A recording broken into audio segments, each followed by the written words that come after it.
Plays by August Strindberg. Second series. There Are Crimes and Crimes. Miss Julia. The Stronger. Creditors. Pariah, translated with introductions by Edwin Bjorkman. Authorized edition. There Are Crimes and Crimes. Introduction. Strindberg was 50 years old when he wrote There Are Crimes and Crimes. In the same year, 1899, he produced 3 of his finest historical dramas: The Saga of the Falkungs, Gustavus Vasa, and Eric XIV. Just before he had finished Advent, which he described as a mystery, and which was published together with There Are Crimes and Crimes, under the common title of In a Higher Court. Back of these dramas lay his strange confessional works, Inferno and Legends, and the first 2 parts of his autobiographical dreamplay, Toward Damascus, all of which were finished between May 1897 and sometime in the latter part of 1898.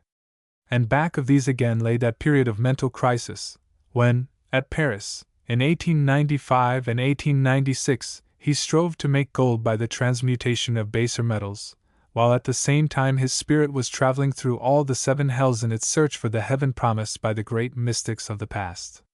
There Are Crimes and Crimes may, in fact, be regarded as his first definite step beyond that crisis, of which the preceding works were at once the record and closing chord.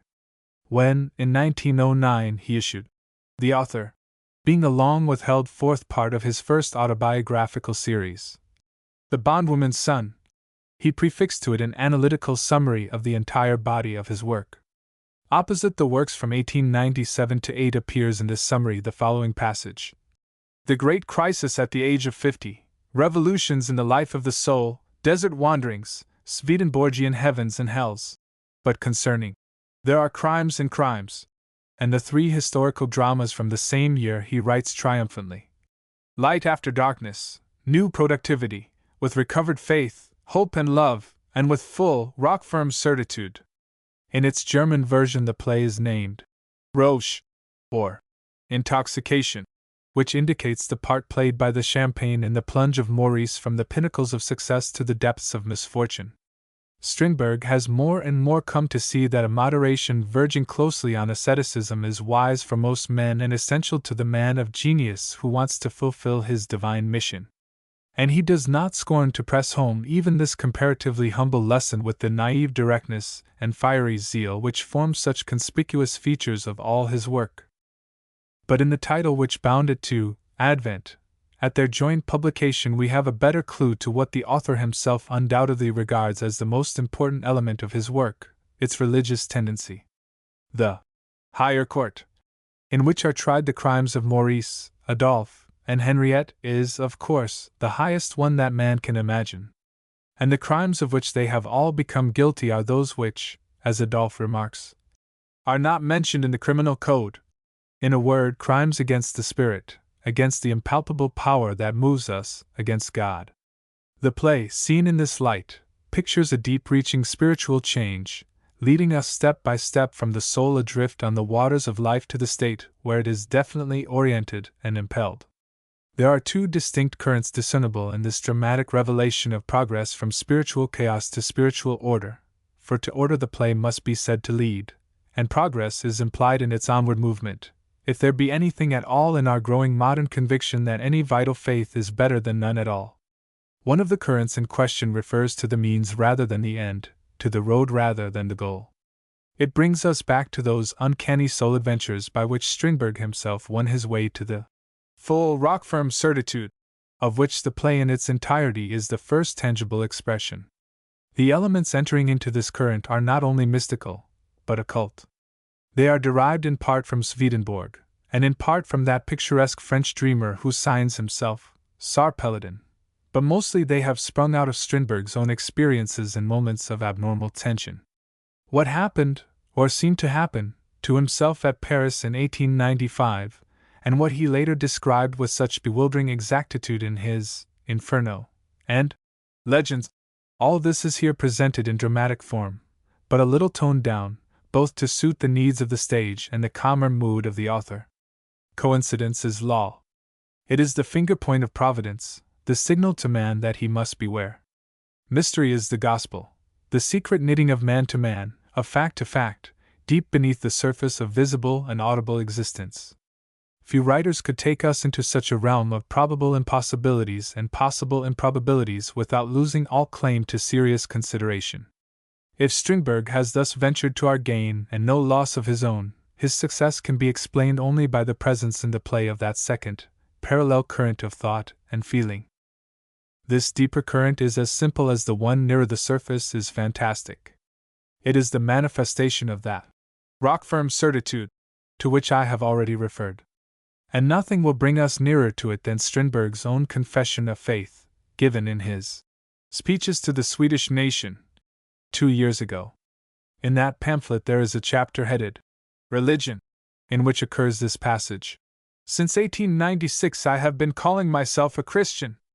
I am not a Catholic, and have never been, but during a stay of 7 years in Catholic countries and among Catholic relatives, I discovered that the difference between Catholic and Protestant tenets is either none at all, or else wholly superficial, and that the division which once occurred was merely political or else concerned with theological problems not fundamentally germane to the religion itself. A registered Protestant I am and will remain, but I can hardly be called orthodox or evangelistic, but come nearest to being a Swedenborgian. I use my Bible Christianity internally and privately to tame my somewhat decivilized nature, decivilized by that veterinary philosophy and animal science, Darwinism, in which, as student at the university, I was reared. And I assure my fellow beings that they have no right to complain because, according to my ability, I practice the Christian teachings. For only through religion, or the hope of something better, and the recognition of the innermost meaning of life as that of an ordeal, a school, or perhaps a penitentiary, will it be possible to bear the burden of life with sufficient resignation. Here, as elsewhere, it is made patent that Strindberg's religiosity always, on closer analysis, reduces itself to morality. At bottom he is first and last, and has always been, a moralist, a man passionately craving to know what is right and to do it. During the middle, naturalistic period of his creative career, this fundamental tendency was in part obscured, and he engaged in the game of intellectual curiosity known as truth for truth's own sake. One of the chief marks of his final and mystical period is his greater courage to be himself, in this respect, and this means necessarily a return, or an advance, to a position which the late William James undoubtedly would have acknowledged as pragmatic, to combat the assertion of over-developed individualism that we are ends in ourselves, that we have certain inalienable personal rights to pleasure and happiness merely because we happen to appear here in human shape. This is one of Strindberg's most ardent aims in all his later works. As to the higher and more inclusive object to which our lives must be held subservient, he is not dogmatic. It may be another life. He calls it God. And the code of service he finds in the tenets of all the Christian churches, but principally in the commandments. The plain and primitive virtues, the faith that implies little more than square dealing between man and man, these figure foremost in Strindberg's ideals. In an age of supreme self-seeking like ours, such an outlook would seem to have small chance of popularity, but that it embodies just what the time most needs is, perhaps, made evident by the reception which the public almost invariably grants. There are crimes and crimes, when it is staged. With all its apparent disregard of what is commonly called realism, and with its occasional, but quite unblushing, use of methods generally held superseded, such as the casual introduction of characters at whatever moment they happen to be needed on the stage, it has, from the start, been among the most frequently played and most enthusiastically received of Strindberg's later dramas. At Stockholm it was first taken up by the Royal Dramatic Theatre, and was later seen on the tiny stage of the Intimate Theatre, then devoted exclusively to Strindberg's works. It was one of the earliest plays staged by Reinhardt, while he was still experimenting with his little theatre at Berlin, and it has also been given in numerous German cities, as well as in Vienna. Concerning my own version of the play, I wish to add a word of explanation. Strindberg has laid the scene in Paris. Not only the scenery, but the people and the circumstances are French. Yet he has made no attempt whatever to make the dialogue reflect French manners of speaking or ways of thinking. As he has given it to us, the play is French only in its most superficial aspect, in its setting, and this setting he has chosen simply because he needed a certain machinery offered him by the Catholic, but not by the Protestant, churches. The rest of the play is purely human in its note and wholly universal in its spirit. For this reason I have retained the French names and titles, but have otherwise striven to bring everything as close as possible to our own modes of expression. Should apparent incongruities result from this manner of treatment, I think they will disappear if only the reader will try to remember that the characters of the play move in an existence cunningly woven by the author out of scraps of ephemeral reality in order that he may show us the mirage of a more enduring one. There are Crimes and Crimes, a comedy 1899. Characters: Maurice, a playwright; Jean, his mistress; Marion, their daughter; 5 years old Adolphe, a painter; Henriette, his mistress; Émile, a workman, brother of Jean; Madame Catherine, the abbé; a watchman; a head waiter; a commissaire; 2 detectives; a waiter; a guard servant girl. Act I, Scene 1. The Cemetery 2. The Cremerie, Act 2, Scene 1. The Auberge des Adrets 2. The Bois de Boulogne, Act 3, Scene 1. The Cremerie 2. The Auberge des Adrets, Act 4, Scene 1. The Luxembourg Gardens 2. The Cremerie. All the scenes are laid in Paris.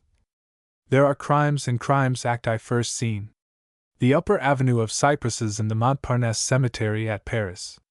The background shows mortuary chapels, stone crosses on which are inscribed O Crux! Ave Spes Unica! And the ruins of a windmill covered with ivy. A well-dressed woman in widow's weeds is kneeling and muttering prayers in front of a grave decorated with flowers. Jean is walking back and forth as if expecting somebody. Marion is playing with some withered flowers picked from a rubbish heap on the ground. The abbé is reading his breviary while walking along the further end of the avenue. Watchman enters and goes up to Jean. Look here, this is no playground. Jean. Submissively. I am only waiting for somebody who'll soon be here. Watchman. All right, but you're not allowed to pick any flowers. Jean. To Marion, drop the flowers, dear. Abbé. Comes forward and is saluted by the watchman. Can't the child play with the flowers that have been thrown away? Watchman. The regulations don't permit anybody to touch even the flowers that have been thrown away, because it's believed they may spread infection, which I don't know if it's true. Abbé. To Marion, in that case we have to obey, of course. What's your name, my little girl? Marion. My name is Marion. Abbé. And who is your father? Marion begins to bite one of her fingers and does not answer. Abbé. Pardon my question, madam. I had no intention. I was just talking to keep the little one quiet. The watchman has gone out. Jean. I understood it, Reverend Father, and I wish you would say something to quiet me also. I feel very much disturbed after having waited here 2 hours. Abbé. 2 hours, for him. How these human beings torture each other. O Crux! Ave Spes Unica! Jean. What do they mean, those words you read all around here? Abbé. They mean, O Cross, our only hope. Jean. Is it the only one? Abbé. The only certain one. Jean. I shall soon believe that you are right, Father. Abbé. May I ask why? Jean. You have already guessed it.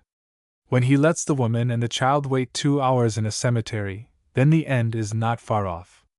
Abbé. And when he has left you, what then? Jean. Then we have to go into the river. Abbé. Oh, no, no. Jean. Yes, yes. Marion. Mama, I want to go home, for I am hungry. Jean. Just a little longer, dear, and we'll go home. Abbé. Woe unto those who call evil good and good evil. Jean.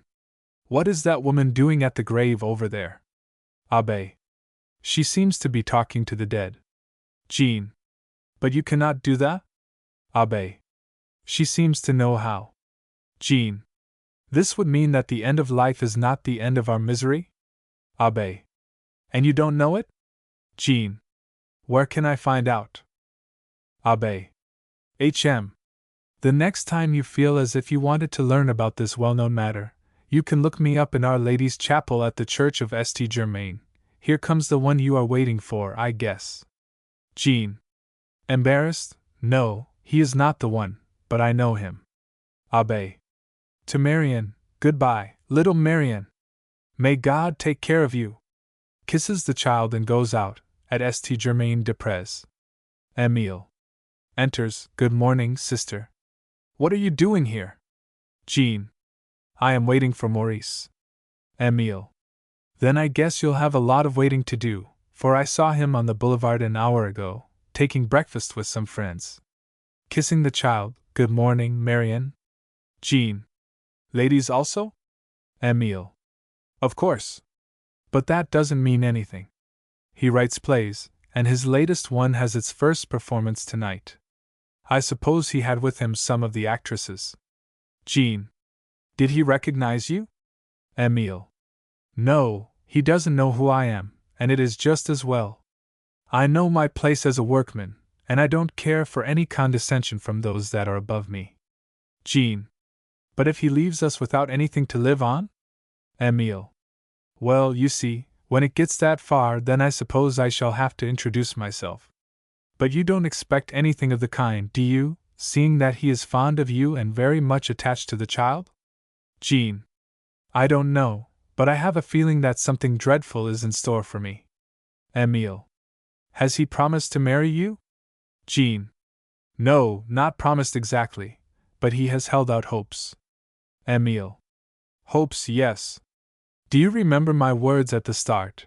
Don't hope for anything, for those above us don't marry downward. Jean. But such things have happened. Émile. Yes, they have happened. But would you feel at home in his world? I can't believe it, for you wouldn't even understand what they were talking of. Now and then I take my meals where he is eating. Out in the kitchen is my place, of course, and I don't make out a word of what they say. Jean. So you take your meals at that place? Émile. Yes, in the kitchen. Jean. And think of it, he has never asked me to come with him. Émile. Well, that's rather to his credit, and it shows he has some respect for the mother of his child. The women over there are a queer lot. Jean. Is that so? Émile. But Maurice never pays any attention to the women. There is something square about that fellow. Jean. That's what I feel about him, too, but as soon as there is a woman in it, a man isn't himself any longer. Émile. Smiling. You don't tell me. But listen, are you hard up for money? Jean. No, nothing of that kind. Émile. Well, then the worst hasn't come yet. Look. Over there. There he comes. And I'll leave you. Goodbye, little girl. Jean. Is he coming? Yes, that's him. Émile. Don't make him mad now, with your jealousy, Jean. Goes out. Jean. No, I won't. Maurice enters. Marian runs up to him and is lifted up into his arms. Papa, Papa. Maurice. My little girl. Greets Jean. Can you forgive me, Jean, that I have kept you waiting so long? Jean. Of course I can. Maurice. But say it in such a way that I can hear that you are forgiving me. Jean. Come here and let me whisper it to you. Maurice goes up close to her. Jean kisses him on the cheek. Maurice. I didn't hear. Jean kisses him on the mouth. Maurice.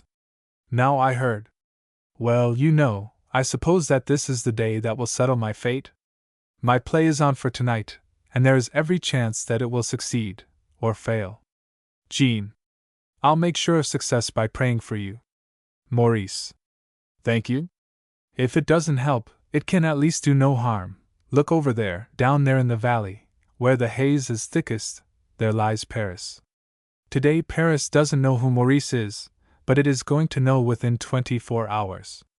The haze, which has kept me obscured for 30 years, will vanish before my breath, and I shall become visible. I shall assume definite shape and begin to be somebody. My enemies, which means all who would like to do what I have done, will be writhing in pains that shall be my pleasures, for they will be suffering all that I have suffered. Jean. Don't talk that way, don't. Maurice. But that's the way it is. Jean. Yes, but don't speak of it, and then? Maurice. Then we are on firm ground, and then you and Marion will bear the name I have made famous. Jean. You love me then? Maurice. I love both of you, equally much, or perhaps Marion a little more. Jean. I am glad of it, for you can grow tired of me, but not of her. Maurice. Have you no confidence in my feelings toward you? Jean. I don't know, but I am afraid of something terrible. Maurice. You are tired out and depressed by your long wait, which once more I ask you to forgive. What have you to be afraid of? Jean. The unexpected, that which you may foresee without having any particular reason to do so. Maurice. But I foresee only success, and I have particular reasons for doing so, the keen instincts of the management, and their knowledge of the public, not to speak of their personal acquaintance with the critics. So now you must be in good spirits. Jean. I can't. Do you know, there was an abbé here a while ago, who talked so beautifully to us. My faith, which you haven't destroyed, but just covered up, as when you put chalk on a window to clean it. I couldn't lay hold on it for that reason, but this old man just passed his hand over the chalk, and the light came through, and it was possible again to see that the people within were at home. Tonight I will pray for you at St. Germain. Maurice. Now I am getting scared. Jean. Fear of God is the beginning of wisdom. Maurice. God? What is that? Who is He? Jean. It was He who gave joy to your youth and strength to your manhood. And it is He who will carry us through the terrors that lie ahead of us. Maurice. What is lying ahead of us? What do you know? Where have you learned of this? This thing that I don't know. Jean. I can't tell. I have dreamt nothing, seen nothing, heard nothing. But during these 2 dreadful hours I have experienced such an infinity of pain that I am ready for the worst. Marion. Now I want to go home, Mamma, for I am hungry. Maurice. Yes, you'll go home now, my little darling. Takes her into his arms. Marion. Shrinking, oh, you hurt me, Papa. Jean. Yes, we must get home for dinner. Goodbye then, Maurice. And good luck to you. Maurice. To Marion, how did I hurt you? Doesn't my little girl know that I always want to be nice to her? Marion. If you are nice, you'll come home with us. Maurice. To Jean, when I hear the child talk like that, you know, I feel as if I ought to do what she says. But then reason and duty protest. Goodbye, my dear little girl. He kisses the child, who puts her arms around his neck. Jean. When do we meet again? Maurice. We'll meet tomorrow, dear. And then we'll never part again. Jean. Embraces him, never, never to part again. She makes the sign of the cross on his forehead. May God protect you. Maurice. Moved against his own will, my dear, beloved Jean. Jean and Marion go toward the right, Maurice toward the left. Both turn around simultaneously and throw kisses at each other. Maurice. Comes back, Jean, I am ashamed of myself. I am always forgetting you, and you are the last one to remind me of it. Here are the tickets for tonight. Jean. Thank you, dear, but you have to take up your post of duty alone, and so I have to take up mine, with Marion. Maurice. Your wisdom is as great as the goodness of your heart. Yes, I am sure no other woman would have sacrificed a pleasure to serve her husband. I must have my hands free tonight, and there is no place for women and children on the battlefield, and this you understood. Jean. Don't think too highly of a poor woman like myself, and then you'll have no illusions to lose. And now you'll see that I can be as forgetful as you. I have bought you a tie and a pair of gloves which I thought you might wear for my sake on your day of honor. Maurice. Kissing her hand, thank you, dear. Jean. And then, Maurice, don't forget to have your hair fixed, as you do all the time. I want you to be good-looking, so that others will like you too. Maurice. There is no jealousy in you. Jean. Don't mention that word, for evil thoughts spring from it. Maurice. Just now I feel as if I could give up this evening's victory, for I am going to win. Jean. Hush, hush. Maurice. And go home with you instead. Jean. But you mustn't do that. Go now, your destiny is waiting for you. Maurice. Goodbye then. And may that happen which must happen. Goes out. Jean. Alone with Marion, au crux. Ave spes unica. Curtain. Second scene. The cremerie. On the right stands a buffet, on which are placed an aquarium with goldfish and dishes containing vegetables, fruit, preserves, etc. In the background is a door leading to the kitchen, where workmen are taking their meals. At the other end of the kitchen can be seen a door leading out to a garden. On the left, in the background, stands a counter on a raised platform, and back of it are shelves containing all sorts of bottles. On the right, a long table with a marble top is placed along the wall, and another table is placed parallel to the first further out on the floor. Straw-bottomed chairs stand around the tables. The walls are covered with oil paintings. Madame Catherine is sitting at the counter. Maurice stands leaning against it. He has his hat on and is smoking a cigarette. Madame Catherine. So it's tonight the great event comes off, Monsieur Maurice? Maurice. Yes, tonight. Madame Catherine. Do you feel upset? Maurice. Cool as a cucumber. Madame Catherine.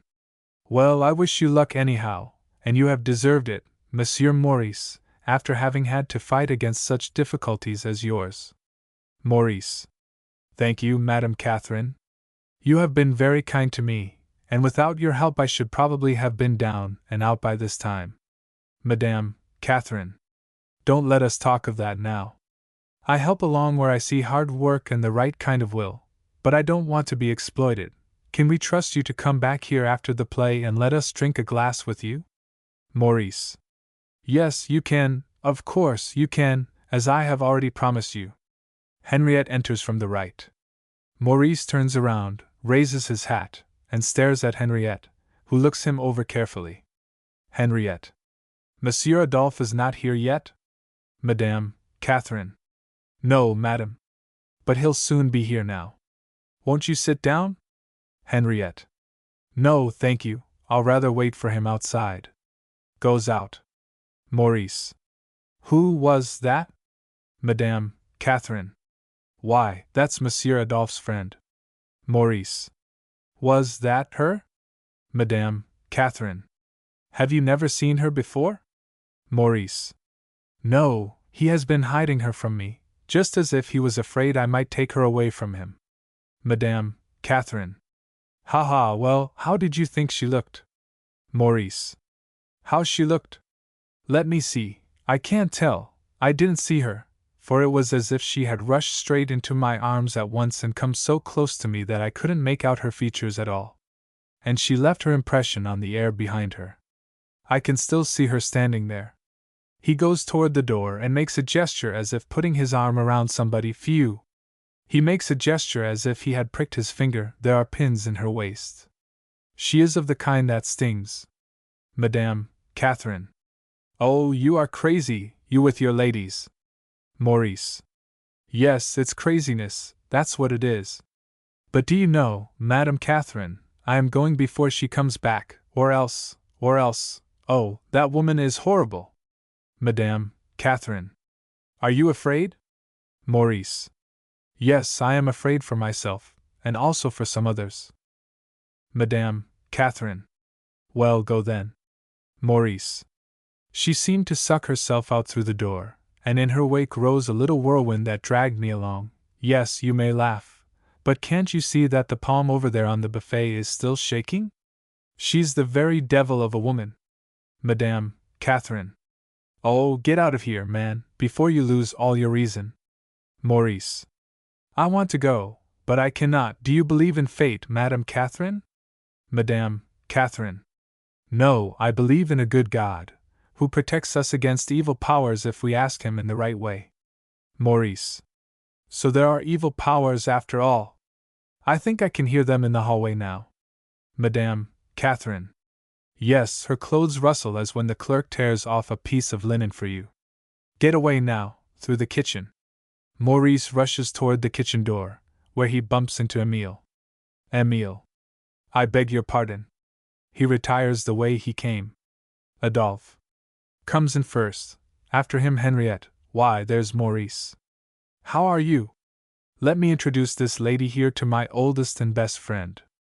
Mademoiselle Henriette, Monsieur Maurice. Maurice. Saluting stiffly, pleased to meet you. Henrietta. We have seen each other before.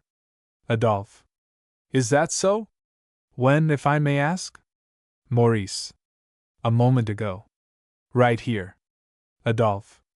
Oh, but now you must stay and have a chat with us. Maurice.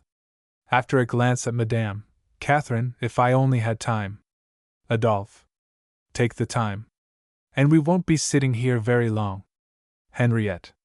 I won't interrupt, if you have to talk business. Maurice. The only business we have is so bad that we don't want to talk of it. Henriette. Then we'll talk of something else. Takes the hat away from Maurice and hangs it up. Now be nice, and let me become acquainted with the great author. Madame Catherine signals to Maurice, who doesn't notice her. Adolphe. That's right, Henriette, you take charge of him. They seat themselves at one of the tables. Henriette. To Maurice, you certainly have a good friend in Adolphe, Monsieur Maurice. He never talks of anything but you, and in such a way that I feel myself rather thrown in the background. Adolphe. You don't say so. Well, Henriette on her side never leaves me in peace about you, Maurice. She has read your works, and she is always wanting to know where you got this and where that. She has been questioning me about your looks, your age, your tastes. I have, in a word, had you for breakfast, dinner, and supper. It has almost seemed as if the three of us were living together. Maurice. To Henriette, heavens, why didn't you come over here and have a look at this wonder of wonders? Then your curiosity could have been satisfied in a trice. Henriette. Adolphe didn't want it. Adolphe looks embarrassed. Henriette. Not that he was jealous. Maurice. And why should he be, when he knows that my feelings are tied up elsewhere? Henriette. Perhaps he didn't trust the stability of your feelings. Maurice. I can't understand that, seeing that I am notorious for my constancy. Adolphe. Well, it wasn't that. Henriette. Interrupting him. Perhaps that is because you have not faced the fiery ordeal. Adolphe. Oh, you don't know. Henriette. Interrupting, for the world has not yet beheld a faithful man. Maurice. Then it's going to behold one. Henriette. Where? Maurice. Here. Henriette laughs. Adolphe. Well, that's going it. Henriette. Interrupting him and directing herself continuously to Maurice. Do you think I ever trust my dear Adolphe more than a month at a time? Maurice. I have no right to question your lack of confidence, but I can guarantee that Adolphe is faithful. Henriette. You don't need to do so. My tongue is just running away with me, and I have to take back a lot, not only for fear of feeling less generous than you, but because it is the truth. It is a bad habit I have of only seeing the ugly side of things, and I keep it up although I know better. But if I had a chance to be with you two for some time, then your company would make me good once more. Pardon me, Adolphe. She puts her hand against his cheek. Adolphe. You are always wrong in your talk and right in your actions. What you really think, that I don't know. Henriette. Who does know that kind of thing? Maurice. Well, if we had to answer for our thoughts, who could then clear himself? Henriette. Do you also have evil thoughts? Maurice. Certainly, just as I commit the worst kind of cruelties in my dreams. Henriette. Oh, when you are dreaming, of course, just think of it. No, I am ashamed of telling. Maurice.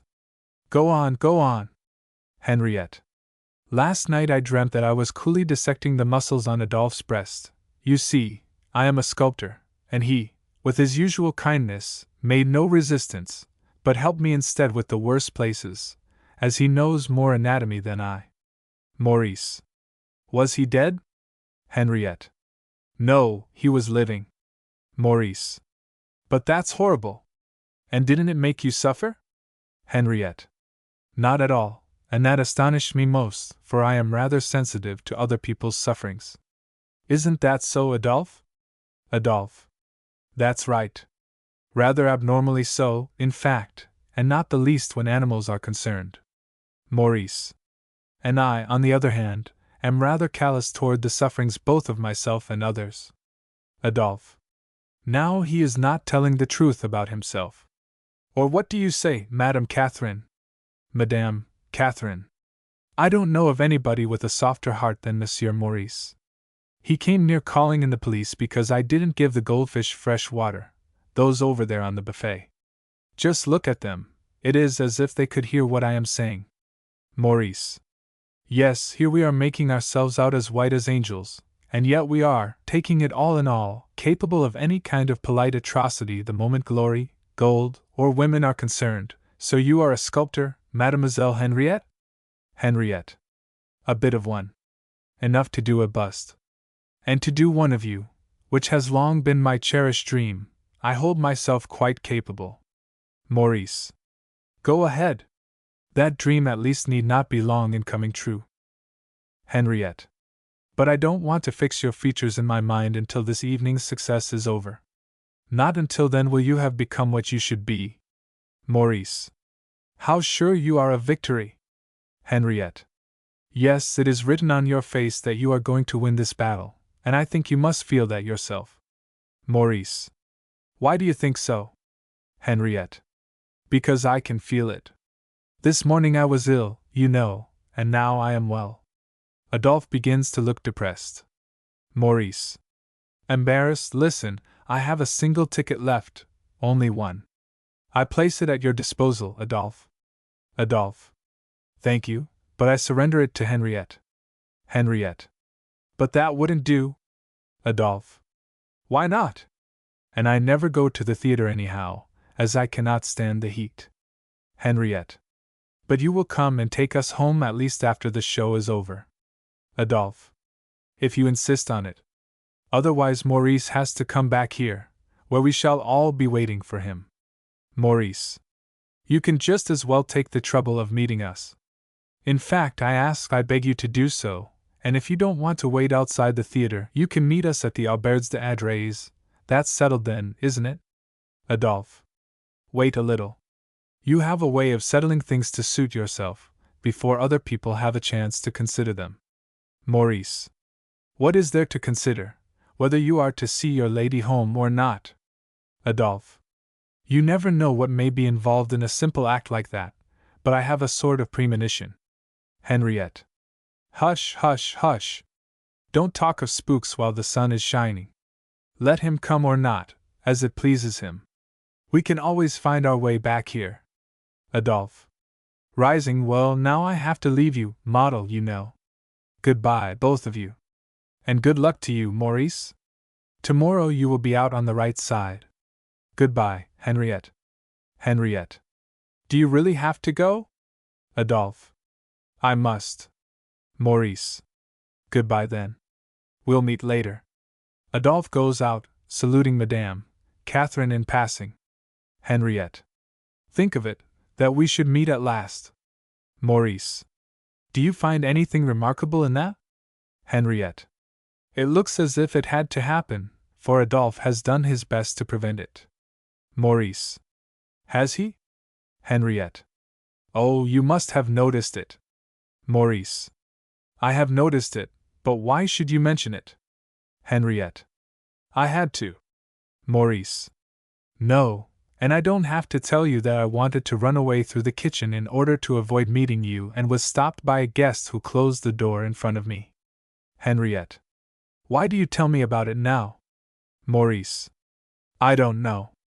Madame Catherine upsets a number of glasses and bottles. Maurice. That's all right, Madame Catherine. There's nothing to be afraid of. Henriette. Was that meant as a signal or a warning? Maurice. Probably both. Henriette. Do they take me for a locomotive that has to have flagmen ahead of it?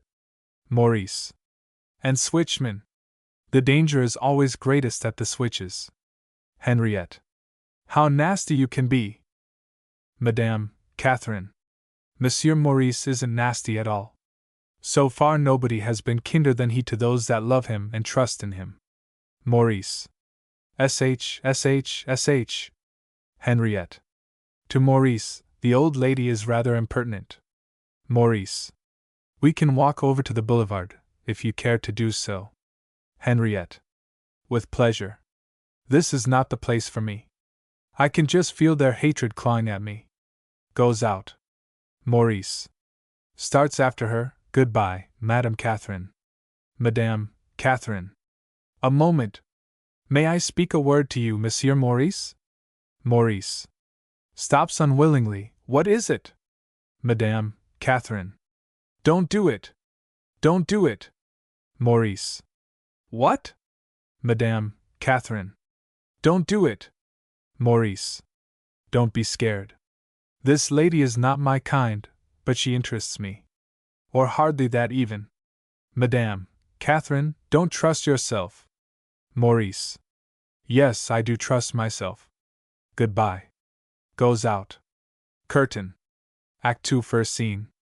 The Auberge d'Adres, a café in 16th century style, with a suggestion of stage effect. Tables and easy chairs are scattered in corners and nooks. The walls are decorated with armor and weapons.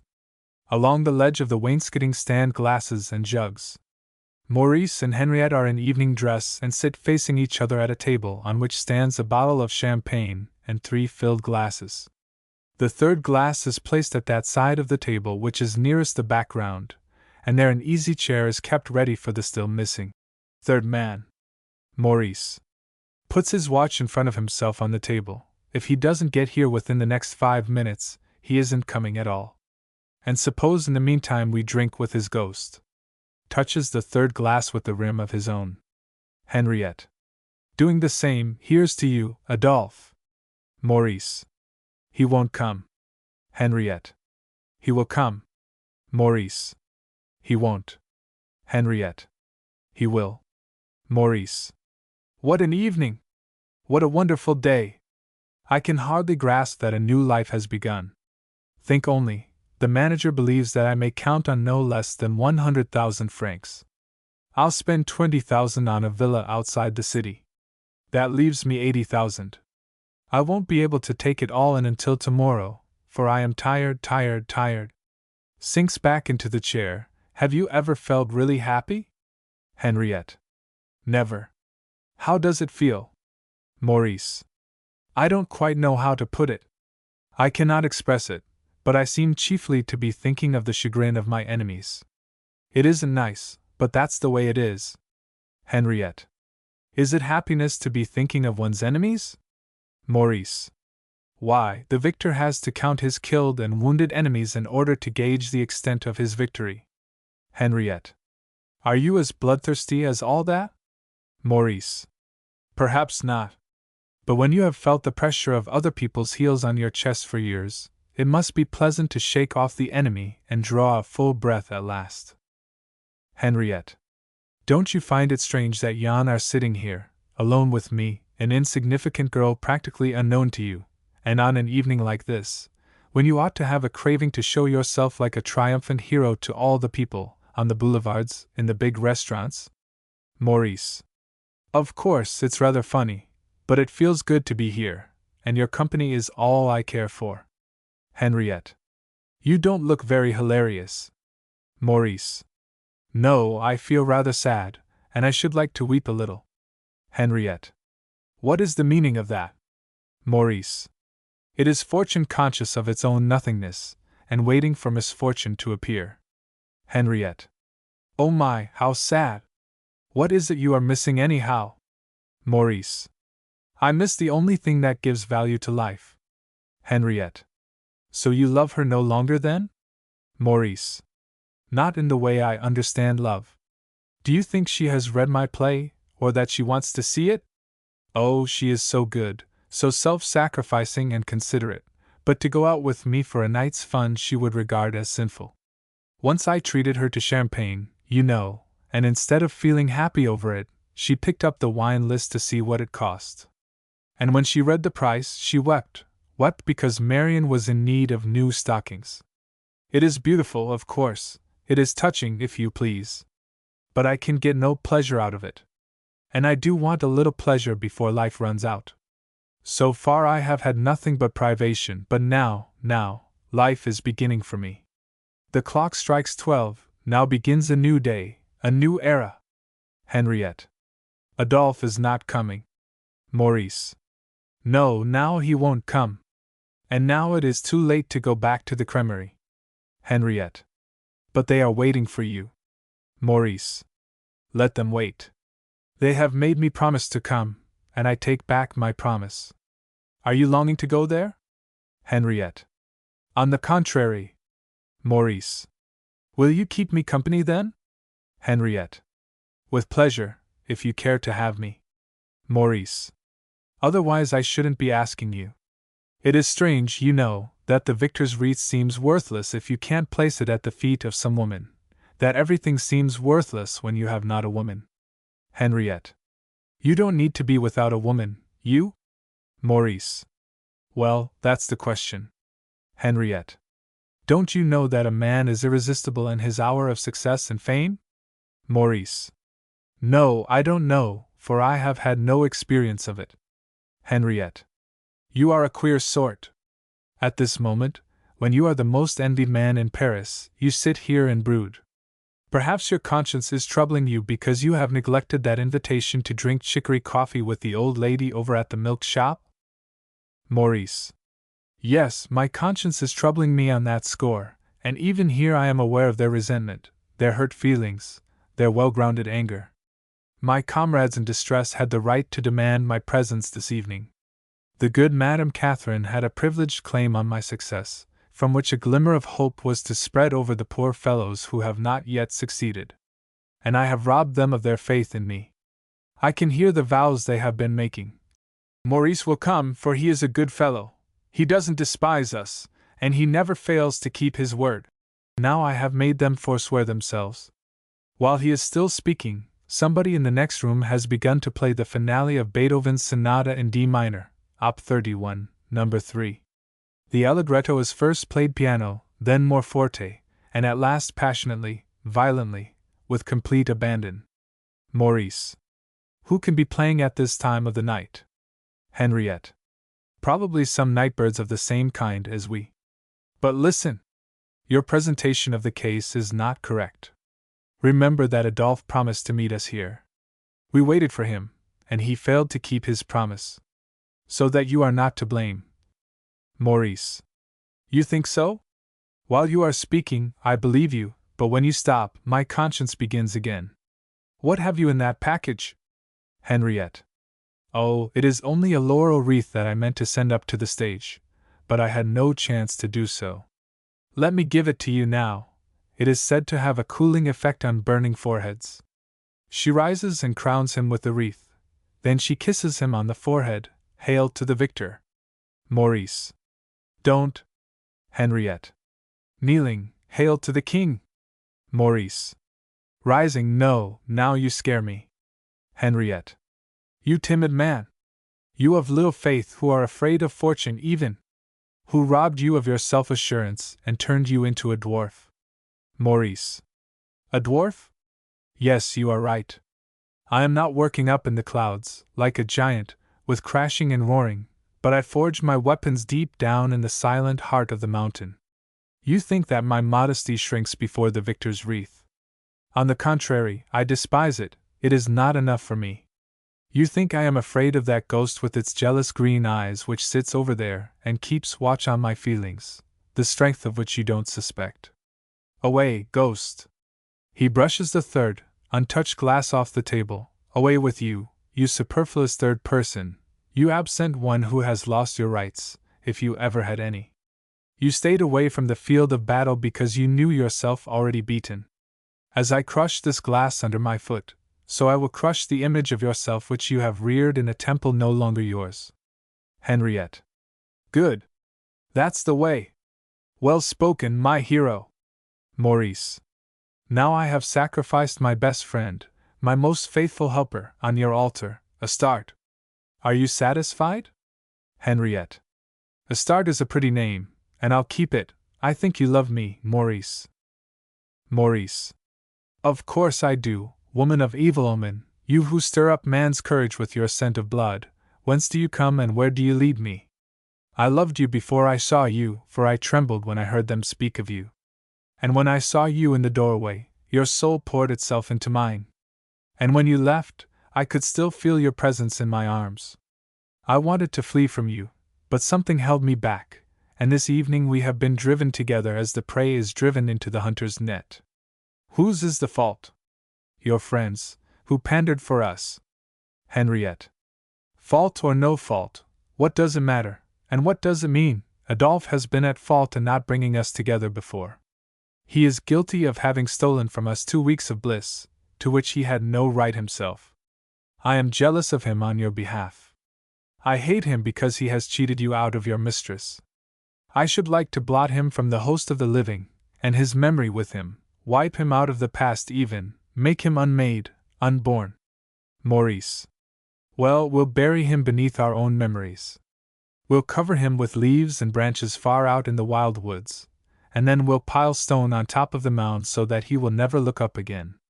Raising his glass, our fate is sealed. Woe unto us! What will come next? Henriette. Next comes the new era. What have you in that package? Maurice. I cannot remember. Henriette. Opens the package and takes out a tie and a pair of gloves. That tie is a fright. It must have cost at least 50 centimes. Maurice. Snatching the things away from her, don't you touch them. Henriette. They are from her? Maurice. Yes, they are. Henriette. Give them to me. Maurice. No, she's better than we, better than everybody else. Henriette. I don't believe it. She is simply stupider and stingier. One who weeps because you order champagne. Maurice. When the child was without stockings. Yes, she is a good woman. Henriette. Philistin. You'll never be an artist. But I am an artist, and I'll make a bust of you with a shopkeeper's cap instead of the laurel wreath. Her name is Jean? Maurice. How do you know? Henriette. Why, that's the name of all housekeepers. Maurice. Henriette. Henriette takes the tie and the gloves and throws them into the fireplace. Maurice. Weakly Astarte, now you demand the sacrifice of women. You shall have them, but if you ask for innocent children, too, then I'll send you packing. Henriette. Can you tell me what it is that binds you to me? Maurice. If I only knew, I should be able to tear myself away. But I believe it must be those qualities which you have and I lack. I believe that the evil within you draws me with the irresistible lure of novelty. Henriette. Have you ever committed a crime? Maurice. No real one. Have you? Henriette. Yes. Maurice. Well, how did you find it? Henriette. It was greater than to perform a good deed, for by that we are placed on equality with others. It was greater than to perform some act of heroism, for by that we are raised above others and rewarded. That crime placed me outside and beyond life, society, and my fellow beings. Since then I am living only a partial life, a sort of dream life, and that's why reality never gets a hold on me. Maurice. What was it you did? Henriette. I won't tell, for then you would get scared again. Maurice. Can you never be found out? Henriette. Never. But that does not prevent me from seeing, frequently, the 5 stones at the Place de Roquette, where the scaffold used to stand, and for this reason I never dare to open a pack of cards, as I always turn up the 5 spot of diamonds. Maurice. Was it that kind of a crime? Henriette. Yes, it was that kind. Maurice. Of course, it's horrible, but it is interesting. Have you no conscience? Henriette. None, but I should be grateful if you would talk of something else. Maurice. Suppose we talk of love? Henriette. Of that you don't talk until it is over.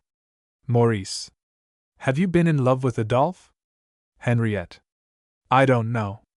The goodness of his nature drew me like some beautiful, all but vanished memory of childhood. Yet there was much about his person that offended my eye, so that I had to spend a long time retouching, altering, adding, subtracting, before I could make a presentable figure of him. When he talked, I could notice that he had learned from you, and the lesson was often badly digested and awkwardly applied. You can imagine then how miserable the copy must appear now, when I am permitted to study the original. That's why he was afraid of having us two meet, and when it did happen, he understood at once that his time was up. Maurice. Poor Adolphe. Henriette. I feel sorry for him, too, as I know he must be suffering beyond all bounds. Maurice. S.H.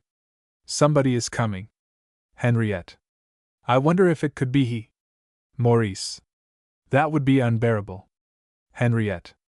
No, it isn't he, but if it had been, how do you think the situation would have shaped itself?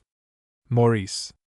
At first he would have been a little sore at you because he had made a mistake in regard to the meeting place, and tried to find us in several other cafes. But his soreness would have changed into pleasure at finding us, and seeing that we had not deceived him.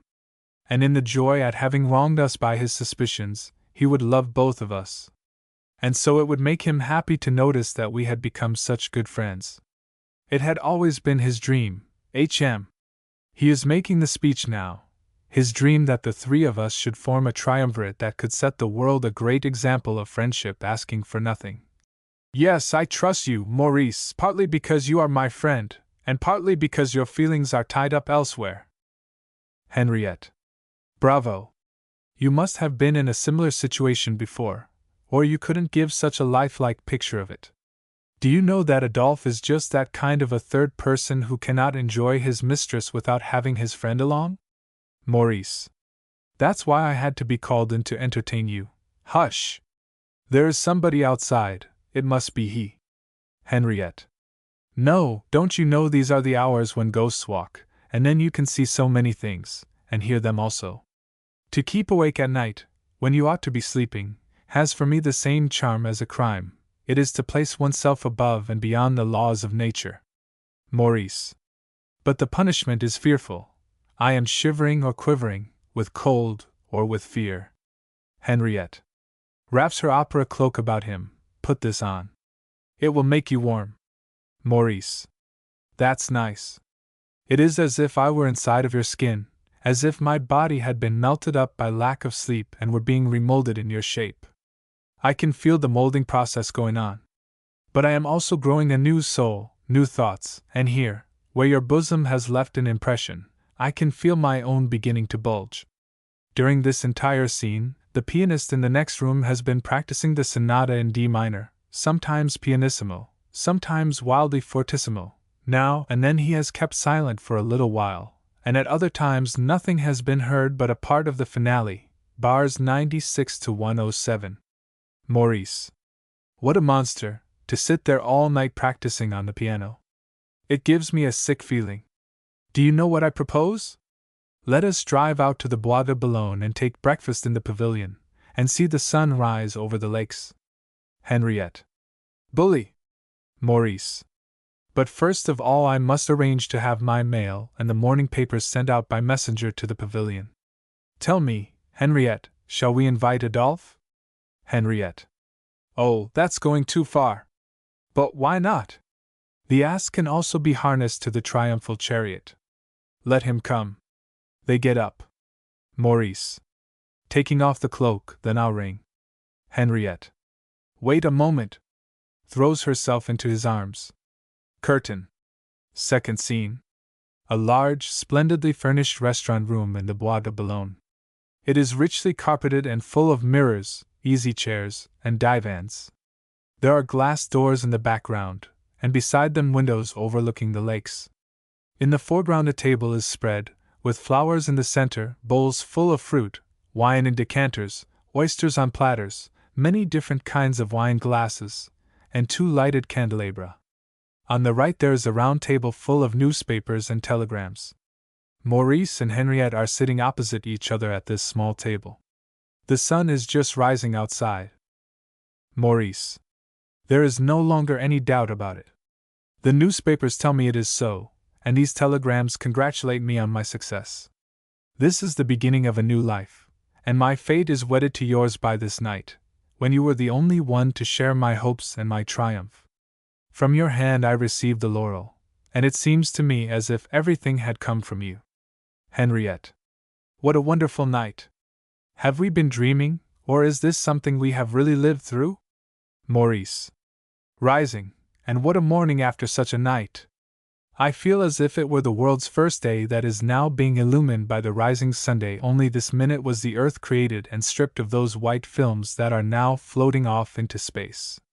There lies the Garden of Eden in the rosy light of dawn, and here is the first human couple. Do you know, I am so happy I could cry at the thought that all mankind is not equally happy. Do you hear that distant murmur as of ocean waves beating against a rocky shore, as of winds sweeping through a forest? Do you know what it is? It is Paris whispering my name. Do you see the columns of smoke that rise skyward in thousands and tens of thousands? They are the fires burning on my altars, and if that be not so, then it must become so, for I will it. At this moment all the telegraph instruments of Europe are clicking out my name. The Oriental Express is carrying the newspapers to the far east, toward the rising sun, and the ocean steamers are carrying them to the utmost west. The earth is mine, and for that reason it is beautiful. Now I should like to have wings for us too, so that we might rise from here and fly far, far away, before anybody can soil my happiness, before envy has a chance to wake me out of my dream, for it is probably a dream. Henriette. Holding out her hand to him, here you can feel that you are not dreaming. Maurice. It is not a dream, but it has been one. As a poor young man, you know, when I was walking in the woods down there, and looked up to this pavilion, it looked to me like a fairy castle, and always my thoughts carried me up to this room, with the balcony outside and the heavy curtains, as to a place of supreme bliss. To be sitting here in company with a beloved woman and see the sun rise while the candles were still burning in the candelabra, that was the most audacious dream of my youth. Now it has come true, and now I have no more to ask of life. Do you want to die now, together with me? Henriette. No, you fool! Now I want to begin living. Maurice. Rising to live, that is to suffer. Now comes reality. I can hear his steps on the stairs. He is panting with alarm, and his heart is beating with dread of having lost what it holds most precious. Can you believe me if I tell you that Adolphe is under this roof? Within a minute he will be standing in the middle of this floor. Henriette. Alarmed, it was a stupid trick to ask him to come here, and I am already regretting it. Well, we shall see anyhow if your forecast of the situation proves correct. Maurice. Oh, it is easy to be mistaken about a person's feelings. The head waiter enters with a card. Maurice. Ask the gentleman to step in. To Henriette, I am afraid we'll regret this. Henriette. Too late to think of that now. Hush! Adolphe enters, pale and hollow-eyed. Maurice.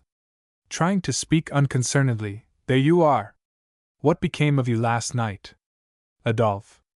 I looked for you at the Hotel des Arrêts, and waited a whole hour. Maurice. So you went to the wrong place.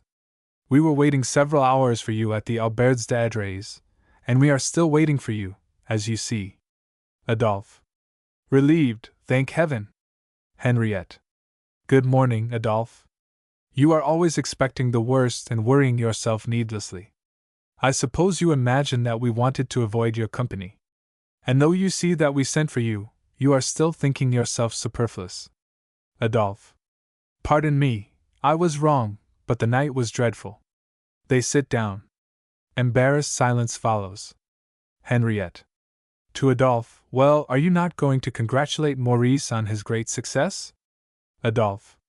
Oh, yes. Your success is the real thing, and envy itself cannot deny it. Everything is giving way before you, and even I have a sense of my own smallness in your presence. Maurice. Nonsense, Henriette, are you not going to offer Adolphe a glass of wine? Adolphe. Thank you, not for me, nothing at all. Henriette. To Adolphe, what's the matter with you? Are you ill? Adolphe. Not yet, but… Henriette. Your eyes. Adolphe. What of them? Maurice. What happened at the cremerie last night? I suppose they are angry with me? Adolphe. Nobody is angry with you, but your absence caused a depression which it hurt me to watch. But nobody was angry with you, believe me. Your friends understood, and they regarded your failure to come with sympathetic forbearance.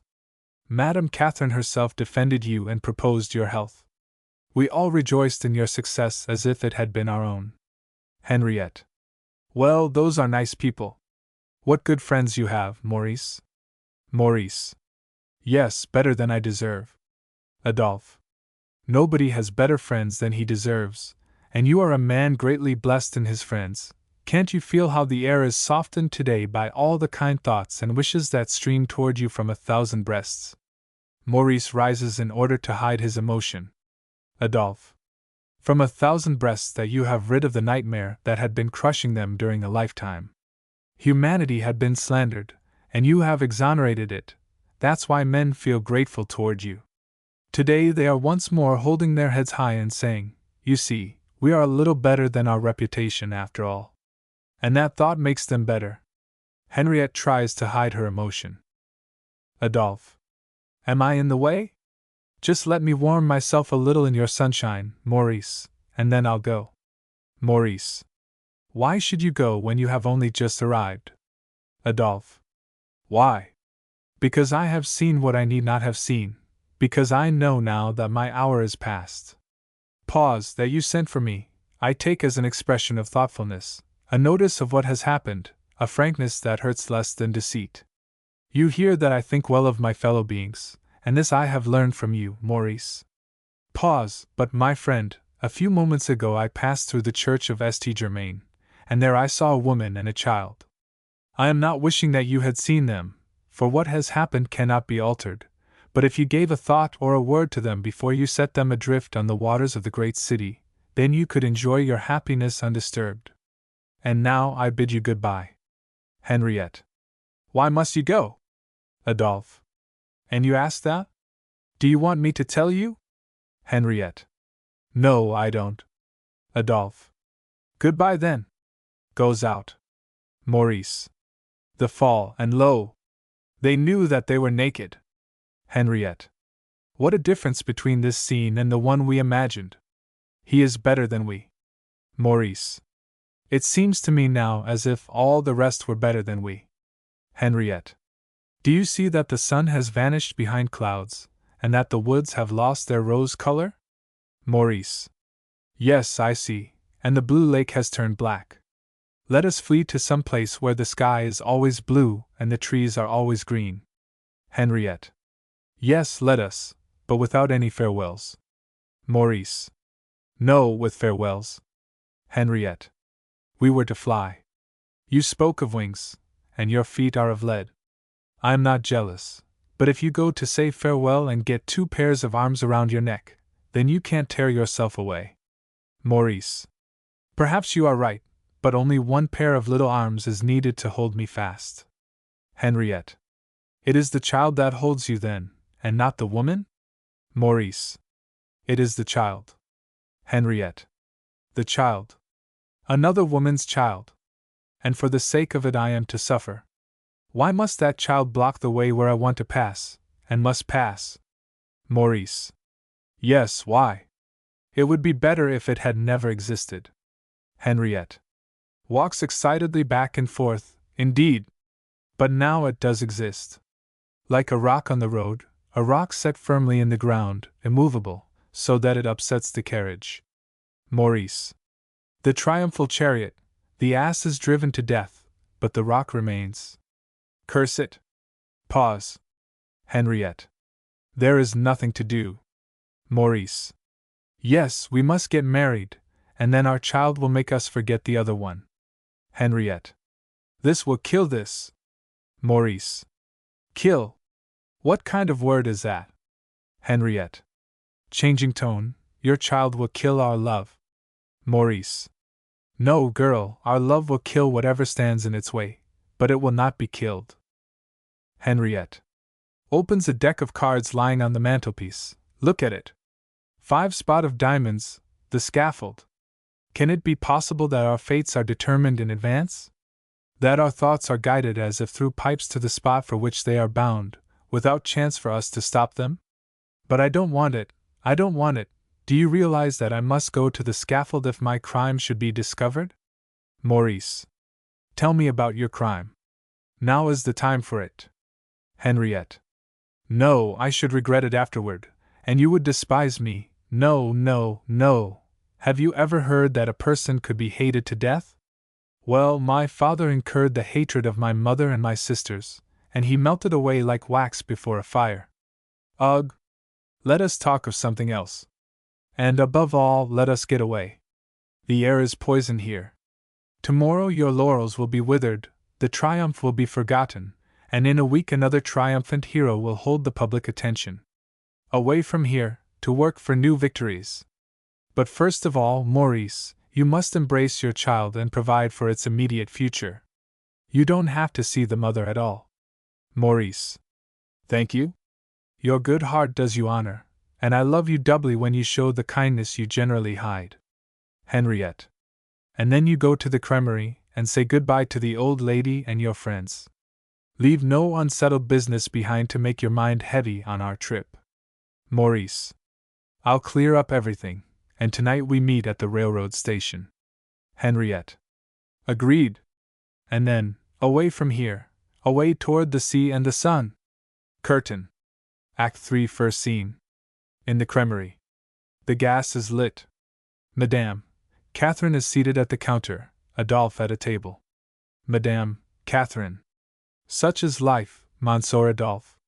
But you young ones are always demanding too much, and then you come here and blubber over it afterward. Adolphe. No, it isn't that. I reproach nobody, and I am as fond as ever of both of them.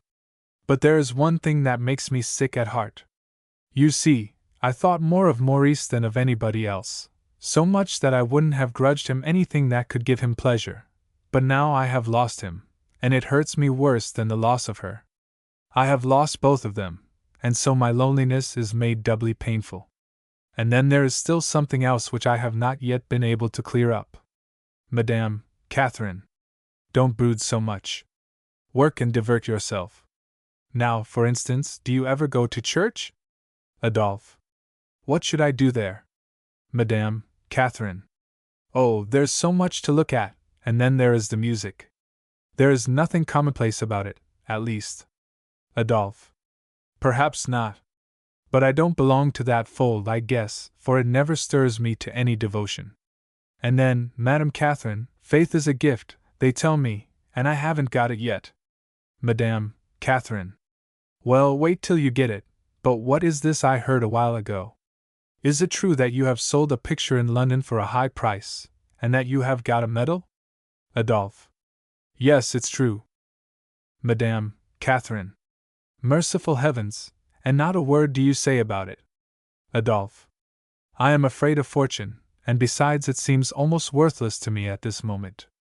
I am afraid of it as of a spectre. It brings disaster to speak of having seen it. Madame Catherine. You're a queer fellow, and that's what you have always been. Adolphe.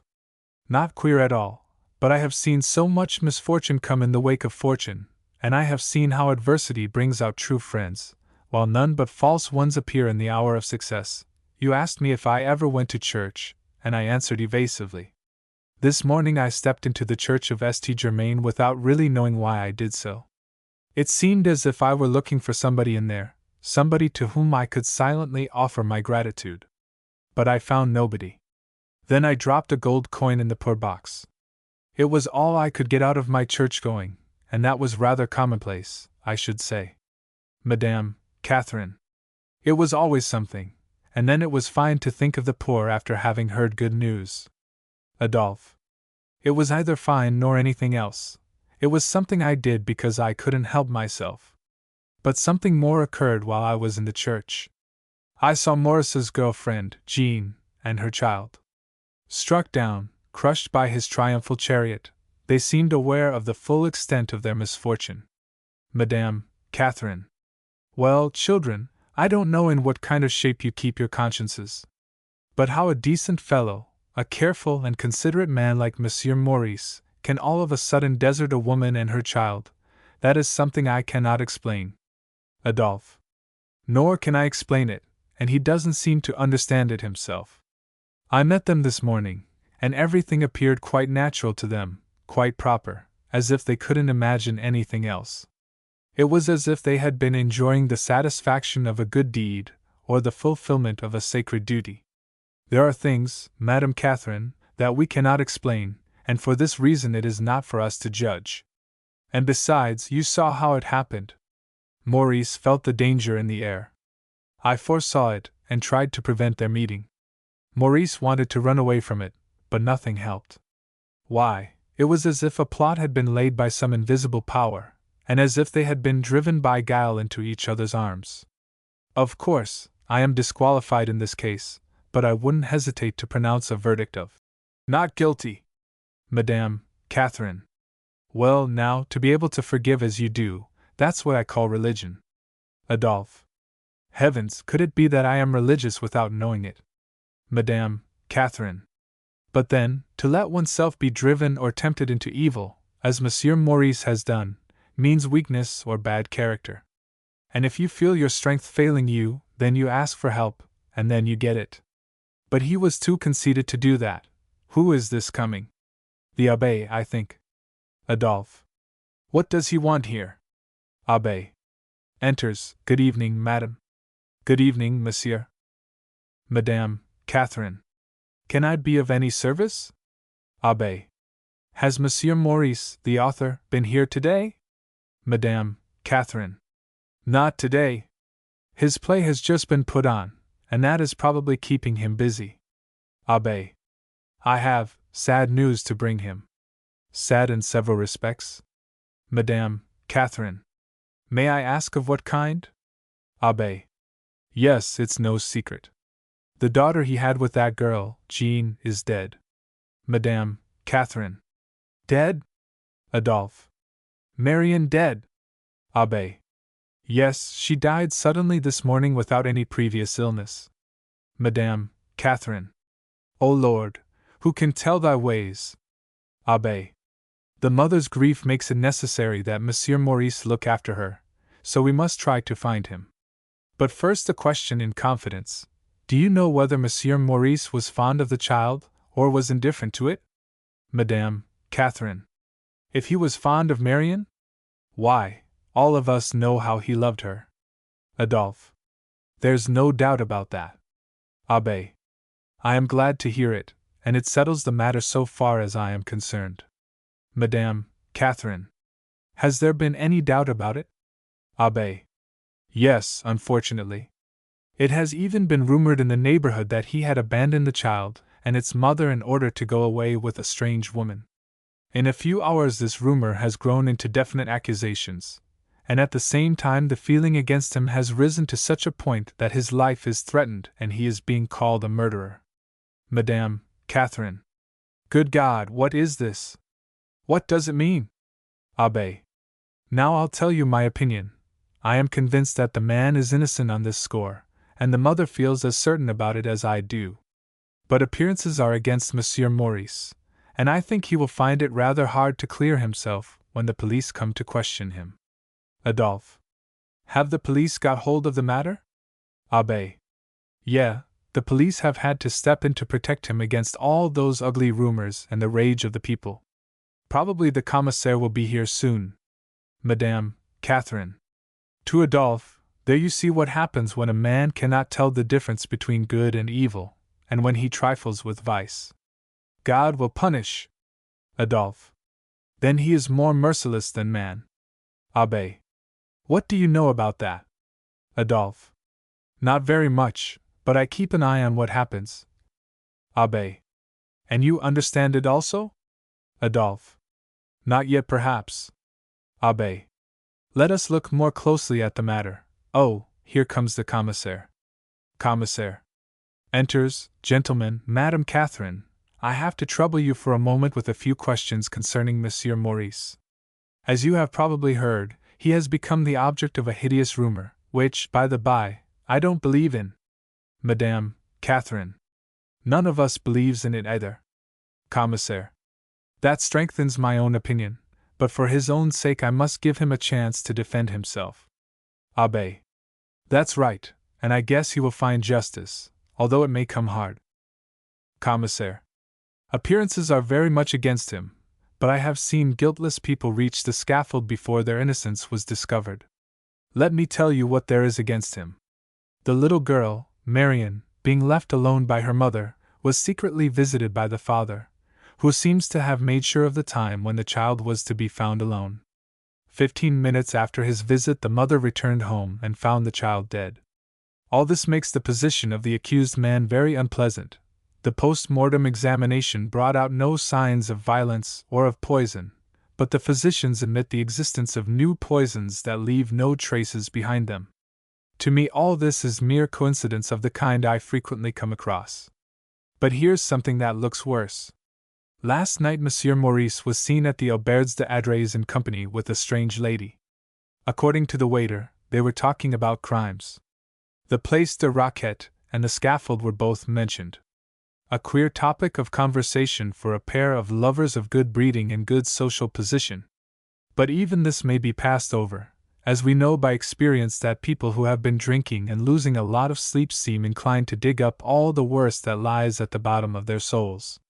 Far more serious is the evidence given by the head waiter as to their champagne breakfast in the Bois de Boulogne this morning. He says that he heard them wish the life out of a child. The man is said to have remarked that it would be better if it had never existed, to which the woman replied, "Indeed! But now it does exist."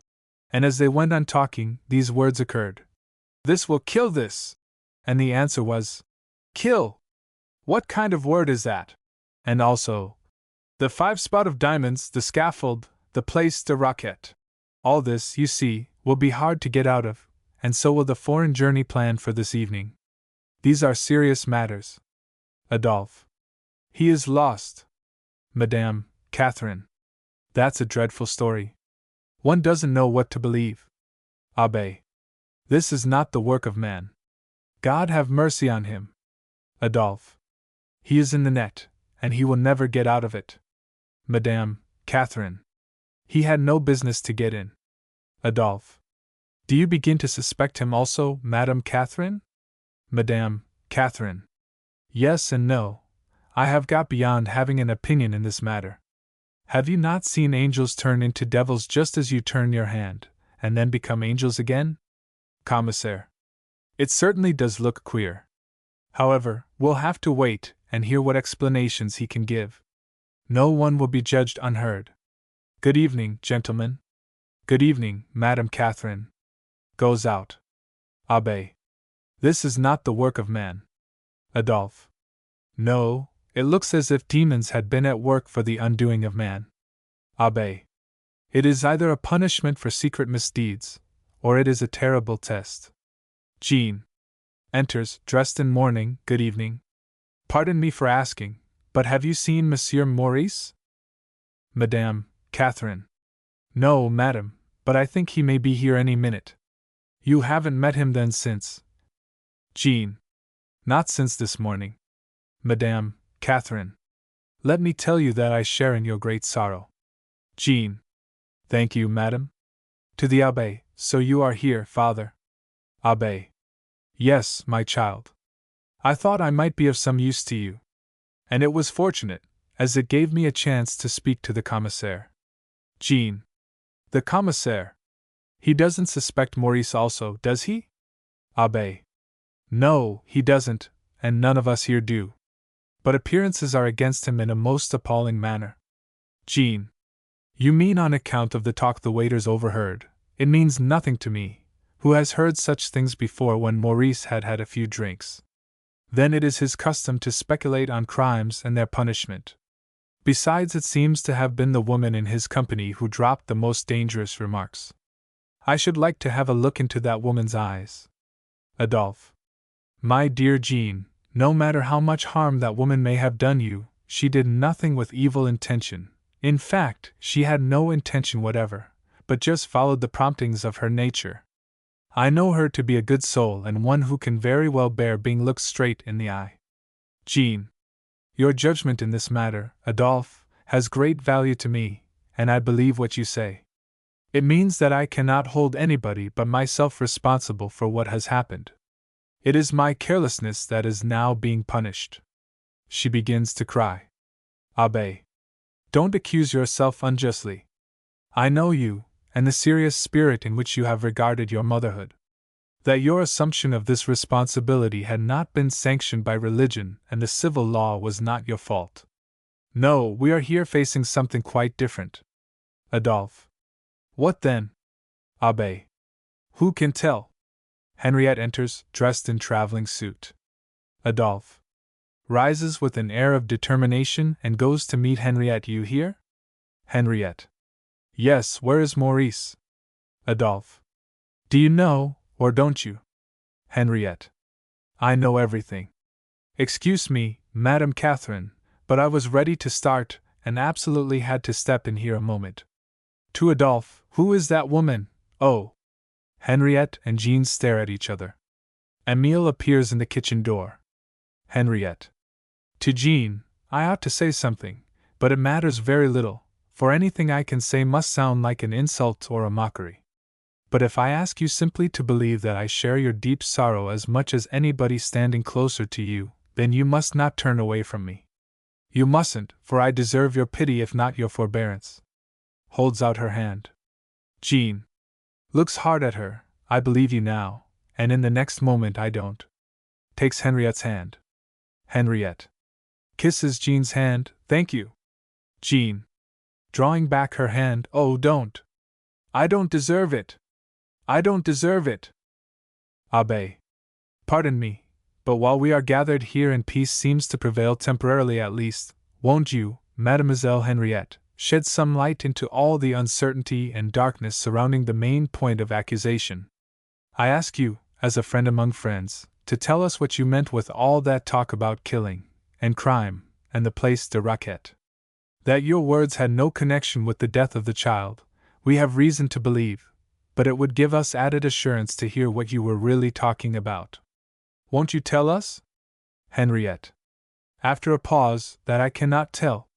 No, I cannot. Adolphe. Henriette, do tell. Give us the word that will relieve us all. Henriette.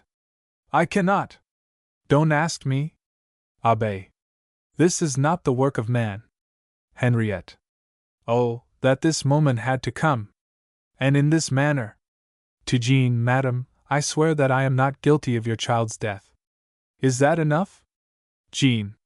Enough for us, but not for justice. Henriette. Justice. If you knew how true your words are. Abbé. To Henriette, and if you knew what you were saying just now. Henriette. Do you know that better than I? Abbé. Yes, I do.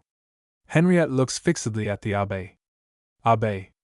Have no fear, for even if I guess your secret, it will not be exposed. Besides, I have nothing to do with human justice, but a great deal with divine mercy. Maurice enters hastily, dressed for traveling. He doesn't look at the others, who are standing in the background, but goes straight up to the counter, where Madame Catherine is sitting. You are not angry at me, Madame Catherine, because I didn't show up. I have come now to apologize to you before I start for the South at 8 o'clock this evening. Madame Catherine is too startled to say a word. Maurice. Then you are angry at me? Looks around. What does all this mean? Is it a dream, or what is it?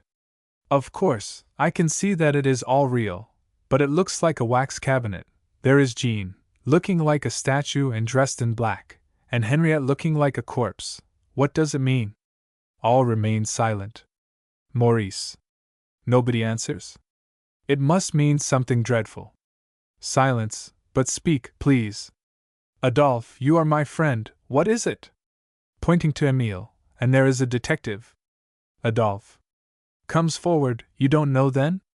Maurice. Nothing at all. But I must know. Adolphe. Well then, Marion is dead. Maurice. Marion dead? Adolphe. Yes, she died this morning. Maurice. To Jean. So that's why you are in mourning? Jean, who has done this to us? Jean. He who holds life and death in his hand. Maurice. But I saw her looking well and happy this morning. How did it happen? Who did it? Somebody must have done it. His eyes seek Henriette. Adolphe. Don't look for the guilty one here, for there is none to be found. Unfortunately, the police have turned their suspicion in a direction where none ought to exist. Maurice. What direction is that? Adolphe. Well, you may as well know that your reckless talk last night and this morning has placed you in a light that is anything but favorable. Maurice. So they were listening to us. Let me see, what were we saying? I remember, then I am lost. Adolphe. But if you explain your thoughtless words, we will believe you. Maurice. I cannot. And I will not. I shall be sent to prison, but it doesn't matter. Marion is dead. Dead? And I have killed her. General consternation. Adolphe. Think of what you are saying. Weigh your words. Do you realize what you said just now? Maurice. What did I say? Adolphe.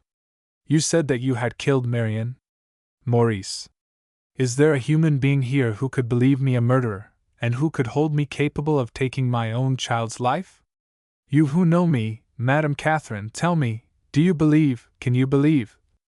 Madame Catherine. I don't know any longer what to believe. What the heart thinks the tongue speaketh. And your tongue has spoken evil words. Maurice. She doesn't believe me. Adolphe. But explain your words, man. Explain what you meant by saying that. Your love would kill everything that stood in its way. Maurice. So they know that too. Are you willing to explain it, Henriette? Henriette. No, I cannot do that. Abbe. There is something wrong behind all this, and you have lost our sympathy, my friend. A while ago I could have sworn that you were innocent, and I wouldn't do that now. Maurice. To Jean, what you have to say means more to me than anything else. Jean. Coldly, answer a question first. Who was it you cursed during that orgy out there? Maurice. Have I done that too? Maybe. Yes, I am guilty, and yet I am guiltless.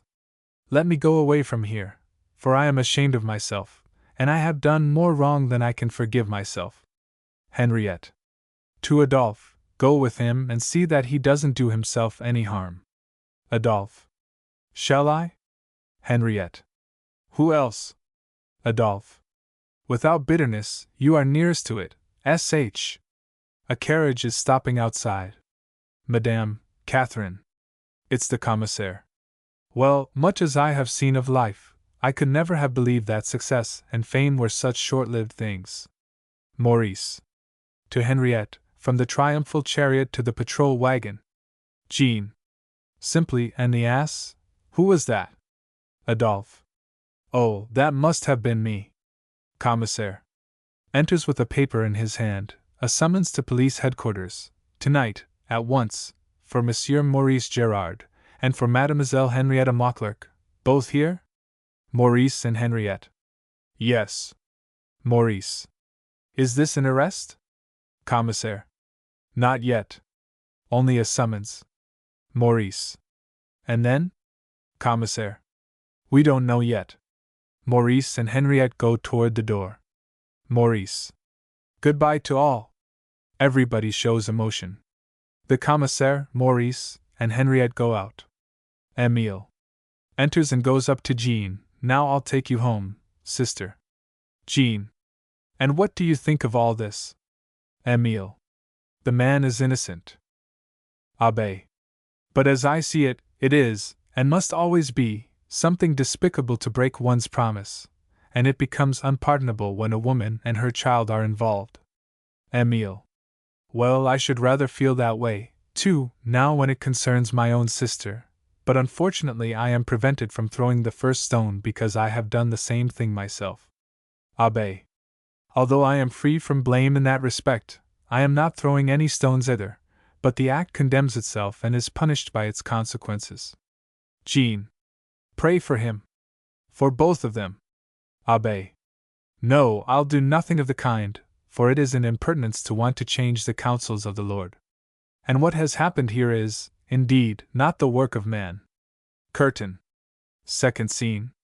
The Auberge d'Adres. Adolphe and Henriette are seated at the same table where Maurice and Henriette were sitting in the second act. A cup of coffee stands in front of Adolphe. Henriette has ordered nothing. Adolphe. You believe then that he will come here? Henriette. I am sure. He was released this noon for lack of evidence, but he didn't want to show himself in the streets before it was dark. Adolphe. Poor fellow. Oh, I tell you, life seems horrible to me since yesterday. Henriette. And what about me? I am afraid to live, dare hardly breathe, dare hardly think even, since I know that somebody is spying not only on my words but on my thoughts. Adolphe. So it was here you sat that night when I couldn't find you? Henriette. Yes, but don't talk of it. I could die from shame when I think of it. Adolphe, you are made of a different, a better, stuff than he or I. Adolphe. Sh. Henriette. Yes, indeed. And what was it that made me stay here? I was lazy, I was tired, his success intoxicated me and bewitched me, I cannot explain it. But if you had come, it would never have happened. And today you are great, and he is small, less than the least of all. Yesterday he had 100,000 francs. Today he has nothing, because his play has been withdrawn. And public opinion will never excuse him, for his lack of faith will be judged as harshly as if he were the murderer, and those that see farthest hold that the child died from sorrow, so that he was responsible for it anyhow. Adolphe. You know what my thoughts are in this matter, Henriette, but I should like to know that both of you are spotless. Won't you tell me what those dreadful words of yours meant? It cannot be a chance that your talk in a festive moment like that dealt so largely with killing and the scaffold. Henriette. It was no chance. It was something that had to be said, something I cannot tell you, probably because I have no right to appear spotless in your eyes, seeing that I am not spotless. Adolphe. All this is beyond me. Henriette. Let us talk of something else. Do you believe there are many unpunished criminals at large among us, some of whom may even be our intimate friends? Adolphe. Nervously, why? What do you mean? Henriette. Don't you believe that every human being at some time or another has been guilty of some kind of act which would fall under the law if it were discovered? Adolphe. Yes, I believe that is true, but no evil act escapes being punished by one's own conscience at least. Rises and unbuttons his coat, and nobody is really good who has not erred. Breathing heavily, for in order to know how to forgive, one must have been in need of forgiveness. I had a friend whom we used to regard as a model man. He never spoke a hard word to anybody, he forgave everything and everybody, and he suffered insults with a strange satisfaction that we couldn't explain. At last, late in life, he gave me his secret in a single word: I am a penitent. He sits down again. Henriette remains silent, looking at him with surprise. Adolphe.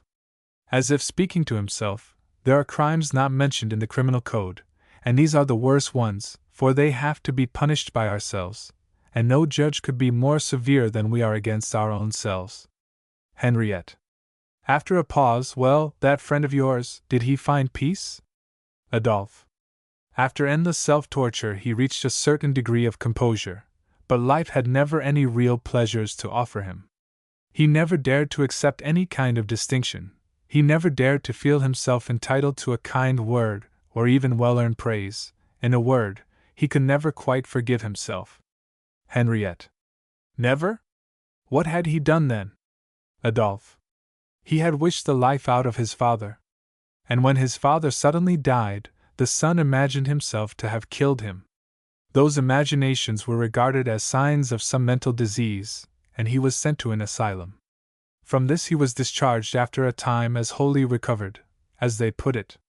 But the sense of guilt remained with him, and so he continued to punish himself for his evil thoughts. Henriette. Are you sure the evil cannot kill? Adolphe. You mean in some mystic way? Henriette. As you please. Let it go at mystic. In my own family, I am sure that my mother and my sisters killed my father with their hatred. You see, he had the awful idea that he must oppose all our tastes and inclinations. Wherever he discovered a natural gift, he tried to root it out. In that way he aroused a resistance that accumulated until it became like an electrical battery charged with hatred. At last it grew so powerful that he languished away, became depolarized, lost his willpower, and in the end came to wish himself dead. Adolphe. And your conscience never troubled you? Henriette. No, and furthermore, I don't know what conscience is. Adolphe. You don't? Well, then you'll soon learn. Pause. How do you believe Maurice will look when he gets here? What do you think he will say? Henriette. Yesterday morning, you know, he and I tried to make the same kind of guess about you while we were waiting for you. Adolphe. Well? Henriette. We guessed entirely wrong. Adolphe. Can you tell me why you sent for me? Henriette. Malice, arrogance, outright cruelty. Adolphe. How strange it is that you can admit your faults, and yet not repent of them. Henriette. It must be because I don't feel quite responsible for them. They are like the dirt left behind by things handled during the day and washed off at night. But tell me one thing, do you really think so highly of humanity as you profess to do? Adolphe. Yes, we are a little better than our reputation, and a little worse. Henriette. That is not a straightforward answer. Adolphe. No, it isn't. But are you willing to answer me frankly when I ask you, do you still love Maurice? Henriette. I cannot tell until I see him. But at this moment I feel no longing for him, and it seems as if I could very well live without him. Adolphe. It's likely you could, but I fear you have become chained to his fate. Sh. Here he comes. Henriette. How everything repeats itself. The situation is the same, the very words are the same, as when we were expecting you yesterday. Maurice. Enters, pale as death, hollow-eyed, unshaven. Here I am, my dear friends, if this be me. For that last night in a cell changed me into a new sort of being. Notices Henriette and Adolphe. Adolphe. Sit down and pull yourself together, and then we can talk things over. Maurice. To Henriette, perhaps I am in the way? Adolphe. Now, don't get bitter. Maurice. I have grown bad in these 24 hours, and suspicious also, so I guess I'll soon be left to myself. And who wants to keep company with a murderer? Henriette. But you have been cleared of the charge. Maurice. Picks up a newspaper by the police, yes, but not by public opinion. Here you see the murderer Maurice Gerard, once a playwright, and his mistress, Henriette Mauclerc. Henriette. Oh, my mother and my sisters, my mother! Jesus have mercy. Maurice. And can you see that I actually look like a murderer? And then it is suggested that my play was stolen. So there isn't a vestige left of the victorious hero from yesterday. In place of my own, the name of Octave, my enemy, appears on the billboards, and he is going to collect my 100,000 francs. Oh, Solon, Solon! Such is fortune, and such is fame. You are fortunate, Adolphe, because you have not yet succeeded. Henriette. So you don't know that Adolphe has made a great success in London and carried off the first prize? Maurice. Darkly, no, I didn't know that. Is it true, Adolphe? Adolphe. It is true, but I have returned the prize. Henriette. With emphasis, that I didn't know. So you are also prevented from accepting any distinctions, like your friend? Adolphe. My friend? Embarrassed, oh yes, yes. Maurice. Your success gives me pleasure, but it puts us still farther apart. Adolphe. That's what I expected, and I suppose I'll be as lonely with my success as you with your adversity. Think of it, that people feel hurt by your fortune. Oh, it's ghastly to be alive. Maurice. You say that. What am I then to say? It is as if my eyes had been covered with a black veil, and as if the color and shape of all life had been changed by it. This room looks like the room I saw yesterday, and yet it is quite different. I recognize both of you, of course, but your faces are new to me. I sit here and search for words because I don't know what to say to you. I ought to defend myself, but I cannot. And I almost missed the cell, for it protected me, at least, against the curious glances that pass right through me. The murderer Maurice and his mistress. You don't love me any longer, Henriette, and no more do I care for you. Today you are ugly, clumsy, insipid, repulsive. Two men in civilian clothes have quietly seated themselves at a table in the background. Adolphe. Wait a little and get your thoughts together. That you have been discharged and cleared of all suspicion must appear in some of the evening papers. And that puts an end to the whole matter. Your play will be put on again, and if it comes to the worst, you can write a new one. Leave Paris for a year and let everything become forgotten. You who have exonerated mankind will be exonerated yourself. Maurice. Ha ha! Mankind! Ha ha! Adolphe. You have ceased to believe in goodness? Maurice. Yes, if I ever did believe in it. Perhaps it was only a mood, a manner of looking at things, a way of being polite to the wild beasts. When I, who was held among the best, can be so rotten to the core, what must then be the wretchedness of the rest? Adolphe. Now I'll go out and get all the evening papers, and then we'll undoubtedly have reason to look at things in a different way. Maurice. Turning toward the background, two detectives. It means that I am released under surveillance, so that I can give myself away by careless talking. Adolphe. Those are not detectives. That's only your imagination. I recognize both of them. Goes toward the door. Maurice. Don't leave us alone, Adolphe. I fear that Henriette and I may come to open explanations. Adolphe. Oh, be sensible, Maurice, and think of your future. Try to keep him quiet, Henriette. I'll be back in a moment. Goes out. Henriette. Well, Maurice, what do you think now of our guilt or guiltlessness? Maurice. I have killed nobody. All I did was to talk a lot of nonsense while I was drunk. But it is your crime that comes back, and that crime you have grafted onto me. Henriette. Oh, that's the tone you talk in now. Was it not you who cursed your own child, and wished the life out of it, and wanted to go away without saying goodbye to anybody? And was it not I who made you visit Marion and show yourself to Madame Catherine? Maurice. Yes, you are right. Forgive me. You proved yourself more human than I, and the guilt is wholly my own. Forgive me. But all the same I am without guilt. Who has tied this net from which I can never free myself? Guilty and guiltless. Guiltless and yet guilty. Oh, it is driving me mad. Look, now they sit over there and listen to us, and no waiter comes to take our order. I'll go out and order a cup of tea. Do you want anything? Henriette. Nothing. Maurice goes out. First detective. Goes up to Henriette. Let me look at your papers. Henriette. How dare you speak to me? Detective. Dare? I'll show you. Henriette. What do you mean? Detective.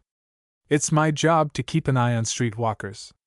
Yesterday you came here with one man, and today with another. That's as good as walking the streets. And unescorted ladies don't get anything here. So you'd better get out and come along with me. Henriette. My escort will be back in a moment. Detective. Yes, and a pretty kind of escort you've got, the kind that doesn't help a girl a bit. Henriette. Oh God! My mother, my sisters, I am of good family, I tell you. Detective. Yes, first-rate family, I am sure. But you are too well known through the papers. Come along. Henriette. Where? What do you mean? Detective. Oh, to the bureau, of course. There you'll get a nice little card and a license that brings you free medical care. Henriette. Oh Lord Jesus, you don't mean it. Detective. Grabbing Henriette by the arm, don't I mean it? Henriette. Falling on her knees, save me, Maurice. Help. Detective. Shut up, you fool. Maurice enters, followed by waiter. Waiter. Gentlemen of that kind are not served here. You just pay and get out. And take the girl along. Maurice. Crushed, searches his pocketbook for money. Henriette, pay for me, and let us get away from this place. I haven't a sou left. Waiter. So the lady has to put up for her Alphonse. Alphonse? Do you know what that is? Henriette. Looking through her pocketbook, oh, merciful heavens! I have no money either. Why doesn't Adolphe come back? Detective. Well, did you ever see such rotters? Get out of here, and put up something as security. That kind of ladies generally have their fingers full of rings. Maurice. Can it be possible that we have sunk so low? Henriette. Takes off a ring and hands it to the waiter. The abbé was right. This is not the work of man. Maurice. No, it's the devil's. But if we leave before Adolphe returns, he will think that we have deceived him and run away. Henriette. That would be in keeping with the rest. But we'll go into the river now, won't we? Maurice. Takes Henriette by the hand as they walk out together, into the river. Yes. Curtain. Act 4, first scene. In the Luxembourg Gardens, at the group of Adam and Eve. The wind is shaking the trees and stirring up dead leaves, straws, and pieces of paper from the ground. Maurice and Henriette are seated on a bench. Henriette. So you don't want to die? Maurice. No, I am afraid. I imagine that I am going to be very cold down there in the grave, with only a sheet to cover me and a few shavings to lie on. And besides that, it seems to me as if there were still some task waiting for me, but I cannot make out what it is. Henriette. But I can guess what it is. Maurice. Tell me. Henriette. It is revenge. You, like me, must have suspected Jean and Emile of sending the detectives after me yesterday. Such a revenge on arrival none but a woman could devise. Maurice. Exactly what I was thinking. But let me tell you that my suspicions go even further. It seems as if my sufferings during these last few days had sharpened my wits. Can you explain, for instance, why the waiter from the Auberge d'Adrets and the head waiter from the Pavilion were not called to testify at the hearing? Henriette. I never thought of it before. But now I know why. They had nothing to tell, because they had not been listening. Maurice. But how could the commissaire then know what we had been saying? Henriette. He didn't know, but he figured it out. He was guessing, and he guessed right. Perhaps he had had to deal with some similar case before. Maurice. Or else he concluded from our looks what we had been saying. There are those who can read other people's thoughts. Adolphe being the dupe, it seemed quite natural that we should have called him an ass. It's the rule, I understand, although it's varied at times by the use of idiot instead. But ass was nearer at hand in this case, as we had been talking of carriages and triumphal chariots. It is quite simple to figure out a fourth fact, when you have three known ones to start from. Henriette. Just think that we have let ourselves be taken in so completely. Maurice. That's the result of thinking too well of one's fellow beings. This is all you get out of it. But do you know, I suspect somebody else back of the commissaire, who, by the by, must be a full-fledged scoundrel. Henriette. You mean the abbé, who was taking the part of a private detective? Maurice. That's what I mean. That man has to receive all kinds of confessions.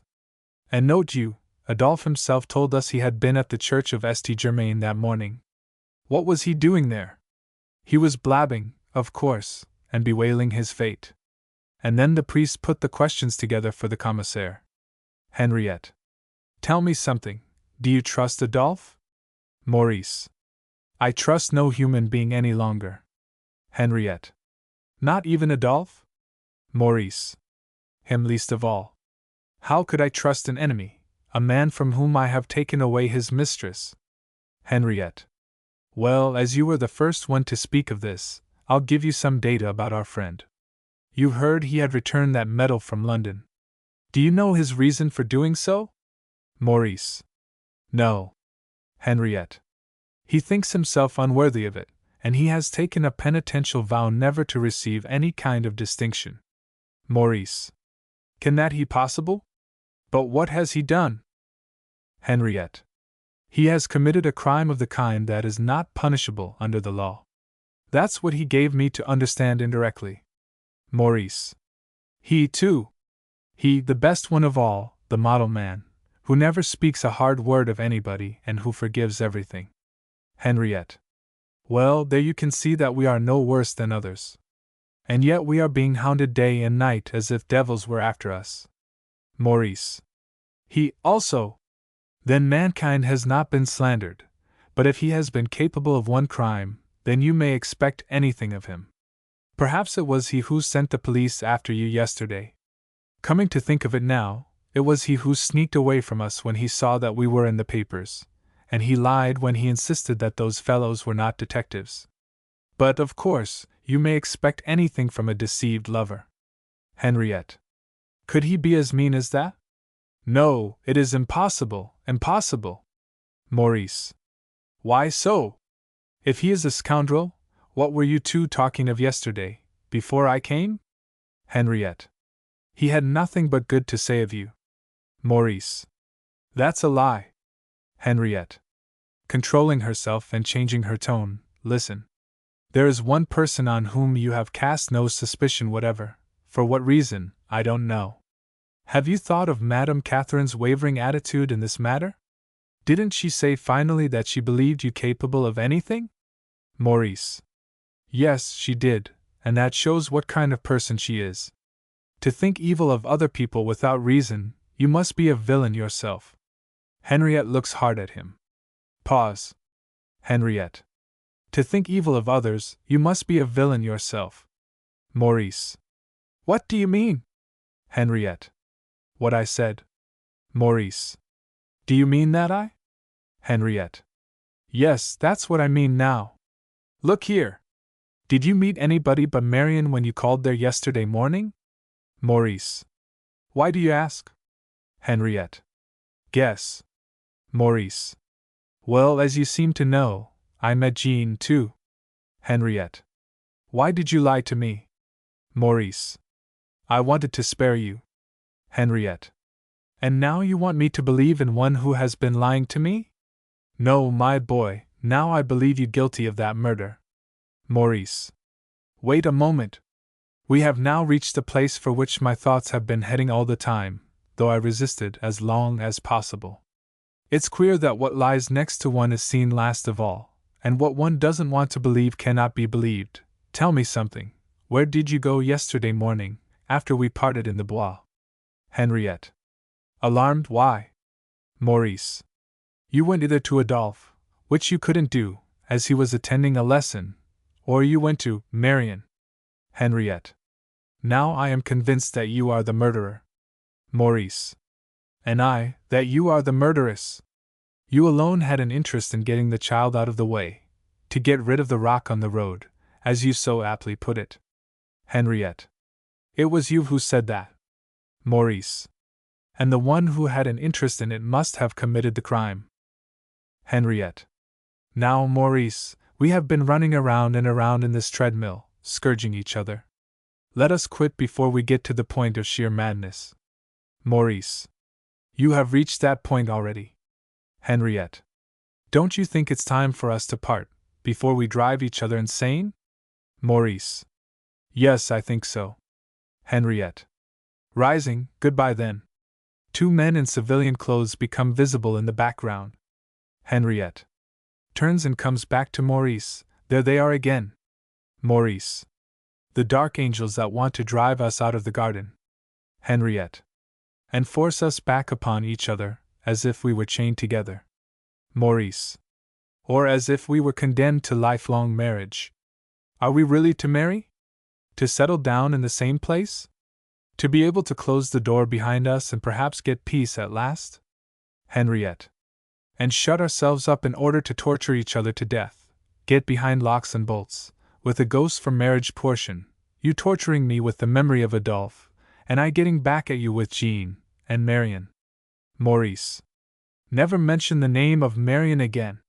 Don't you know that she was to be buried today, at this very moment perhaps? Henriette. And you are not there?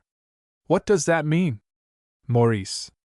It means that both Jean and the police have warned me against the rage of the people. Henriette. A coward too? Maurice. All the vices. How could you ever have cared for me? Henriette. Because 2 days ago you were another person, well worthy of being loved. Maurice. And now sunk to such a depth. Henriette. It isn't that. But you are beginning to flaunt bad qualities which are not your own. Maurice. But yours? Henriette. Perhaps, for when you appear a little worse I feel myself at once a little better. Maurice. It's like passing on a disease to save one's self-respect. Henriette. And how vulgar you have become, too! Maurice. Yes, I notice it myself, and I hardly recognize myself since that night in the cell. They put in one person and let out another through that gate which separates us from the rest of society. And now I feel myself the enemy of all mankind. I should like to set fire to the earth and dry up the oceans, for nothing less than a universal conflagration can wipe out my dishonor. Henriette. I had a letter from my mother today.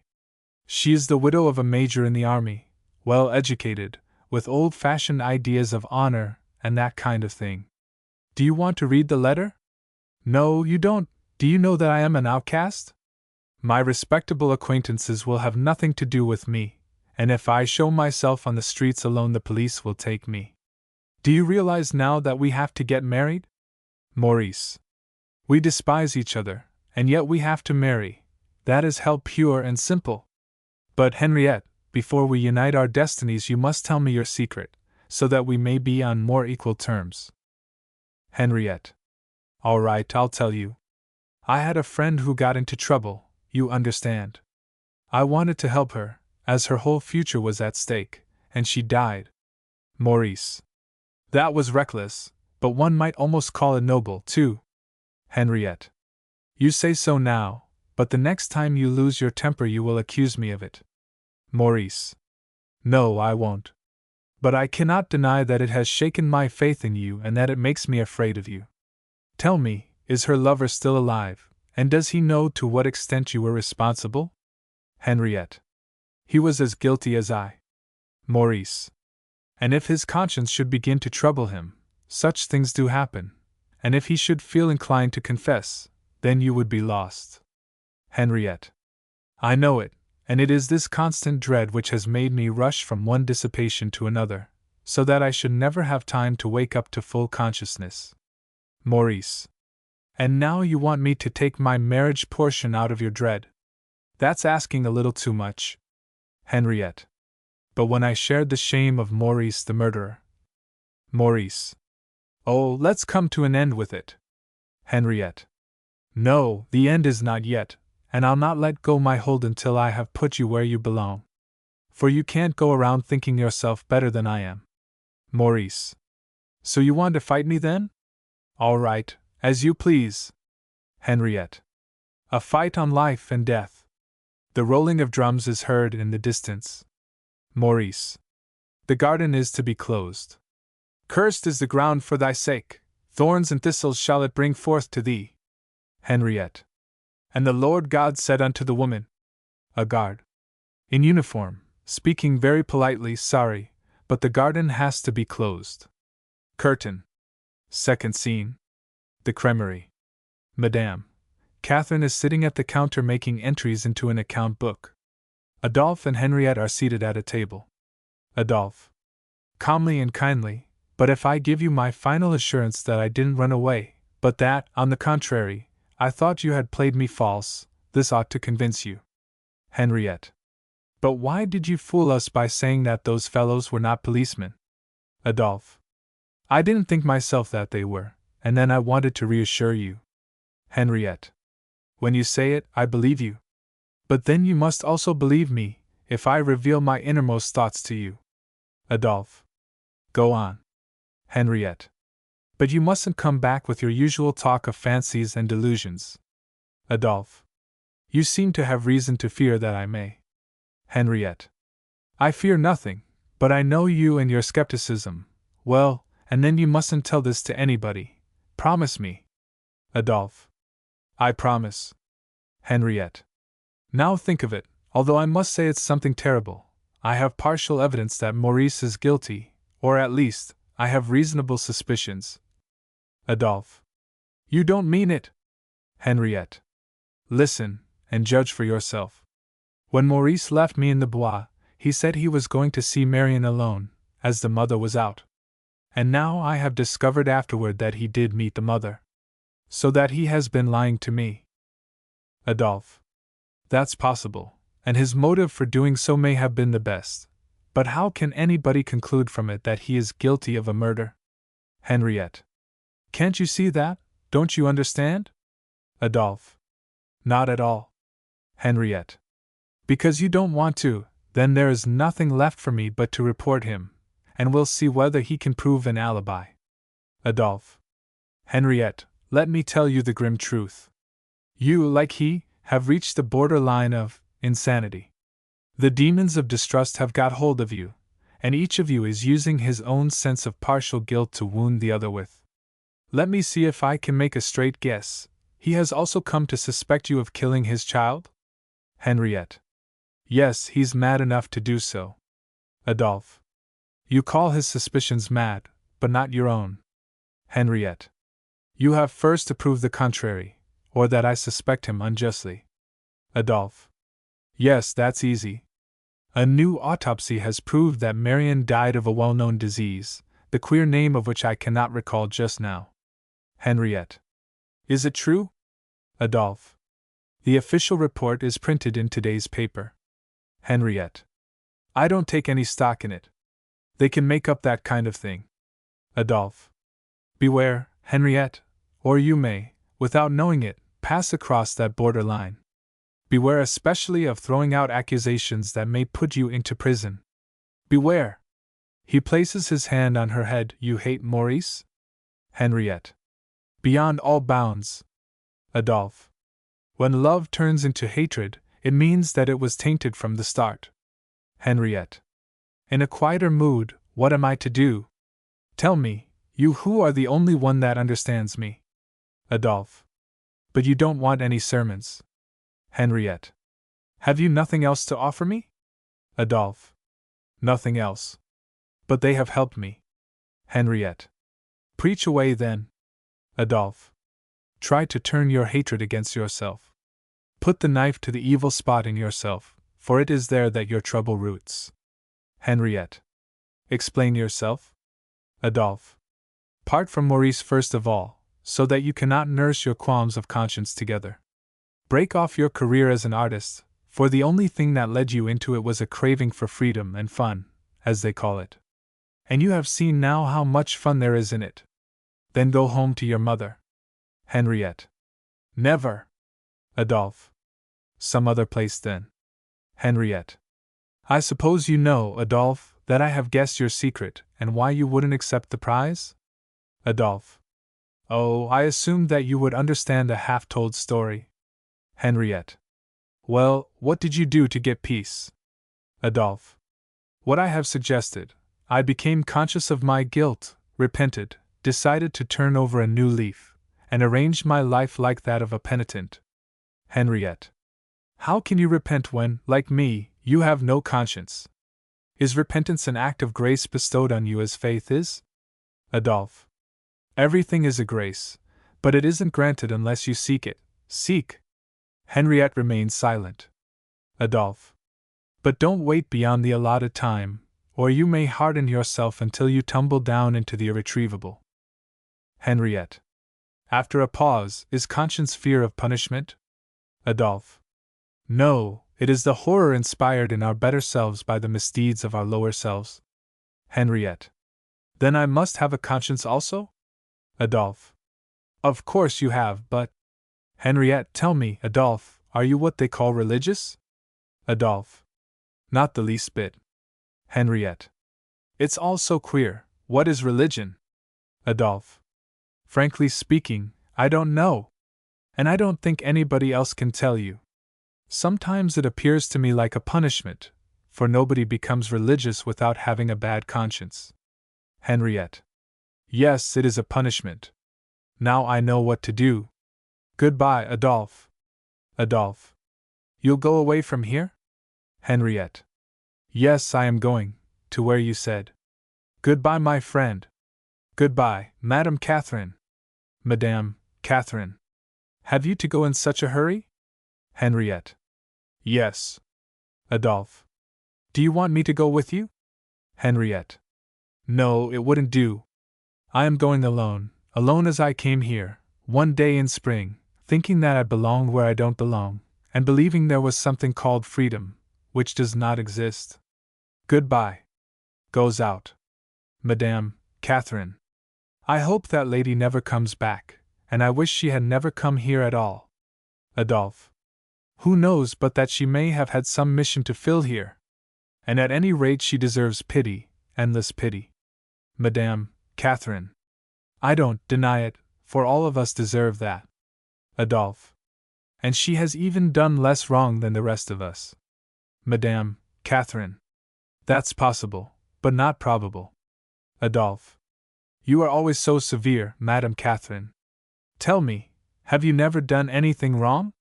Madame Catherine. Startled, of course, as I am a sinful human creature. But if you have been on thin ice and fallen in, you have a right to tell others to keep away. And you may do so without being held severe or uncharitable. Didn't I say to Monsieur Maurice the moment that lady entered here, look out! Keep away! And he didn't, and so he fell in. Just like a naughty, self-willed child. And when a man acts like that he has to have a spanking, like any disobedient youngster. Adolphe. Well, hasn't he had his spanking? Madame Catherine. Yes, but it does not seem to have been enough, as he is still going around complaining. Adolphe. That's a very popular interpretation of the whole intricate question. Madame Catherine. Oh, pish!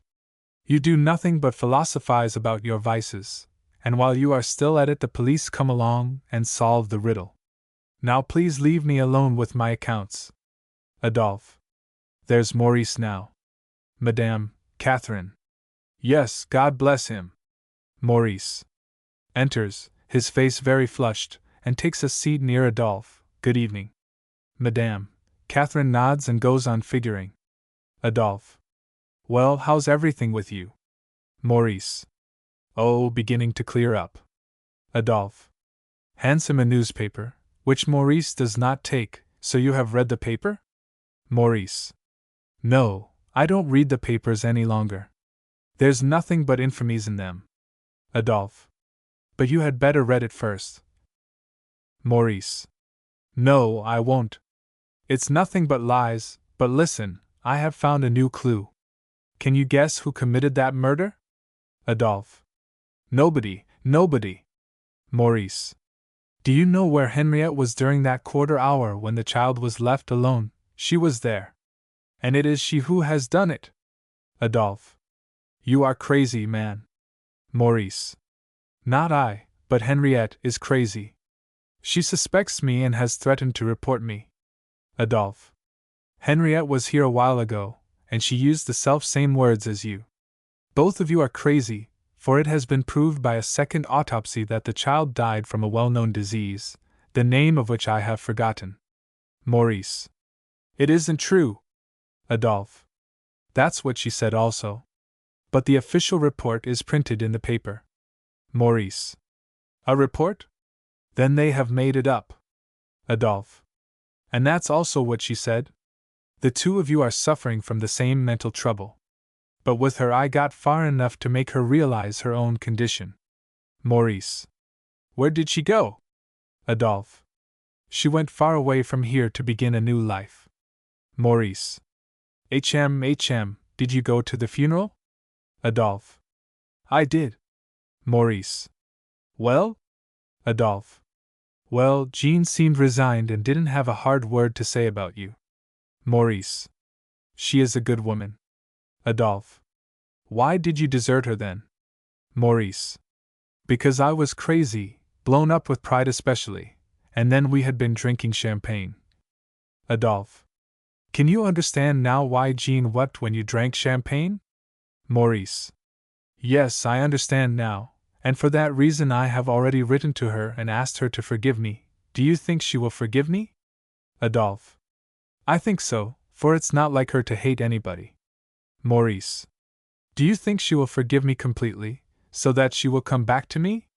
Adolphe. Well, I don't know about that. You have shown yourself so poor in keeping faith that it is doubtful whether she will trust her fate to you any longer. Maurice. But I can feel that her fondness for me has not ceased, and I know she will come back to me. Adolphe. How can you know that? How can you believe it? Didn't you even suspect her and that decent brother of hers of having sent the police after Henriette out of revenge? Maurice. But I don't believe it any longer. That is to say, I guess that fellow Emile is a pretty slick customer. Madame Catherine. Now look here. What are you saying of Monsieur Emile? Of course, he is nothing but a workman, but if everybody kept as straight as he, there is no flaw in him, but a lot of sense and tact. Emile. Enters Monsieur Gerard? Maurice. That's me. Emile. Pardon me, but I have something to say to you in private. Maurice. Go right on. We are all friends here. The Abbé enters and sits down. Emile. With a glance at the Abbé, perhaps after. Maurice. Never mind. The Abbé is also a friend, although he and I differ. Emile. You know who I am, Monsieur Gerard? My sister has asked me to give you this package as an answer to your letter. Maurice takes the package and opens it. Emile. And now I have only to add, seeing as I am in a way my sister's guardian, that on her behalf as well as my own, I acknowledge you free of all obligations, now when the natural tie between you does not exist any longer. Maurice. But you must have a grudge against me? Emile. Must I? I can't see why. On the other hand, I should like to have a declaration from you, here in the presence of your friends, that you don't think either me or my sister capable of such a meanness as to send the police after Mademoiselle Henriette. Maurice.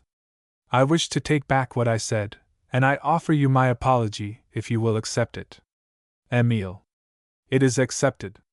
And I wish all of you a good evening. Goes out. Everybody. Good evening. Maurice. The tie and the gloves which Jean gave me for the opening night of my play, and which I let Henrietta throw into the fireplace. Who can have picked them up? Everything is dug up, everything comes back, and when she gave them to me in the cemetery, she said she wanted me to look fine and handsome, so that other people would like me also, and she herself stayed at home. This hurt her too deeply, and well it might. I have no right to keep company with decent human beings. Oh, have I done this? Scoffed at a gift coming from a good heart, scorned a sacrifice offered to my own welfare. This was what I threw away in order to get a laurel that is lying on the rubbish heap, and a bust that would have belonged in the pillory. Abbé, now I come over to you. Abbé. Welcome. Maurice. Give me the word that I need. Abbé. Do you expect me to contradict your self-accusations and inform you that you have done nothing wrong? Maurice. Speak the right word. Abbé. With your leave, I'll say then that I have found your behavior just as abominable as you have found it yourself. Maurice. What can I do to get out of this? Abbé. You know as well as I do. Maurice. No, I know only that I am lost, that my life is spoiled, my career cut off, my reputation in this world ruined forever. Abbé. And so you are looking for a new existence in some better world, which you are now beginning to believe in? Maurice. Yes, that's it. Abbé. You have been living in the flesh and you want now to live in the spirit. Are you then so sure that this world has no more attractions for you? Maurice. None whatever. Honor is a phantom, gold, nothing but dry leaves, women, mere intoxicants. Let me hide myself behind your consecrated walls and forget this horrible dream that has filled 2 days and lasted 2 eternities. Abbé. All right. But this is not the place to go into the matter more closely. Let us make an appointment for this evening at 9 o'clock in the church of St. Germain. For I am going to preach to the inmates of St. Lazare, and that may be your first step along the hard road of penitence. Maurice. Penitence? Abbé. Well, didn't you wish? Maurice. Yes. Abbé. Then we have vigils between midnight and 2 o'clock. Maurice. That will be splendid. Abbé. Give me your hand that you will not look back. Maurice, rising, holds out his hand. Here is my hand, and my will goes with it. Servant girl enters from the kitchen, a telephone call for Monsieur Maurice. Maurice. From whom? Servant girl. From the theater. Maurice tries to get away, but the abbé holds on to his hand. Abbé. To the servant girl, find out what it is. Servant girl. They want to know if Monsieur Maurice is going to attend the performance tonight. Abbé. To Maurice, who is trying to get away, no, I won't let you go. Maurice. What performance is that? Adolphe. Why don't you read the paper? Madame, Catherine and the abbé. He hasn't read the paper? Maurice. It's all lies and slander. To the servant girl, tell them that I am engaged for this evening. I am going to church.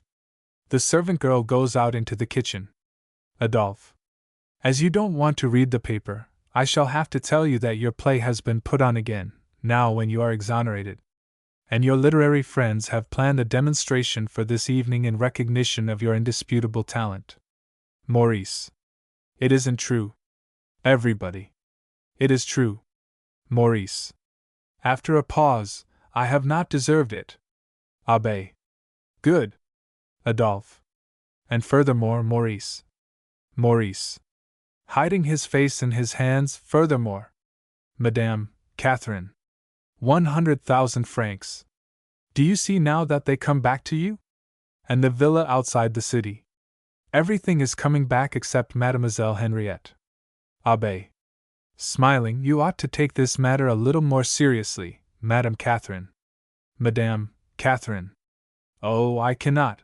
I just can't keep serious any longer. She breaks into open laughter, which she vainly tries to smother with her handkerchief. Adolphe. Say, Maurice, the play begins at 8. Abbé. But the church services are at 9. Adolphe. Maurice. Madame, Catherine. Let us hear what the end is going to be, Monsieur Maurice. Maurice drops his head on the table, in his arms. Adolphe. Loose him, Abbé. Abbé. No, it is not for me to loose or bind. He must do that himself. Maurice. Rising, well, I go with the abbé. Abbé. No, my young friend. I have nothing to give you but a scolding, which you can give yourself. And you owe a duty to yourself and to your good name. That you have got through with this as quickly as you have is to me a sign that you have suffered your punishment as intensely as if it had lasted in eternity. And when Providence absolves you, there is nothing for me to add. Maurice. But why did the punishment have to be so hard when I was innocent? Abbé. Hard? Only 2 days. And you were not innocent. For we have to stand responsible for our thoughts and words and desires also. And in your thought you became a murderer when your evil self wished the life out of your child. Maurice. You are right. But my decision is made. Tonight I will meet you at the church in order to have a reckoning with myself, but tomorrow evening I go to the theater. Madame, Catherine. A good solution, Monsieur Maurice. Adolphe. Yes, that is the solution. Phew. Abbé. Yes, so it is. Curtain. Miss Julia Introduction. The volume containing the translation of There Are Crimes and Crimes had barely reached the public when word came across the ocean that August Strindberg had ended his long fight with life. His family had long suspected some serious organic trouble. Early in the year, when Lai had just recovered from an illness of temporary character, their worst fears became confirmed. An examination disclosed a case of cancer in the stomach, and the disease progressed so rapidly that soon all hope of recovery was out of the question. On May 14, 1912, Strindberg died. With his death peace came in more senses than one. All the fear and hatred which he had incurred by what was best as well as worst in him seemed to be laid at rest with his own worn-out body. The love and the admiration which he had sown in far greater measure were granted unchecked expression. His burial, otherwise as simple as he himself had prescribed, was a truly national event. At the grave of the archrebel appeared a royal prince as official representative of the reigning house, the entire cabinet, and numerous members of the Riksdag. Thousands of men and women representing the best of Sweden's intellectual and artistic life went to the cemetery, though the hour of the funeral was 8 o'clock in the morning. It was an event in which the masses and the classes shared a common sorrow, the standards of student organizations mingling with the banners of labor unions. And not only the capital, but the whole country, observed the day as one of mourning. A thought frequently recurring in the comment passed on Strindberg's death by the European press was that, in some mysterious manner, he, more than any other writer, appeared to be the incarnation of the past century, with its nervous striving after truth, its fear of being duped, and its fretting dread that evolution and progress might prove antagonistic terms. And at that simple grave in Stockholm more than one bareheaded spectator must have heard the gravel rattle on the coffin lid with a feeling that not only a great individual, but a whole human period, great in spite of all its weaknesses, was being laid away forever. Among more than 100 plays produced by Strindberg during his lifetime, none has won such widespread attention as Miss Julia, both on account of its masterful construction and its gripping theme. Whether liking or disliking it, critics have repeatedly compared it with Ibsen's Ghosts, and not always to the advantage of the latter work. It represents, first of all, its author's most determined and most daring endeavor to win the modern stage for naturalism. If he failed in this effort, it must be recalled to his honor that he was among the first to proclaim his own failure and to advocate the seeking of new paths when the work was still hot from his hands. However, he believed in it with all the fervor of which his spirit was capable, and to bring home its lesson the more forcibly, he added a preface, a sort of dramatic creed, explaining just what he had tried to do, and why. This preface, which has become hardly less famous than the play itself, is here, as I believe, for the first time rendered into English. The acuteness and exhaustiveness of its analysis serves not only to make it a psychological document of rare value, but also to save me much of the comment which without it might be deemed needful. Years later, while engaged in conducting a theater for the exclusive performance of his own plays at Stockholm, Strindberg formulated a new dramatic creed, that of his mystical period, in which he was wont to sign himself the author of Gustavus Vasa, the Dream Play, The Last Night, etc. It took the form of a pamphlet entitled A Memorandum to the Members of the Intimate Theatre from the Stage Director. Stockholm, 1908. There he gave the following data concerning Miss Julia, and the movement which that play helped to start. In the 80s, the new time began to extend its demands for reform to the stage also. Zola declared war against the French comedy, with its Brussels carpets, its patent leather shoes and patent leather themes, and its dialogue reminding one of the questions and answers of the Catechism. In 1887, Antoine opened his Theatre Libre at Paris, and Therese Raquin, although nothing but an adapted novel, became the dominant model. It was the powerful theme and the concentrated form that showed innovation, although the unity of time was not yet observed, and curtain falls were retained. It was then I wrote my dramas, Miss Julia, The Father, and Creditors. Miss Julia, which was equipped with a now well-known preface, was staged by Antoine, but not until 1892 or 1893, having previously been played by the Students' Association of the Copenhagen University in 1888 or 1889. In the spring of 1893, Creditors was put on at the Theatre Louvre, in Paris, and in the fall of the same year The Father was given at the same theatre, with Philippe Garnier in the title part. But as early as 1889 the Freibühne had been started at Berlin, and before 1893 all three of my dramas had been performed. Miss Julia was preceded by a lecture given by Paul Schlenter, now director of the Hofburg Theatre at Vienna. The principal parts were played by Rosa Bertens, Emanuel Riker, Rittner and Jarno. And Sigismund Lautenberg, director of the Residence Theatre, gave more than 100 performances of Creditors.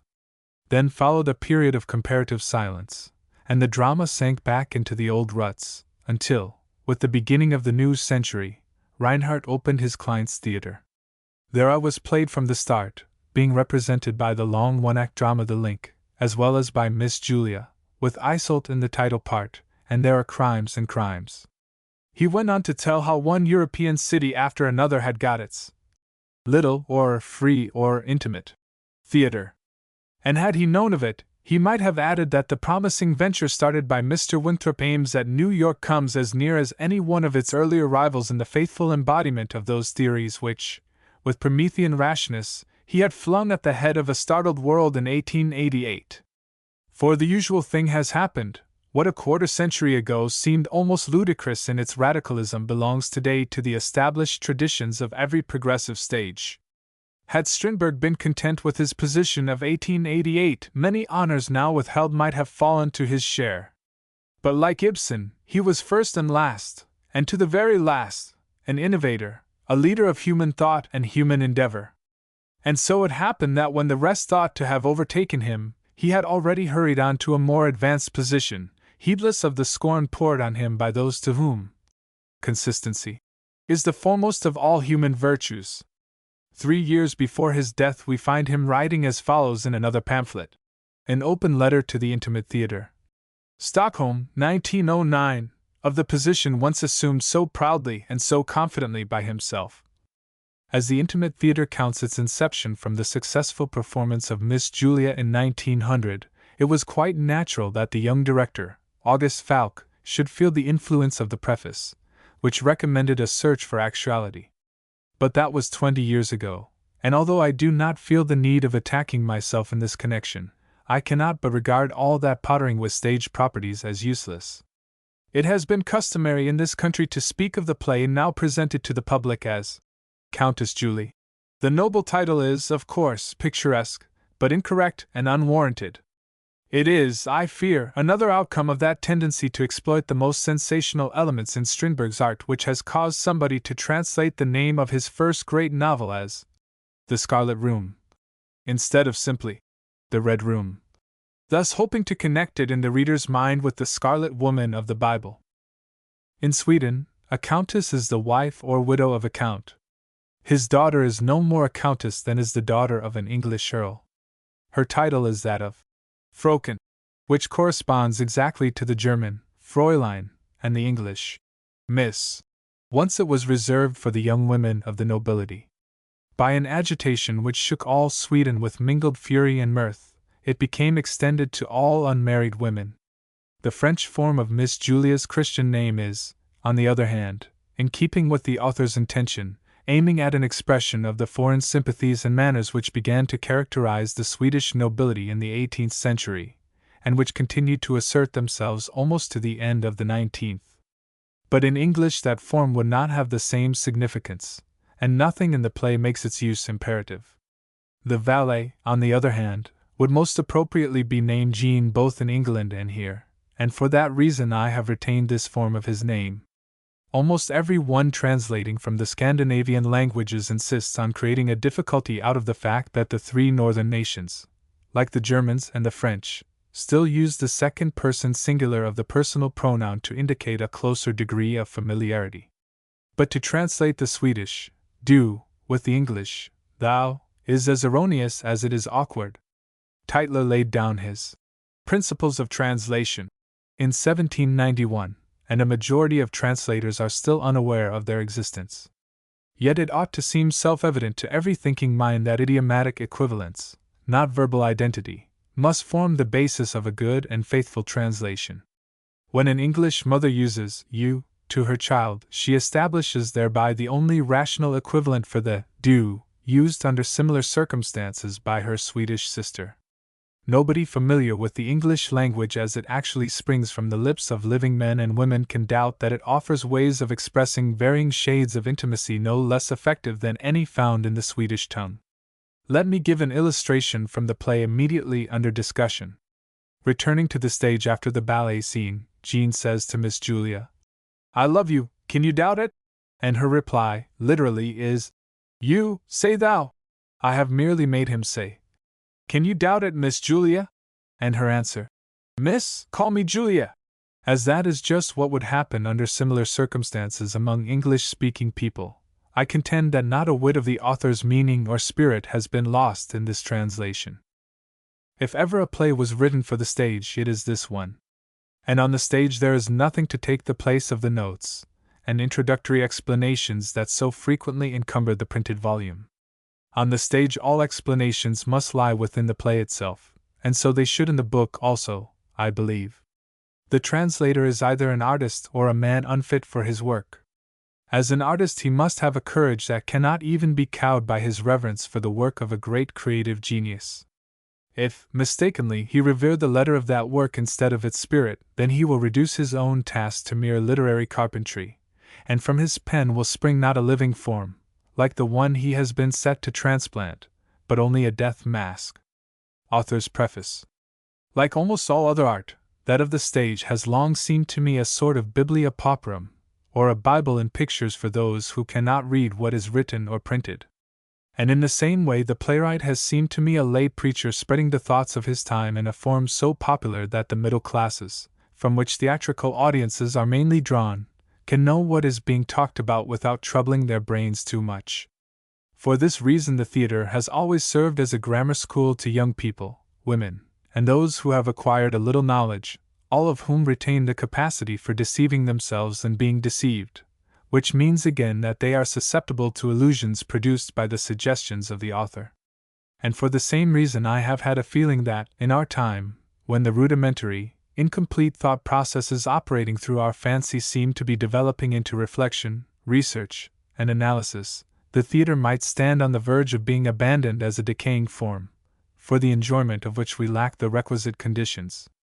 The prolonged theatrical crisis now prevailing throughout Europe speaks in favor of such a supposition, as well as the fact that, in the civilized countries producing the greatest thinkers of the age, namely, England and Germany, the drama is as dead as are most of the other fine arts. In some other countries it has, however, been thought possible to create a new drama by filling the old forms with the contents of a new time. But for one thing, there has not been time for the new thoughts to become so popularized that the public might grasp the questions raised. Secondly, minds have been so inflamed by party conflicts that pure and disinterested enjoyment has been excluded from places where one's innermost feelings are violated, and the tyranny of an applauding or hissing majority is exercised with the openness for which the theater gives a chance. And, finally, there has been no new form devised for the new contents, and the new wine has burst the old bottles. In the following drama I have not tried to do anything new, for that cannot be done, but I have tried to modernize the form in accordance with the demands which I thought the new men of a new time might be likely to make on this art. And with such a purpose in view, I have chosen, or surrendered myself to, a theme that might well be said to lie outside the partisan strife of the day, for the problem of social ascendancy or decline, of higher or lower, of better or worse, of men or women, has been, and will be of lasting interest. In selecting this theme from real life, as it was related to me a number of years ago, when the incident impressed me very deeply, I found it suited to a tragedy, because it can only make us sad to see a fortunately placed individual perish, and this must be the case in still higher degree when we see an entire family die out. But perhaps a time will arrive when we have become so developed, so enlightened, that we can remain indifferent before the spectacle of life, which now seems so brutal, so cynical, so heartless, when we have closed up those lower, unreliable instruments of thought which we call feelings, and which have been rendered not only superfluous but harmful by the final growth of our reflective organs.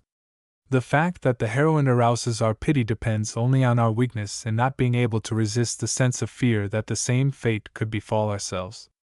And yet it is possible that a very sensitive spectator might fail to find satisfaction in this kind of pity, while the man believing in the future might demand some positive suggestion for the abolition of evil, or, in other words, some kind of program. But first of all, there is no absolute evil. That one family perishes is the fortune of another family, which thereby gets a chance to rise. And the alternation of ascent and descent constitutes one of life's main charms, as fortune is solely determined by comparison. And to the man with a program, who wants to remedy the sad circumstance that the hawk eats the dove, and the flea eats the hawk, I have this question to put: why should it be remedied? Life is not so mathematically idiotic that it lets only the big eat the small, but it happens just as often that the bee kills the lion, or drives it to madness at least. That my tragedy makes a sad impression on many is their own fault. When we grow strong as were the men of the first French Revolution, then we shall receive an unconditionally good and joyful impression from seeing the national forests rid of rotting and superannuated trees that have stood too long in the way of others with equal right to a period of free growth, an impression good in the same way as that received from the death of one incurably diseased. Not long ago they reproached my tragedy, The Father, with being too sad, just as if they wanted merry tragedies. Everybody is clamoring arrogantly for the joy of life, and all theatrical managers are giving orders for farces, as if the joy of life consisted in being silly and picturing all human beings as so many sufferers from st. vitus dance or idiocy. I find the joy of life in its violent and cruel struggles, and my pleasure lies in knowing something and learning something. And for this reason I have selected an unusual but instructive case, an exception, in a word, but a great exception, proving the rule, which, of course, will provoke all lovers of the commonplace. And what also will offend simple brains is that my action cannot be traced back to a single motive, that the viewpoint is not always the same.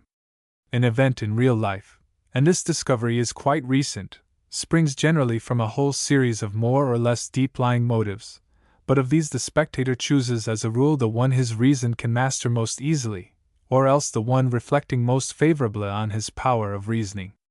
A suicide is committed. Bad business, says the merchant. Unrequited love, say the ladies. Sickness, says the sick man. Crushed hopes, says the shipwrecked. But now it may be that the motive lay in all or none of these directions. It is possible that the one who is dead may have hid the main motive by pushing forward another man to place his memory in a better light. In explanation of Miss Julia's sad fate I have suggested many factors: her mother's fundamental instincts, her father's mistaken upbringing of the girl, her own nature, and the suggestive influence of her fiancé on a weak and degenerate brain, furthermore, and more directly, the festive mood of the midsummer eve, the absence of her father, her physical condition, her preoccupation with the animals, the excitation of the dance, the dusk of the night, the strongly aphrodisiacal influence of the flowers, and lastly the chance forcing the two of them together in a secluded room, to which must be added the aggressiveness of the excited man. Thus I have neither been one-sidedly physiological nor one-sidedly psychological in my procedure. Nor have I merely delivered a moral preachment. This multiplicity of motives I regard as praiseworthy because it is in keeping with the views of our own time. And if others have done the same thing before me, I may boast of not being the sole inventor of my paradoxes, as all discoveries are named. In regard to the character drawing, I may say that I have tried to make my figures rather characterless, and I have done so for reasons I shall now state. In the course of the ages, the word character has assumed many meanings. Originally, it signified probably the dominant ground note in the complex mass of the self, and as such it was confused with temperament. Afterward, it became the middle-class term for an automaton, so that an individual whose nature had come to a standstill, or who had adapted himself to a certain part in life, who had ceased to grow, in a word, was named a character, while one remaining in a state of development, a skillful navigator on life's river, who did not sail with close-tied sheets, but knew when to fall off before the wind and when to luff again, was called lacking in character. And he was called so in a depreciatory sense, of course, because he was so hard to catch, to classify, and to keep track of. This middle-class notion about the immobility of the soul was transplanted to the stage, where the middle-class element has always held sway. There a character became synonymous with a gentleman fixed and finished once for all, one who invariably appeared drunk, jolly, sad. And for the purpose of characterization nothing more was needed than some physical deformity like a clubfoot, a wooden leg, a red nose, or the person concerned was made to repeat some phrase like, "That's capital!" or "Berkiss is willin'," or something of that kind. This manner of regarding human beings as homogeneous is preserved even by the great Molière. Harpagon is nothing but miserly, although Harpagon might as well have been at once miserly and a financial genius, a fine father, and a public-spirited citizen. What is worse yet, his defect is of distinct advantage to his son-in-law and daughter, who are his heirs, and for that reason should not find fault with him, even if they have to wait a little for their wedding. I do not believe, therefore, in simple characters on the stage. And the summary judgments of the author upon men, this one stupid, and that one brutal, this one jealous, and that one stingy, should be challenged by the naturalists, who know the fertility of the soul complex, and who realize that vice has a reverse very much resembling virtue. Because they are modern characters, living in a period of transition more hysterically hurried than its immediate predecessor at least, I have made my figures vacillating, out of joint, torn between the old and the new. And I do not think it unlikely that, through newspaper reading and overheard conversations, modern ideas may have leaked down to the strata where domestic servants belong. My souls, or characters, are conglomerates, made up of past and present stages of civilization, scraps of humanity, torn off pieces of Sunday clothing turned into rags, all patched together as is the human soul itself. And I have furthermore offered a touch of evolutionary history by letting the weaker repeat words stolen from the stronger, and by letting different souls accept ideas, or suggestions, as they are called, from each other. Miss Julia is a modern character, not because the man-hating half-woman may not have existed in all ages, but because now, after her discovery, she has stepped to the front and begun to make a noise. The half-woman is a type coming more and more into prominence, selling herself nowadays for power, decorations, distinctions, diplomas, as formerly for money, and the type indicates degeneration. It is not a good type, for it does not last, but unfortunately it has the power of reproducing itself and its misery through one more generation. And degenerate men seem instinctively to make their selection from this kind of women, so that they multiply and produce indeterminate sexes to whom life is a torture. Fortunately, however, they perish in the end, either from discord with real life, or from the irresistible revolt of their suppressed instincts, or from foiled hopes of possessing the man. The type is tragical, offering us the spectacle of a desperate struggle against nature. It is also tragical as a romantic inheritance dispersed by the prevailing naturalism, which wants nothing but happiness, and for happiness strong and sound races are required. But Miss Julia is also a remnant of the old military nobility which is now giving way to the new nobility of nerves and brain. She is a victim of the discord which a mother's crime produces in a family, and also a victim of the day's delusions, of the circumstances, of her defective constitution, all of which may be held equivalent to the old-fashioned fate or universal law. The naturalist has wiped out the idea of guilt, but he cannot wipe out the results of an action, punishment, prison, or fear, and for the simple reason that they remain without regard to his verdict. For fellow beings that have been wronged are not so good-natured as those on the outside, who have not been wronged at all, can be without cost to themselves.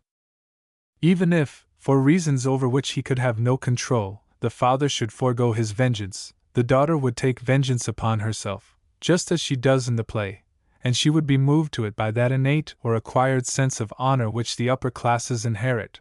Whence? From the days of barbarism, from the original home of the Aryans, from the chivalry of the Middle Ages? It is beautiful, but it has become disadvantageous to the preservation of the race. It is this, the nobleman's harakiri, or the law of the inner conscience compelling the Japanese to cut open his own abdomen at the insult of another, which survives, though somewhat modified, in the duel, also a privilege of the nobility. For this reason the valet, Jean, continues to live, but Miss Julia cannot live on without honor.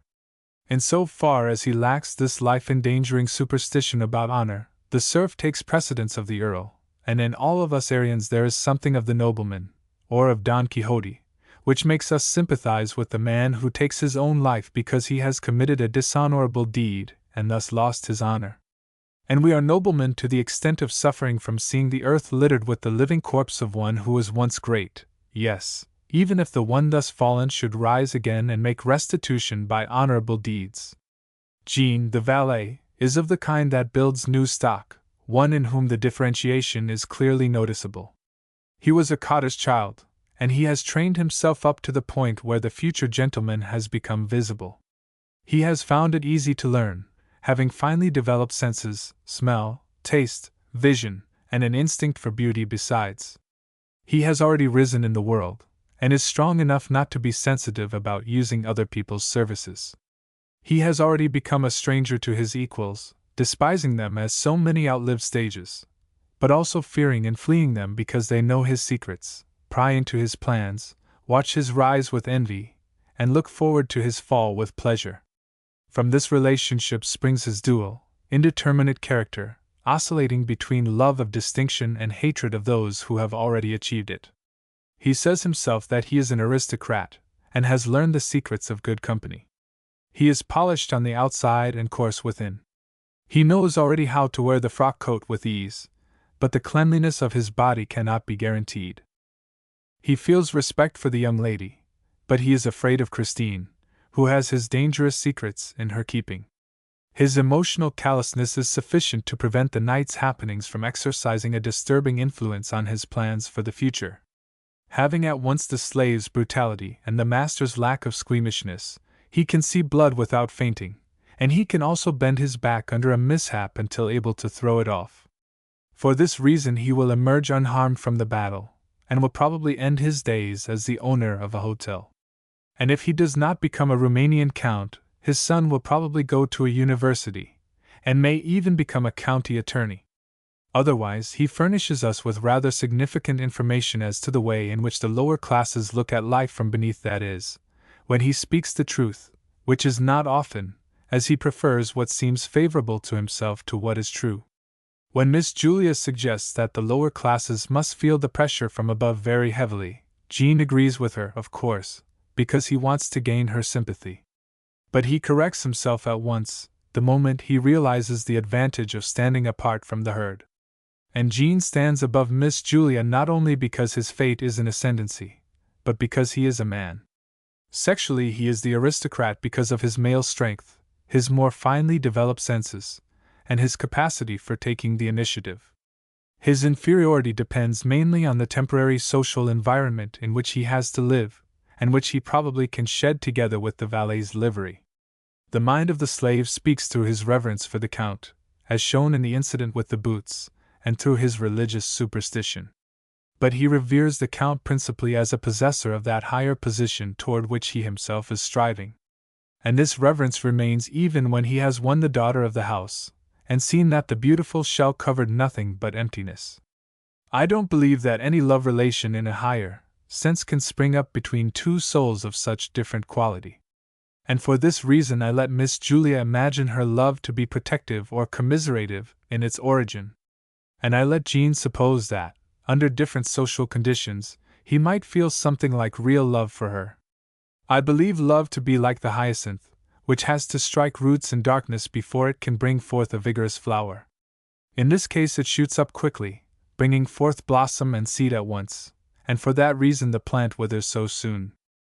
Christine, finally, is a female slave, full of servility and sluggishness acquired in front of the kitchen fire, and stuffed full of morality and religion that are meant to serve her at once as cloak and scapegoat. Her church-going has for its purpose to bring her quick and easy riddance of all responsibility for her domestic thieveries and to equip her with a new stock of guiltlessness. Otherwise she is a subordinate figure, and therefore purposely sketched in the same manner as the minister and the doctor and the father, whom I designed as ordinary human beings, like the common run of country ministers and country doctors. And if these accessory characters have seemed mere abstractions to some people, it depends on the fact that ordinary men are to a certain extent impersonal in the exercise of their callings. This means that they are without individuality, showing only one side of themselves while at work. And as long as the spectator does not feel the need of seeing them from other sides, my abstract presentation of them remains on the whole correct. In regard to the dialogue, I want to point out that I have departed somewhat from prevailing traditions by not turning my figures into catechists who make stupid questions in order to call forth witty answers. I have avoided the symmetrical and mathematical construction of the French dialogue, and have instead permitted the minds to work irregularly as they do in reality, where, during conversation, the cogs of one mind seem more or less haphazardly to engage those of another one, and where no topic is fully exhausted. Naturally enough, therefore, the dialogue strays a good deal as, in the opening scenes, it acquires a material that later on is worked over, picked up again, repeated, expounded, and built up like the theme in a musical composition. The plot is pregnant enough, and as, at bottom, it is concerned only with two persons, I have concentrated my attention on these, introducing only one subordinate figure, the cook, and keeping the unfortunate spirit of the father hovering above and beyond the action. I have done this because I believe I have noticed that the psychological processes are what interest the people of our own day more than anything else. Our souls, so eager for knowledge, cannot rest satisfied with seeing what happens, but must also learn how it comes to happen. What we want to see are just the wires, the machinery. We want to investigate the box with the false bottom, touch the magic ring in order to find the suture, and look into the cards to discover how they are marked. In this I have taken for models the monographic novels of the brothers de Goncourt, which have appealed more to me than any other modern literature. Turning to the technical side of the composition, I have tried to abolish the division into acts. And I have done so because I have come to fear that our decreasing capacity for illusion might be unfavorably affected by intermissions during which the spectator would have time to reflect and to get away from the suggestive influence of the author-hypnotist. My play will probably last an hour and a half, and as it is possible to listen that length of time, or longer, to a lecture, a sermon, or a debate, I have imagined that a theatrical performance could not become fatiguing in the same time. As early as 1872, in one of my first dramatic experiments, The Outlaw, I tried the same concentrated form, but with scant success. The play was written in 5 acts and wholly completed when I became aware of the restless, scattered effect it produced. Then I burned it, and out of the ashes rose a single, well-built act, covering 50 printed pages, and taking hour for its performance. Thus the form of the present play is not new, but it seems to be my own, and changing aesthetical conventions may possibly make it timely. My hope is still for a public educated to the point where it can sit through a whole evening performance in a single act. But that point cannot be reached without a great deal of experimentation. In the meantime, I have resorted to 3 art forms that are to provide resting places for the public and the actors, without letting the public escape from the illusion induced. All these forms are subsidiary to the drama. They are the monologue, the pantomime, and the dance, all of them belonging originally to the tragedy of classical antiquity. For the monologue has sprung from the monody, and the chorus has developed into the ballet. Our realists have excommunicated the monologue as improbable, but if I can lay a proper basis for it, I can also make it seem probable, and then I can use it to good advantage. It is probable, for instance, that a speaker may walk back and forth in his room practicing his speech aloud. It is probable that an actor may read through his part aloud, that a servant girl may talk to her cat, that a mother may prattle to her child, that an old spinster may chatter to her parrot, that a person may talk in his sleep. And in order that the actor for once may have a chance to work independently, and to be free for a moment from the author's pointer, it is better that the monologues be not written out, but just indicated. As it matters comparatively little what is said to the parrot or the cat, or in one's sleep, because it cannot influence the action, it is possible that a gifted actor, carried away by the situation and the mood of the occasion, may improvise such matters better than they could be written by the author, who cannot figure out in advance how much may be said, and how long the talk may last, without waking the public out of their illusions. It is well known that, on certain stages, the Italian theater has returned to improvisation and thereby produced creative actors who, however, must follow the author's suggestions, and this may be counted a step forward, or even the beginning of a new art form that might well be called productive. Where, on the other hand, the monologue would seem unreal, I have used the pantomime, and there I have left still greater scope for the actor's imagination, and for his desire to gain independent honors.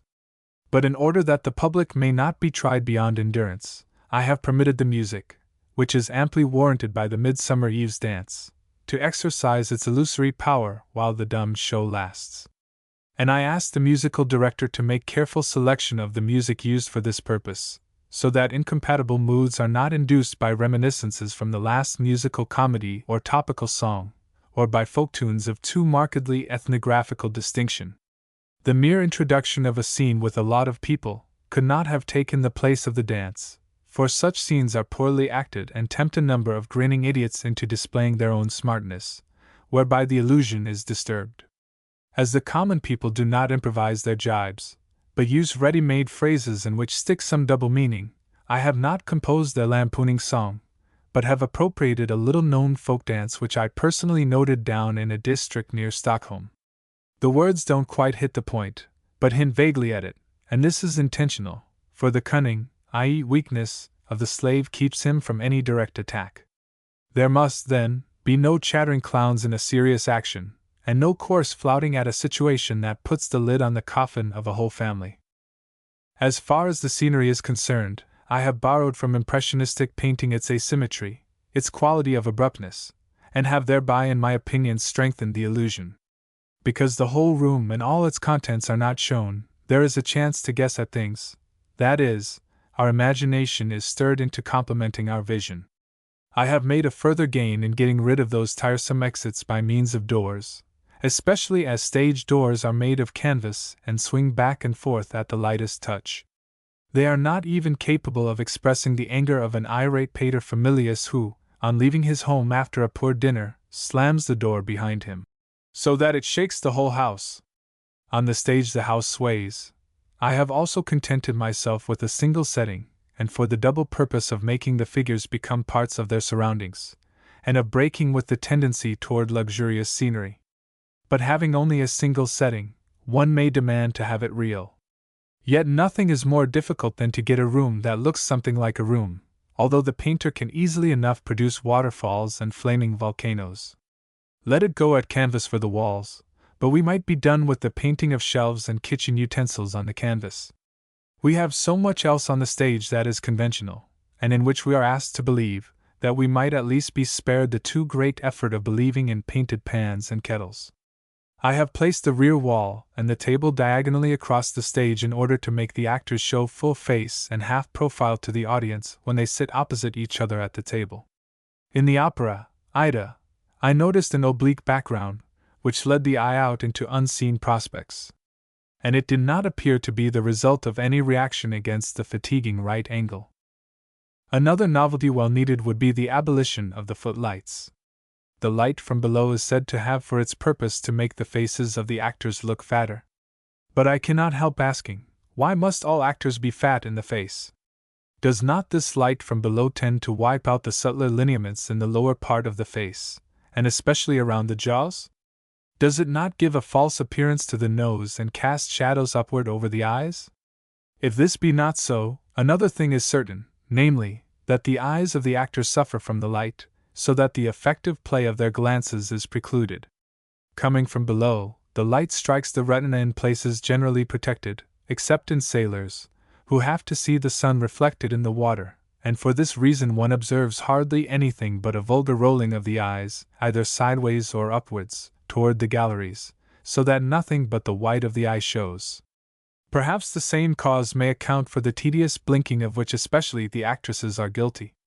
And when anybody on the stage wants to use his eyes to speak with, no other way is left him but the poor one of staring straight at the public, with whom he or she then gets into direct communication outside of the frame provided by the setting.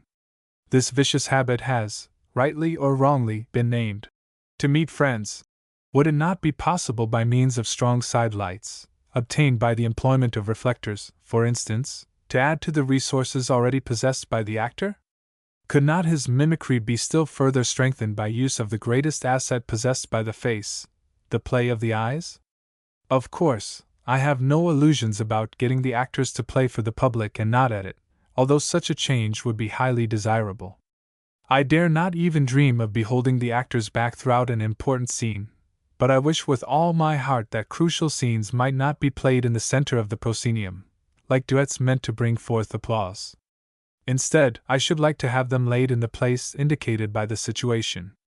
Thus I ask for no revolutions, but only for a few minor modifications.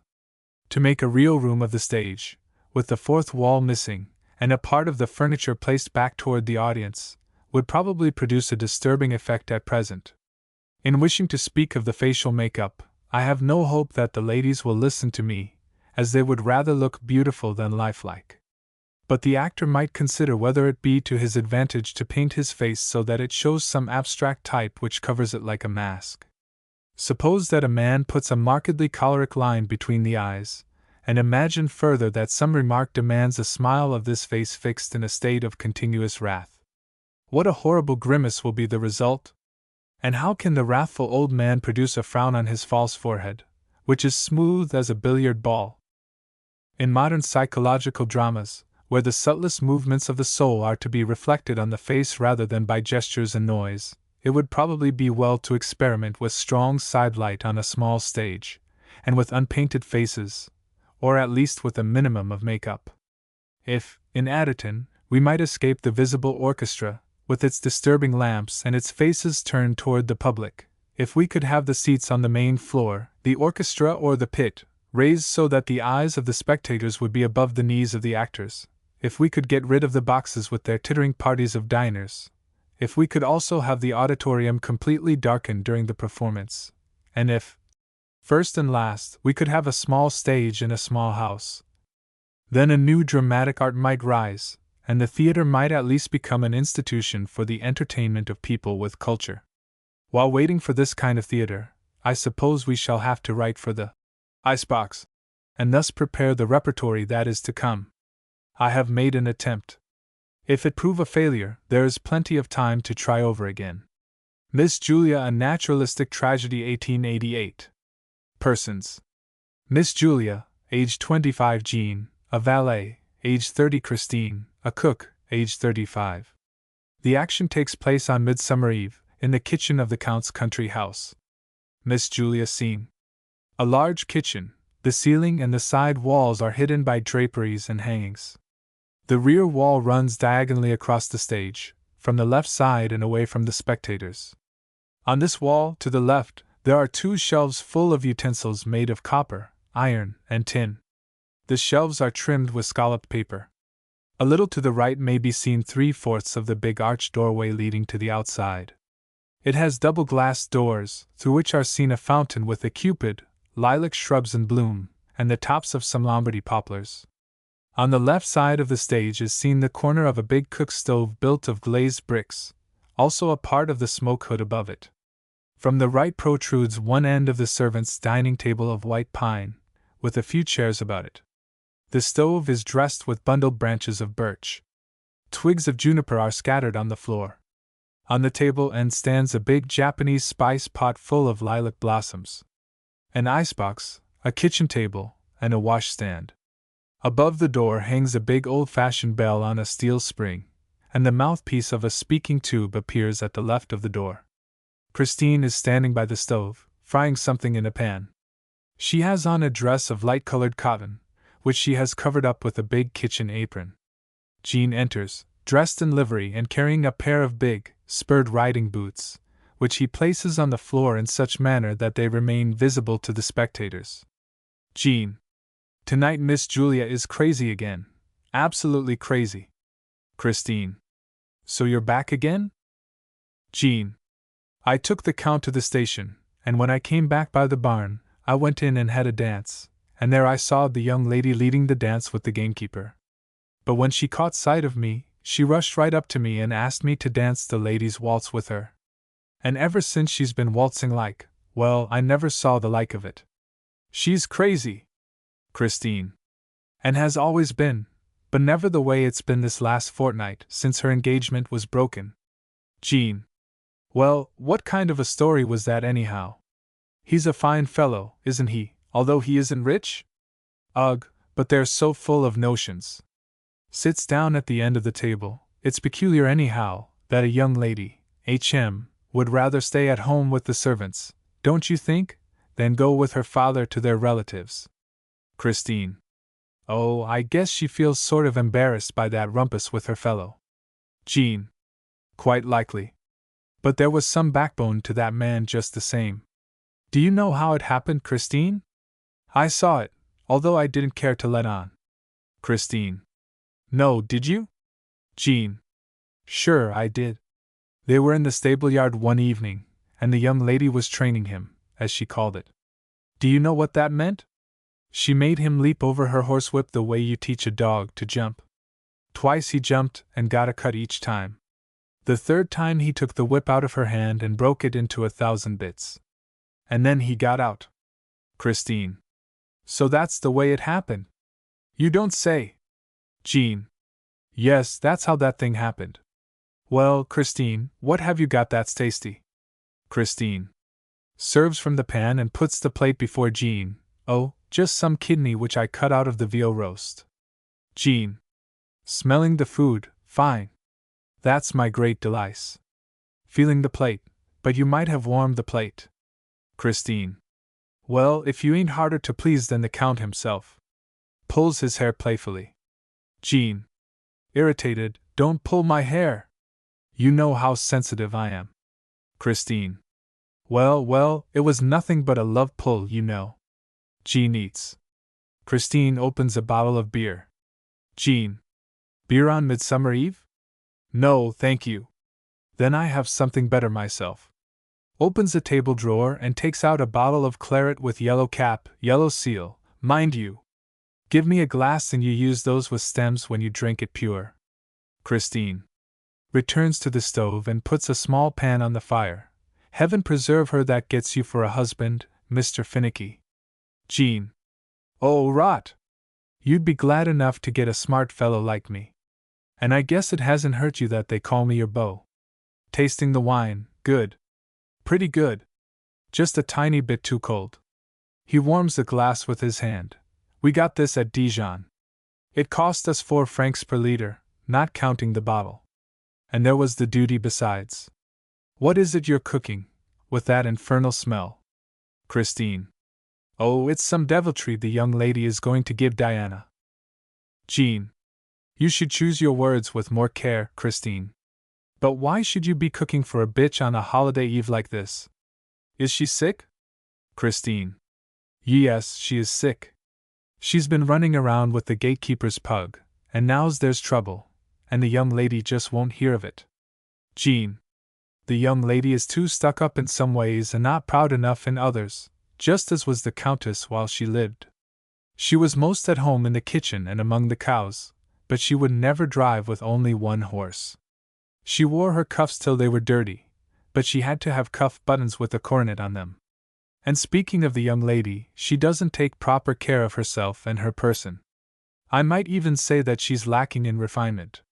Just now, when she was dancing in the barn, she pulled the gamekeeper away from Anna and asked him herself to come and dance with her.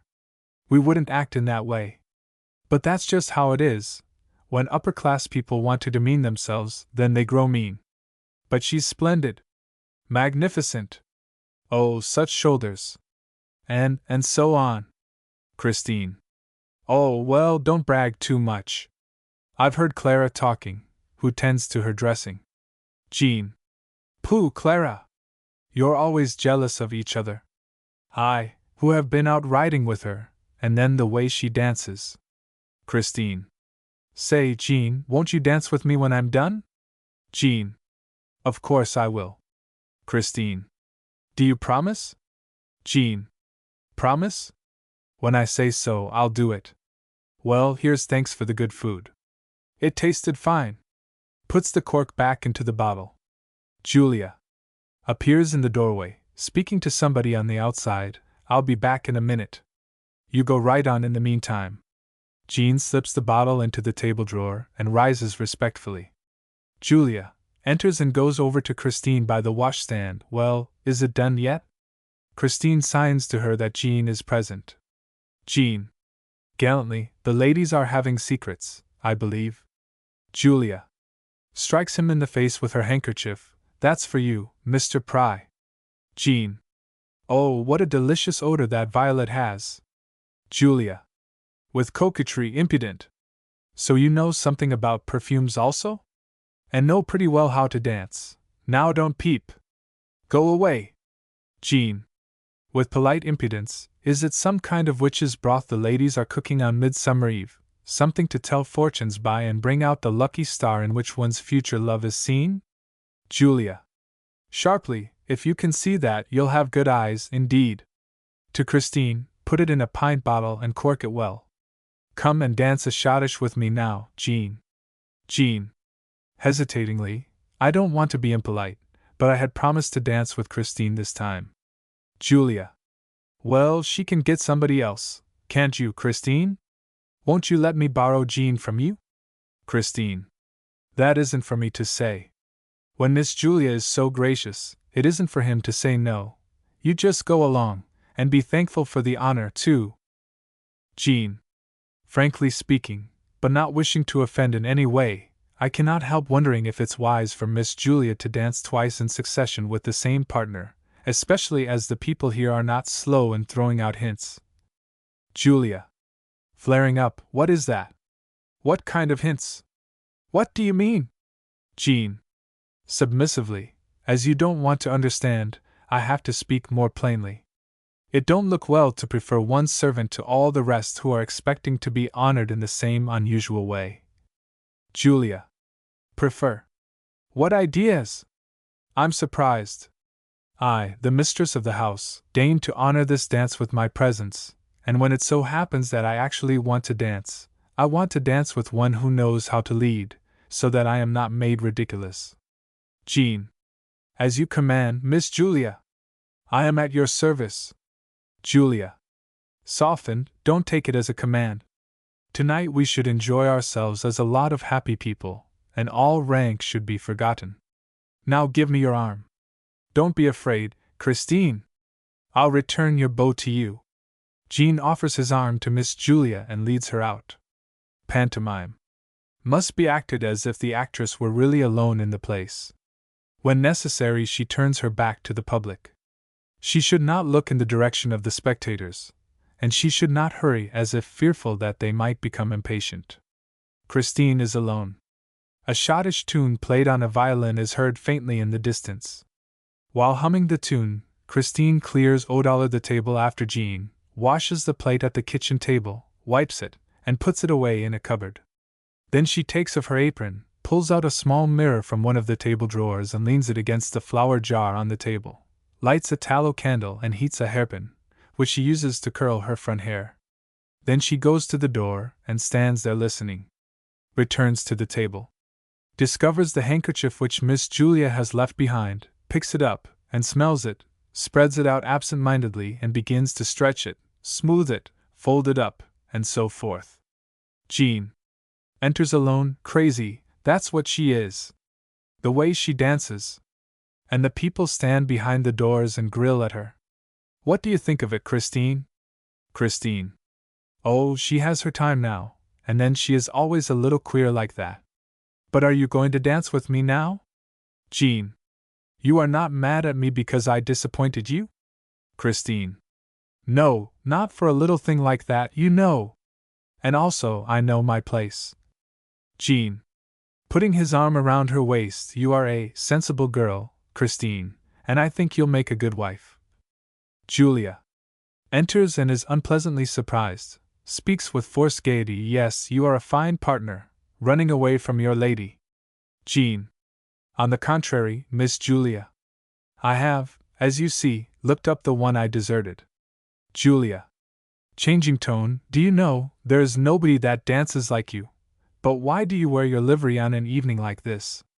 Take it off at once. Jean. Then I must ask you to step outside for a moment, as my black coat is hanging right here. Points toward the right and goes in that direction. Julia. Are you bashful on my account? Just to change a coat?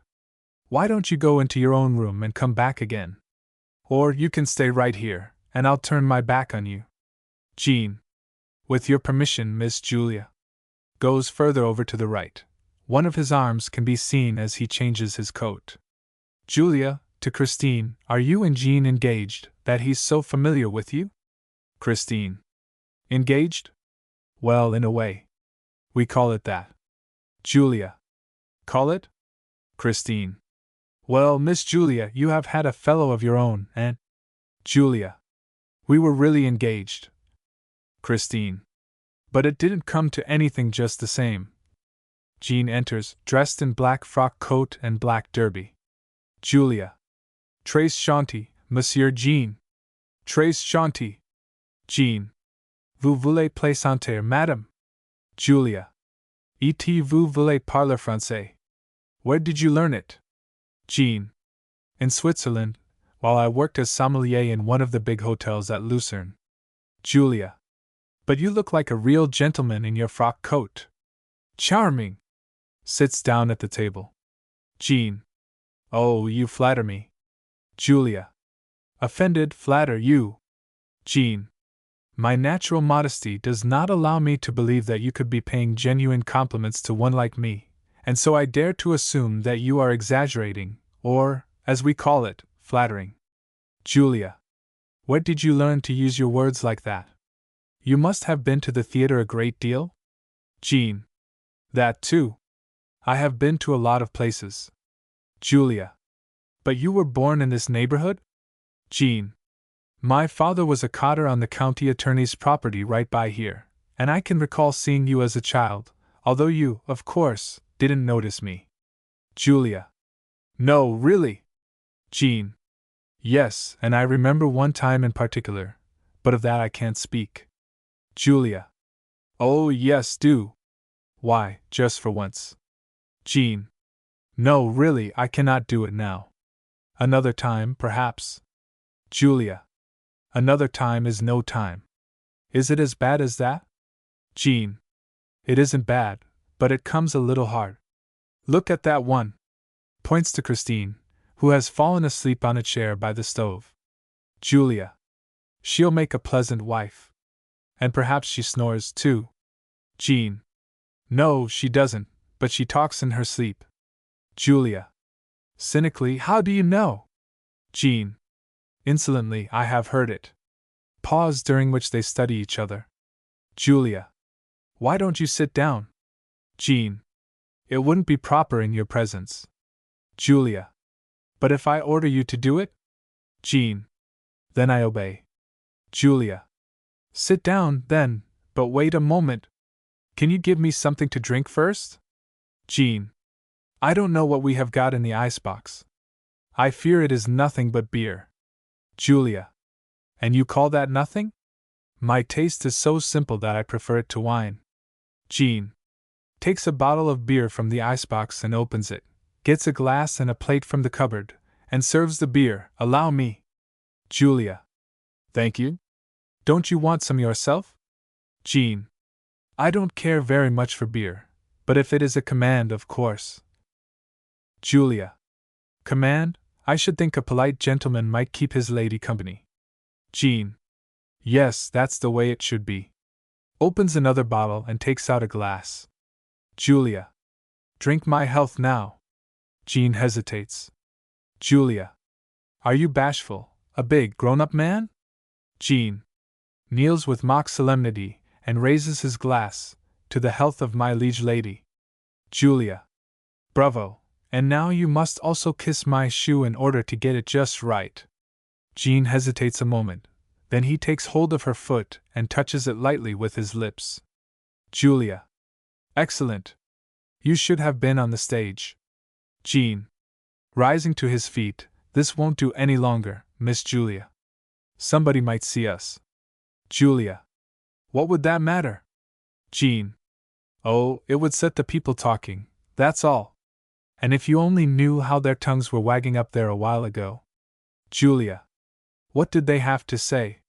Tell me, sit down now. Jean. Sits down, I don't want to hurt you, but they were using expressions, which cast reflections of a kind that, oh, you know it yourself. You are not a child, and when a lady is seen alone with a man, drinking, no matter if he's only a servant, and at night then. Julia. Then what? And besides, we are not alone.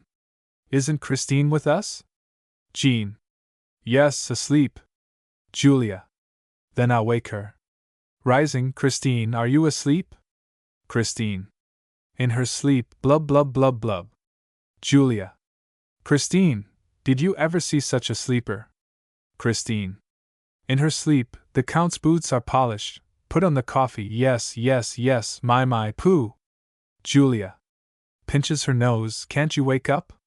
Jean. Sternly, you shouldn't bother those that sleep. Julia. Sharply, what's that? Jean. One who has stood by the stove all day has a right to be tired at night. And sleep should be respected. Julia. Changing tone, it is fine to think like that, and it does you honor, I thank you for it. Gives Jean her hand. Come now and pick some lilacs for me. During the following scene, Christine wakes up. She moves as if still asleep and goes out to the right in order to go to bed. Jean. With you, Miss Julia? Julia. With me. Jean. But it won't do. Absolutely not. Julia. I can't understand what you are thinking of. You couldn't possibly imagine. Jean. No, not I, but the people. Julia. What? That I am fond of the valet? Jean.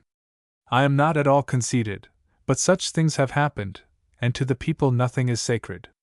Julia. You are an aristocrat, I think. Jean. Yes, I am. Julia. And I am stepping down. Jean. Take my advice, Miss Julia, don't step down. Nobody will believe you did it on purpose. The people will always say that you fell down. Julia. I think better of the people than you do. Come and see if I am not right. Come along. She ogles him. Jean. You're mighty queer, do you know? Julia. Perhaps. But so are you. And for that matter, everything is queer. Life, men, everything, just a mush that floats on top of the water until it sinks down.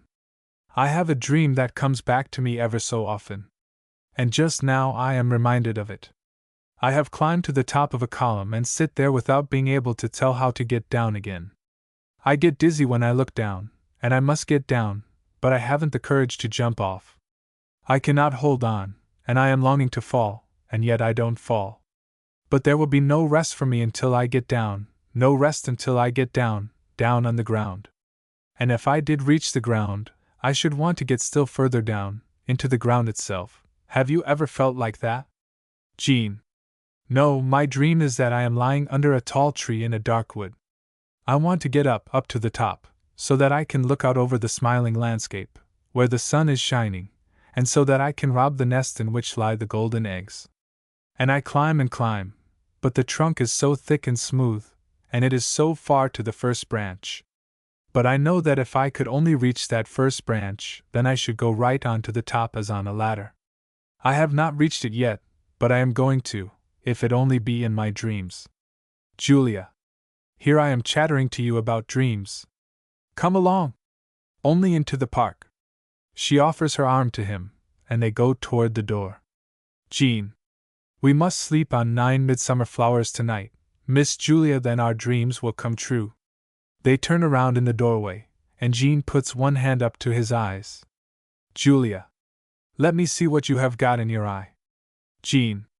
Oh, nothing, just some dirt, it will soon be gone. Julia. It was my sleeve that rubbed against it. Sit down and let me help you.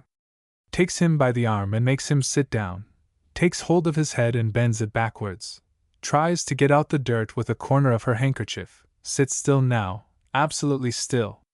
Slaps him on the hand. Well, can't you do as I say? I think you are shaking a big, strong fellow like you.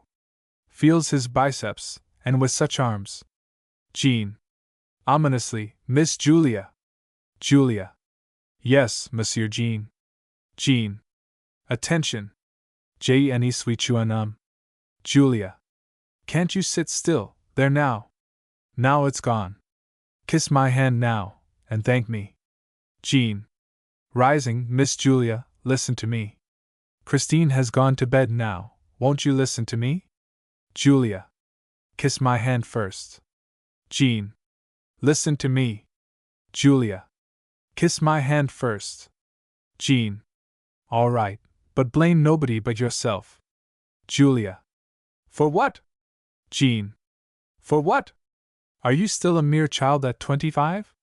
Don't you know that it is dangerous to play with fire? Julia. Not for me. I am insured. Jean. Boldly, no, you are not. And even if you were, there are inflammable surroundings to be counted with. Julia. That's you, I suppose? Jean. Yes. Not because I am I, but because I am a young man. Julia. Of handsome appearance. What an incredible conceit. A Don Juan, perhaps? Or a Joseph? On my soul, I think you are a Joseph. Jean. Do you? Julia. I fear it almost. Jean goes boldly up to her and takes her around the waist in order to kiss her. Julia. Gives him a cuff on the ear. Shame. Jean. Was that in play or in earnest? Julia. In earnest. Jean. Then you were in earnest a moment ago also. Your playing is too serious, and that's the dangerous thing about it. Now I am tired of playing, and I ask to be excused in order to resume my work. The Count wants his boots to be ready for him, and it is after midnight already. Julia. Put away the boots. Jean. No, it's my work, which I am bound to do. But I have not undertaken to be your playmate. It's something I can never become. I hold myself too good for it. Julia. You're proud. Jean. In some ways, and not in others. Julia. Have you ever been in love? Jean. We don't use that word. But I have been fond of a lot of girls, and once I was taken sick because I couldn't have the one I wanted. Sick, you know, like those princes in the Arabian Nights who cannot eat or drink for sheer love. Julia. Who was it? Jean remained silent. Julia. Who was it? Jean. You cannot make me tell you. Julia. If I ask you as an equal, asked you as a friend, who was it? Jean. It was you. Julia. Sits down. How funny! Jean. Yes, as you say, it was ludicrous.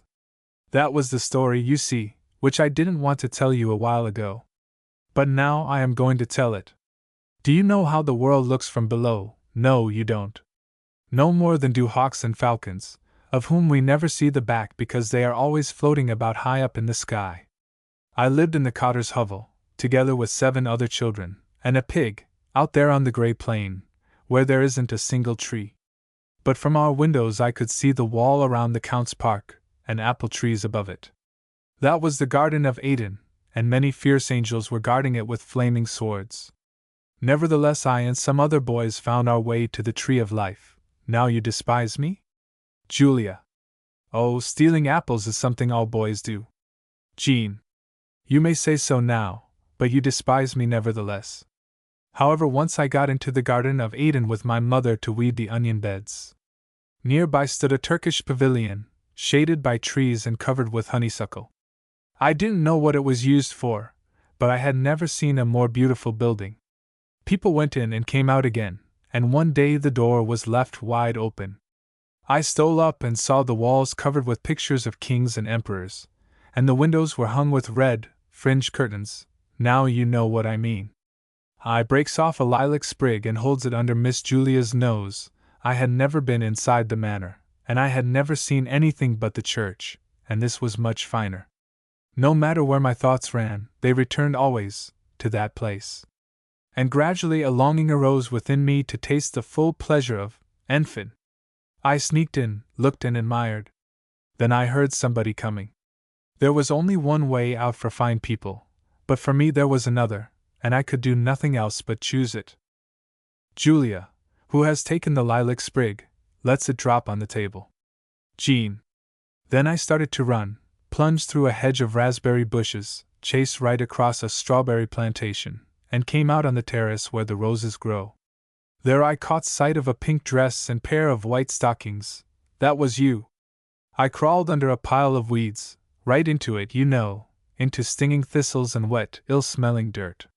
And I saw you walking among the roses, and I thought, if it be possible for a robber to get into heaven and dwell with the angels, then it is strange that a cotter's child, here on God's own earth, cannot get into the park and play with the Count's daughter. Julia. Sentimentally, do you think all poor children have the same thoughts as you had in this case? Jean. Hesitatingly at first, then with conviction, if all poor, yes, of course. Of course. Julia. It must be a dreadful misfortune to be poor. Jean. In a tone of deep distress and with rather exaggerated emphasis, oh, Miss Julia. Oh, a dog may lie on her ladyship's sofa. A horse may have his nose patted by the young lady's hand, but a servant, changing his tone, oh well, here and there you meet one made of different stuff, and he makes a way for himself in the world. But how often does it happen? However, do you know what I did? I jumped into the mill brook with my clothes on, and was pulled out, and got a licking. But the next Sunday, when my father and the rest of the people were going over to my grandmother's, I fixed it so that I could stay at home. And then I washed myself with soap and hot water, and put on my best clothes, and went to church, where I could see you. I did see you, and went home determined to die. But I wanted to die beautifully and pleasantly, without any pain. And then I recalled that it was dangerous to sleep under an elder bush. We had a big one that was in full bloom.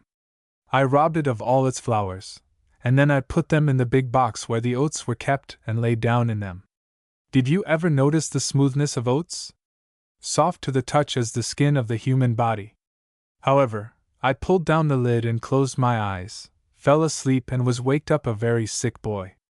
But I didn't die, as you can see. What I wanted, that's more than I can tell. Of course, there was not the least hope of winning you, but you symbolized the hopelessness of trying to get out of the class into which I was born. Julia. You narrate splendidly. Do you know? Did you ever go to school? Jean. A little. But I have read a lot of novels and gone to the theater a good deal. And besides, I have listened to the talk of better class people, and from that I have learned most of all. Julia. Do you stand around and listen to what we are saying? Jean. Of course. And I have heard a lot, too, when I was on the box of the carriage, or rowing the boat. Once I heard you, Miss Julia, and one of your girlfriends. Julia. Oh, what was it you heard then? Jean. Well, it wouldn't be easy to repeat. But I was rather surprised, and I couldn't understand where you had learned all those words. Perhaps, at bottom, there isn't quite so much difference as they think between one kind of people and another. Julia. You ought to be ashamed of yourself. We don't live as you do when we are engaged. Jean. Looking hard at her, is it so certain? Well, Miss Julia, it won't pay to make yourself out so very innocent to me. Julia. The man on whom I bestowed my love was a scoundrel. Jean. That's what you always say, afterwards. Julia. Always? Jean. Always, I believe, for I have heard the same words used several times before, on similar occasions. Julia. What occasions? Jean. Like the one of which we were speaking. The last time. Julia. Rising, stop. I don't want to hear any more. Jean. Nor did she, curiously enough. Well, then I ask permission to go to bed. Julia. Gently, go to bed on Midsummer Eve? Jean. Yes, for dancing with that mob out there has really no attraction for me. Julia. Get the key to the boat and take me out on the lake. I want to watch the sunrise. Jean. Would that be wise?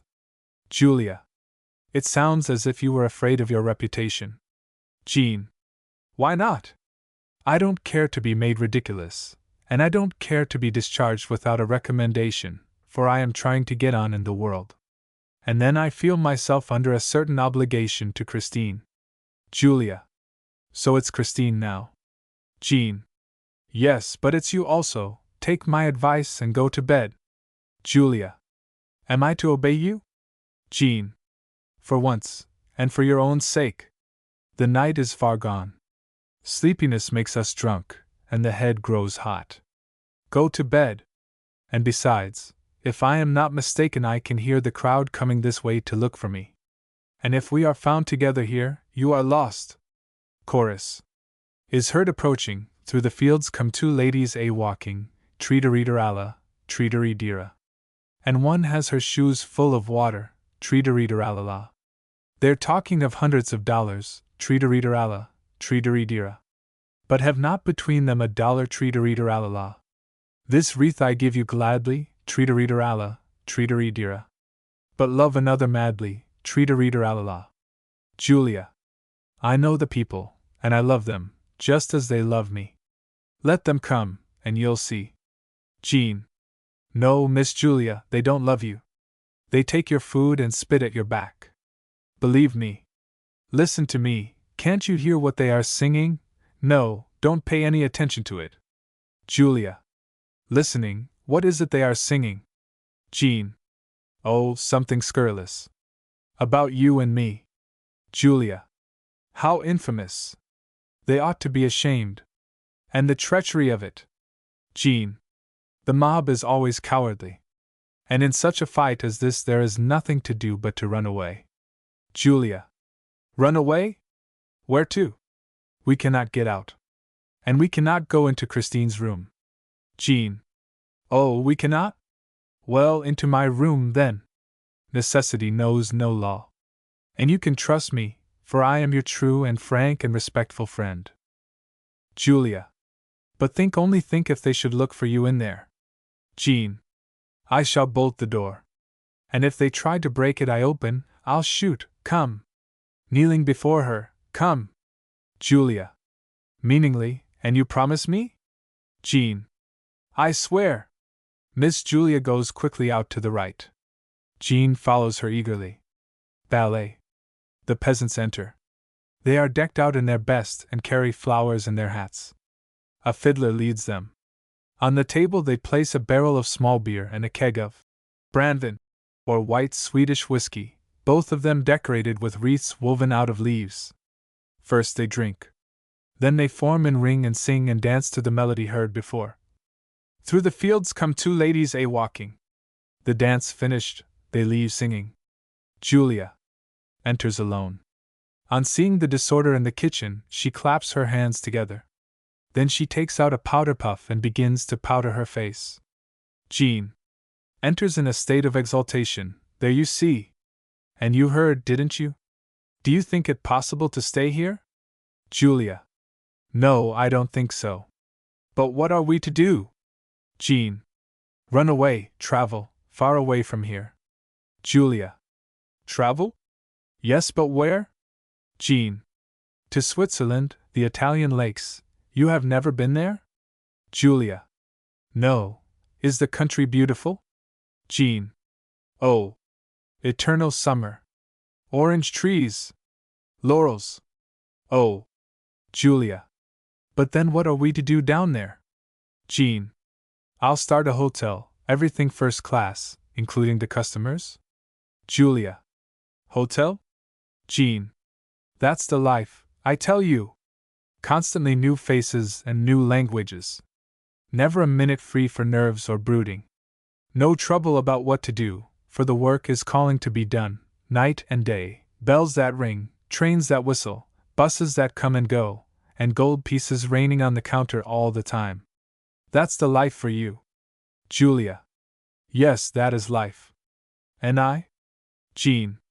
The mistress of everything, the chief ornament of the house. With your looks, and your manners, oh, success will be assured. Enormous. You'll sit like a queen in the office and keep the slaves going by the touch of an electric button. The guests will pass in review before your throne and timidly deposit their treasures on your table. You cannot imagine how people tremble when a bill is presented to them. I'll salt the items, and you'll sugar them with your sweetest smiles. Oh, let us get away from here, pulling a timetable from his pocket, at once, with the next train. We'll be in Malmö at 6:30, in Hamburg at 8:40 tomorrow morning, in Frankfurt and Basel a day later. And to reach Como by way of the St. Gotthard it will take us, let me see, 3 days. 3 days. Julia. All that is all right. But you must give me some courage, Jean. Tell me that you love me. Come and take me in your arms. Jean. Reluctantly, I should like to, but I don't dare. Not in this house again. I love you, beyond doubt, or can you doubt it, Miss Julia? Julia. With modesty and true womanly feeling, miss? Call me Julia. Between us there can be no barriers hereafter. Call me Julia. Jean. Disturbed, I cannot. There will be barriers between us as long as we stay in this house. There is the past, and there is the Count, and I have never met another person for whom I felt such respect. If I only catch sight of his gloves on a chair, I feel small. If I only hear that bell up there, I jump like a shy horse. And even now, when I see his boots standing there so stiff and perky, it is as if something made my back bend. Kicking at the boots, it's nothing but superstition and tradition hammered into us from childhood, but it can be as easily forgotten again. Let us only get to another country, where they have a republic, and you'll see them bend their backs double before my liveried porter. You see, backs have to be bent, but not mine. I wasn't born to that kind of thing. There's better stuff in me, character, and if I only get hold of the first branch, you'll see me do some climbing. Today I am a valet, but next year I'll be a hotel owner. In 10 years I can live on the money I have made, and then I'll go to Romania and get myself an order. And I may, note well that I say may, end my days as a count. Julia.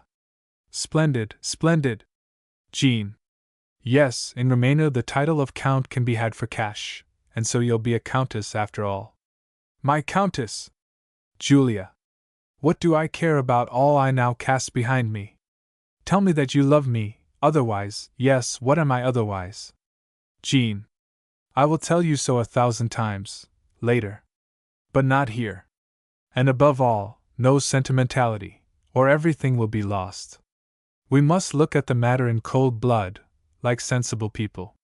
Takes out a cigar, cuts of the point, and lights it. Sit down there now, and I'll sit here, and then we'll talk as if nothing had happened. Julia. In despair, good Lord. Have you then no feelings at all? Jean. No one is more full of feeling than I am. But I know how to control myself. Julia. A while ago you kissed my shoe, and now? Jean. Severely, yes, that was then. Now we have other things to think of. Julia. Don't speak harshly to me. Jean. No, but sensibly. One folly has been committed, don't let us commit any more. The Count may be here at any moment, and before he comes our fate must be settled. What do you think of my plans for the future? Do you approve of them? Julia. They seem acceptable, on the whole. But there is one question. A big undertaking of that kind will require a big capital. Have you got it? Jean. Chewing his cigar. Of course. I have my expert knowledge, my vast experience, my familiarity with several languages. That's the very best kind of capital, I should say. Julia. But it won't buy you a railroad ticket even. Jean. That's true enough. And that is just why I am looking for a backer to advance the needful cash. Julia. Where could you get one all of a sudden? Jean. It's for you to find him if you want to become my partner. Julia. I cannot do it, and I have nothing myself. Pause. Jean. Well, then that's off. Julia. And? Jean. Everything remains as before. Julia. Do you think I am going to stay under this roof as your concubine? Do you think I'll let the people point their fingers at me? Do you think I can look my father in the face after this? No, take me away from here, from all this humiliation and disgrace. Oh, what have I done? My God, my God! Breaks into tears. Jean. So we have got around to that tune now, what you have done. Nothing but what many others have done before you. Julia. Crying hysterically, and now you're despising me, I'm falling. Jean. Fall down to me, and I'll lift you up again afterwards. Julia. What horrible power drew me to you? Was it the attraction which the strong exercises on the weak, the one who is rising on one who is falling? Or was it love? This love. Do you know what love is? Jean. Well, I should say so. Don't you think I have been there before? Julia. Oh, the language you use, and the thoughts you think. Jean. Well, that's the way I was brought up, and that's the way I am. Don't get nerves now and play the exquisite, for now one of us is just as good as the other. Look here, my girl, let me treat you to a glass of something superfine. He opens the table drawer, takes out the wine bottle and fills up 2 glasses that have already been used. Julia. Where did you get that wine? Jean. In the cellar. Julia. My father's Burgundy. Jean. Well, isn't it good enough for the son-in-law? Julia. And I am drinking beer, Jean. It shows merely that I have better taste than you. Julia. Thief. Jean. Do you mean to tell on me? Julia. Oh. The accomplice of a house thief. Have I been drunk, or have I been dreaming all this night? Midsummer Eve. The feast of innocent games. Jean. Innocent, H.M. Julia. Walking back and forth, can there be another human being on earth so unhappy as I am at this moment? Jean. But why should you be? After such a conquest? Think of Christine in there. Don't you think she has feelings also? Julia. I thought so a while ago, but I don't think so any longer. No, a menial is a menial. Jean. And a whore. Julia. On her knees, with folded hands, O God in heaven, make an end of this wretched life. Take me out of the filth into which I am sinking. Save me. Save me. Jean. I cannot deny that I feel sorry for you. When I was lying among the onions and saw you up there among the roses, I'll tell you now, I had the same nasty thoughts that all boys have. Julia. And you who wanted to die for my sake? Jean. Among the oats. That was nothing but talk. Julia. Lies, in other words. Jean. Beginning to feel sleepy, just about. I think I read the story in a paper, and it was about a chimney sweep who crawled into a wood box full of lilacs because a girl had brought suit against him for not supporting her kid. Julia. So that's the sort you are. Jean. Well, I had to think of something, for it's the highfalutin stuff that the women bite on. Julia. Scoundrel. Jean. Rot. Julia. And now you have seen the back of the hawk. Jean. Well, I don't know. Julia. And I was to be the first branch. Jean. But the branch was rotten. Julia. I was to be the sign in front of the hotel. Jean. And I the hotel. Julia. Sit at your counter, and lure your customers, and doctor your bills. Jean. No, that I should have done myself. Julia. That a human soul can be so steeped in dirt. Jean. Well, wash it off. Julia. You lackey, you menial, stand up when I talk to you. Jean. You lackey, love, you mistress of a menial, shut up and get out of here. You're the right one to come and tell me that I am vulgar. People of my kind would never in their lives act as vulgarly as you have acted tonight. Do you think any servant girl would go for a man as you did? Did you ever see a girl of my class throw herself at anybody in that way? I have never seen the like of it except among beasts and prostitutes. Julia. Crushed, that's right, strike me, step on me, I haven't deserved any better. I am a wretched creature. But help me out of this, if there be any way to do so. Jean. In a milder tone, I don't want to lower myself by a denial of my share in the honor of seducing. But do you think a person in my place would have dared to raise his eyes to you, if the invitation to do so had not come from yourself? I am still sitting here in a state of utter surprise. Julia. And pride. Jean. Yes, why not? Although I must confess that the victory was too easy to bring with it any real intoxication. Julia. Strike me some more. Jean. Rising, no. Forgive me instead what I have been saying. I don't want to strike one who is disarmed, and least of all a lady. On one hand, I cannot deny that it has given me pleasure to discover that what has dazzled us below is nothing but catgold, that the hawk is simply gray on the back also, that there is powder on the tender cheek, that there may be black borders on the polished nails, and that the handkerchief may be dirty, although it smells of perfume. But on the other hand, it hurts me to have discovered that what I was striving to reach is either better nor more genuine. It hurts me to see you sinking so low that you are far beneath your own cook. It hurts me as it hurts to see the fall flowers beaten down by the rain and turned into mud. Julia. You speak as if you were already above me? Jean. Well, so I am. Don't you see, I could have made a countess of you, but you could never make me a count. Julia. But I am born of a count, and that's more than you can ever achieve. Jean. That's true. But I might be the father of Countship. Julia.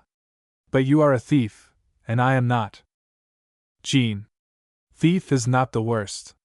There are other kinds still farther down. And then, when I serve in a house, I regard myself in a sense as a member of the family, as a child of the house, and you don't call it theft when children pick a few of the berries that load down the vines. His passion is aroused once more. Miss Julia, you are a magnificent woman, and far too good for one like me. You were swept along by a spell of intoxication, and now you want to cover up your mistake by making yourself believe that you are in love with me. Well, you are not, unless possibly my looks might tempt you, in which case your love is no better than mine. I could never rest satisfied with having you care for nothing in me but the mere animal, and your love I can never win. Julia. Are you so sure of that? Jean. You mean to say that it might be possible? That I might love you, yes, without doubt, for you are beautiful, refined, goes up to her and takes hold of her hand, educated, charming when you want to be so, and it is not likely that the flame will ever burn out in a man who has once been set afire by you. Puts his arm around her waist. You are like burnt wine with strong spices in it, and one of your kisses. He tries to lead her away, but she frees herself gently from his hold. Julia. Leave me alone. In that way you cannot win me. Jean. How then? Not in that way. Not by caresses and sweet words. Not by thought for the future, by escape from disgrace. How then? Julia. How? How? I don't know, not at all. I hate you as I hate rats, but I cannot escape from you. Jean. Escape with me. Julia. Straightening up, escape? Yes, we must escape, but I am so tired. Give me a glass of wine. Jean pours out wine. Julia. Looks at her watch, but we must have a talk first. We have still some time left. Empties her glass and holds it out for more. Jean. Don't drink so much. It will go to your head. Julia. What difference would that make? Jean. What difference would it make? It's vulgar to get drunk. What was it you wanted to tell me? Julia. We must get away. But first we must have a talk, that is, I must talk, for so far you have done all the talking. You have told me about your life. Now I must tell you about mine, so that we know each other right to the bottom before we begin the journey together. Jean. One moment, pardon me. Think first, so that you don't regret it afterwards, when you have already given up the secrets of your life. Julia. Are you not my friend? Jean. Yes, at times, but don't rely on me. Julia. You only talk like that, and besides, my secrets are known to everybody. You see, my mother was not of noble birth, but came of quite plain people. She was brought up in the ideas of her time about equality, and woman's independence, and that kind of thing. And she had a decided aversion to marriage. Therefore, when my father proposed to her, she said she wouldn't marry him, and then she did it just the same. I came into the world, against my mother's wish, I have come to think. Then my mother wanted to bring me up in a perfectly natural state, and at the same time I was to learn everything that a boy is taught, so that I might prove that a woman is just as good as a man. I was dressed as a boy, and was taught how to handle a horse, but could have nothing to do with the cows. I had to groom and harness and go hunting on horseback. I was even forced to learn something about agriculture. And all over the estate men were set to do women's work, and women to do men's, with the result that everything went to pieces and we became the laughing stock of the whole neighborhood. At last my father must have recovered from the spell cast over him, for he rebelled, and everything was changed to suit his own ideas. My mother was taken sick. What kind of sickness it was I don't know, but she fell often into convulsions, and she used to hide herself in the garret or in the garden, and sometimes she stayed out all night. Then came the big fire, of which you have heard. The house, the stable, and the barn were burned down, and this under circumstances which made it look as if the fire had been set on purpose. For the disaster occurred the day after our insurance expired, and the money sent for renewal of the policy had been delayed by the messenger's carelessness, so that it came too late. She fills her glass again and drinks. Jean. Don't drink any more. Julia. Oh, what does it matter? We were without a roof over our heads and had to sleep in the carriages. My father didn't know where to get money for the rebuilding of the house. Then my mother suggested that he try to borrow from a childhood friend of hers, a brick manufacturer living not far from here. My father got the loan, but was not permitted to pay any interest, which astonished him. And so the house was built up again. Drinks again. Do you know who set fire to the house? Jean. Her ladyship, your mother. Julia. Do you know who the brick manufacturer was? Jean. Your mother's lover? Julia. Do you know to whom the money belonged? Jean. Wait a minute. No, that I don't know. Julia. To my mother. Jean. In other words, to the Count, if there was no settlement. Julia. There was no settlement. My mother possessed a small fortune of her own which she did not want to leave in my father's control, so she invested it with her friend. Jean. Who copped it? Julia. Exactly. He kept it. All this came to my father's knowledge. He couldn't bring suit. He couldn't pay his wife's lover. He couldn't prove that it was his wife's money. That was my mother's revenge because he had made himself master in his own house. At that time he came near shooting himself. It was even rumored that he had tried and failed. But he took a new lease of life, and my mother had to pay for what she had done. I can tell you that those were 5 years I'll never forget. My sympathies were with my father, but I took my mother's side because I was not aware of the true circumstances. From her I learned to suspect and hate men, for she hated the whole sex, as you have probably heard, and I promised her on my oath that I would never become a man's slave. Jean. And so you became engaged to the county attorney? Julia. Yes, in order that he should be my slave. Jean. And he didn't want to? Julia. Oh, he wanted, but I wouldn't let him. I got tired of him. Jean. Yes, I saw it, in the stable-yard. Julia. What did you see? Jean. Just that, how he broke the engagement. Julia. That's a lie. It was I who broke it. Did he say he did it, the scoundrel? Jean. Oh, he was no scoundrel, I guess. So you hate men, Miss Julia? Julia. Yes. Most of the time. But now and then, when the weakness comes over me, oh, what shame! Jean. And you hate me too? Julia. Beyond measure. I should like to kill you like a wild beast. Jean. As you make haste to shoot a mad dog. Is that right? Julia. That's right. Jean. But now there is nothing to shoot with, and there is no dog. What are we to do then? Julia. Go abroad. Jean. In order to plague each other to death? Julia. No, in order to enjoy ourselves, a couple of days, a week, as long as enjoyment is possible. And then die. Jean. Die. How silly! Then I think it's much better to start a hotel. Julia. Without listening to Jean, at Lake Como, where the sun is always shining, and the laurels stand green at Christmas, and the oranges are glowing. Jean.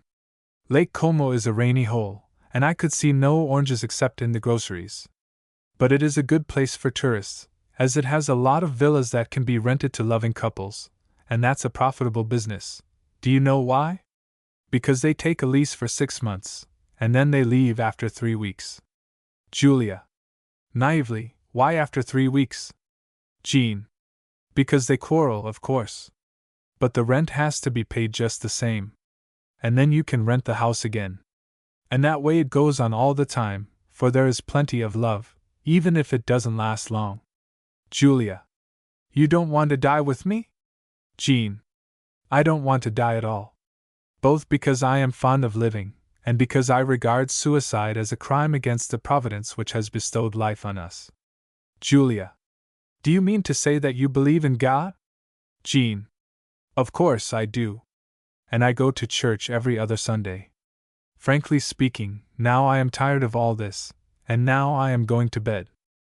Julia. So? And you think that will be enough for me? Do you know what you owe a woman that you have spoiled? Jean. takes out his purse and throws a silver coin on the table. You're welcome. I don't want to be in anybody's debt. Julia, pretending not to notice the insult, do you know what the law provides? Jean, unfortunately, the law provides no punishment for a woman who seduces a man. Julia, as before, can you think of any escape except by our going abroad and getting married, and then getting a divorce? Jean, suppose I refuse to enter into this mésalliance? Julia, mésalliance. Jean, yes, for me. You see, I have better ancestry than you, for nobody in my family was ever guilty of arson. Julia, how do you know? Jean, well, nothing is known to the contrary, for we keep no pedigrees, except in the police bureau. But I have read about your pedigree in a book that was lying on the drawing-room table. Do you know who was your first ancestor? A miller who let his wife sleep with the king one night during the war with Denmark. I have no such ancestry. I have none at all, but I can become an ancestor myself.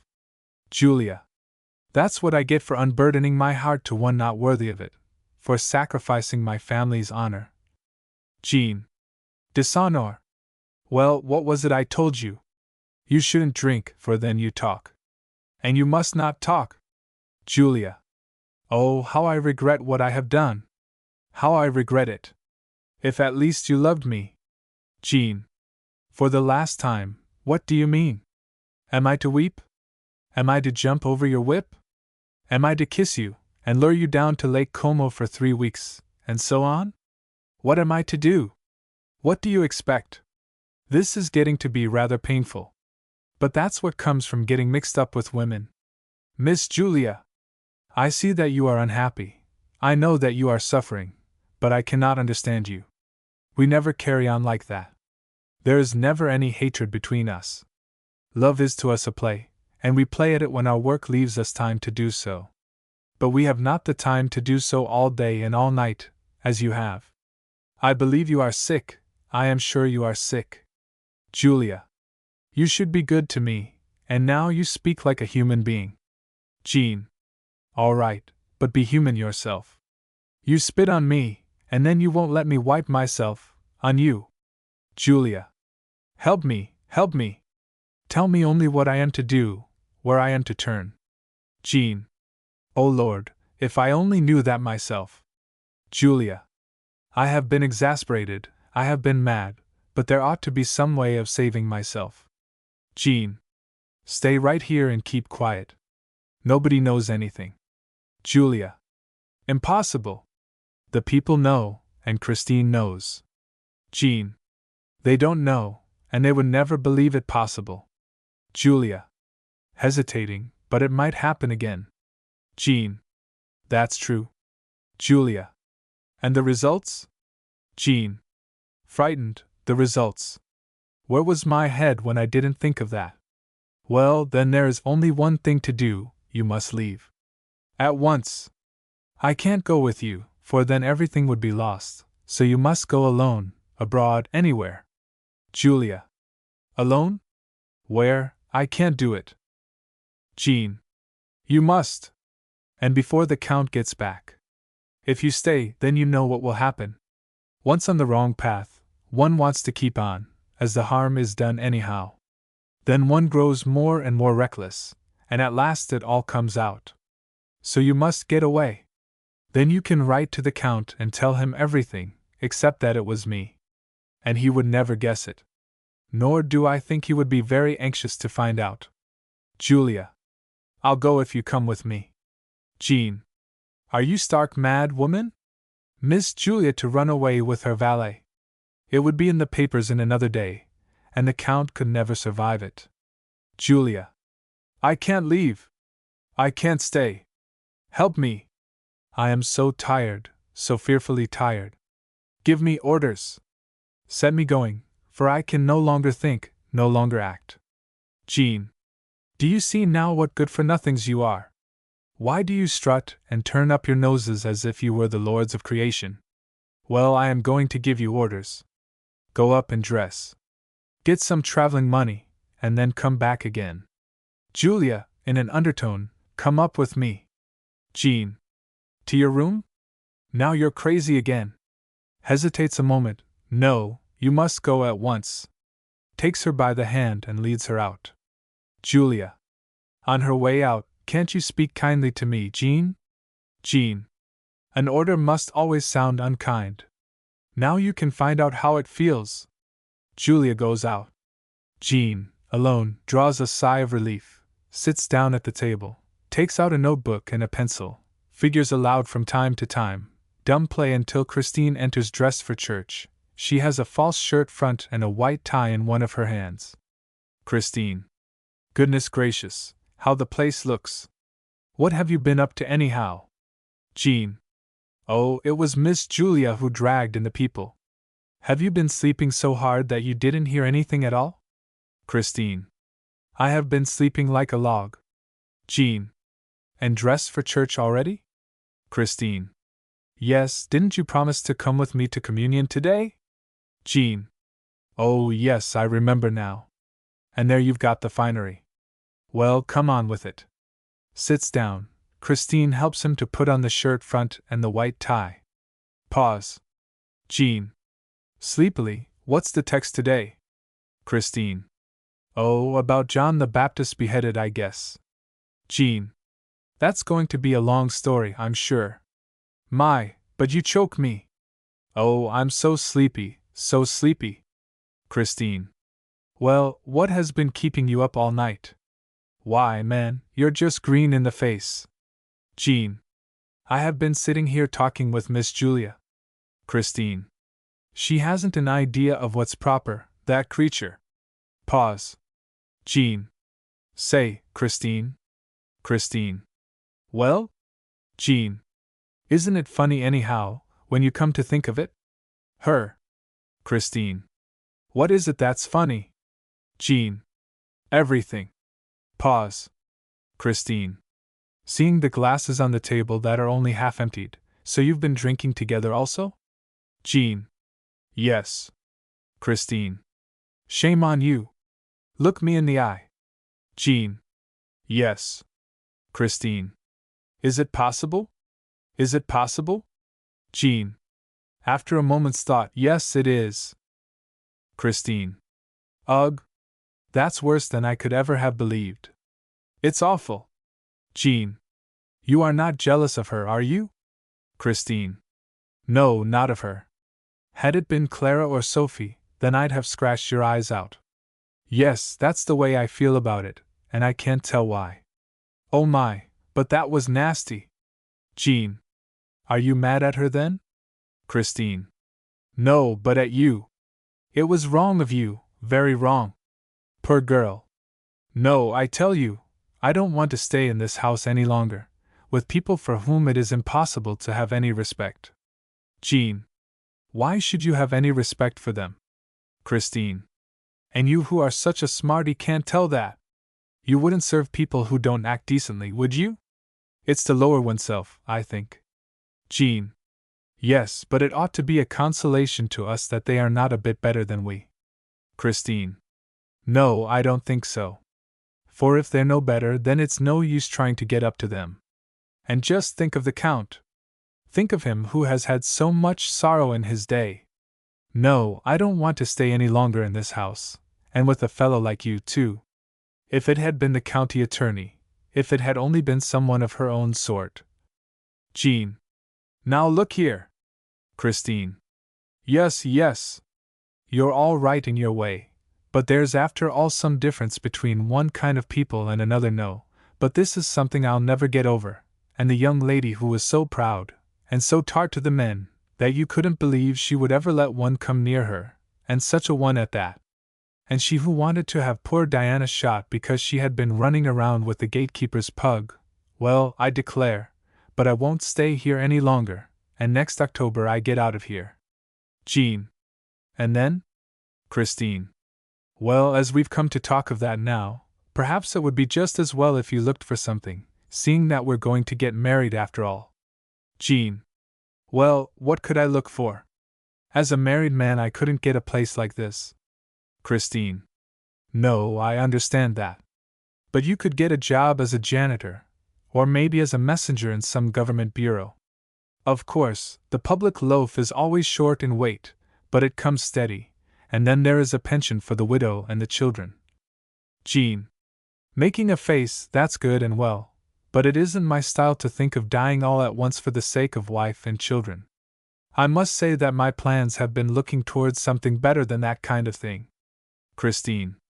Your plans, yes, but you've got obligations also, and those you had better keep in mind. Jean. Now don't you get my dander up by talking of obligations. I know what I've got to do anyhow. Listening for some sound on the outside, however, we've plenty of time to think of all this. Go in now and get ready, and then we'll go to church. Christine. Who is walking around up there? Jean. I don't know, unless it be Clara. Christine. Going out, it can't be the Count, do you think, who's come home without anybody hearing him? Jean. Scared the Count? No, that isn't possible, for then he would have rung for me. Christine. As she goes out, well, God help us all. Never have I seen the like of it. The sun has risen and is shining on the tree-tops in the park. The light changes gradually until it comes slantingly in through the windows. Jean goes to the door and gives a signal. Julia enters in traveling dress and carrying a small birdcage covered up with a towel. This she places on a chair. Now I am ready. Jean. Hush. Christine is awake. Julia.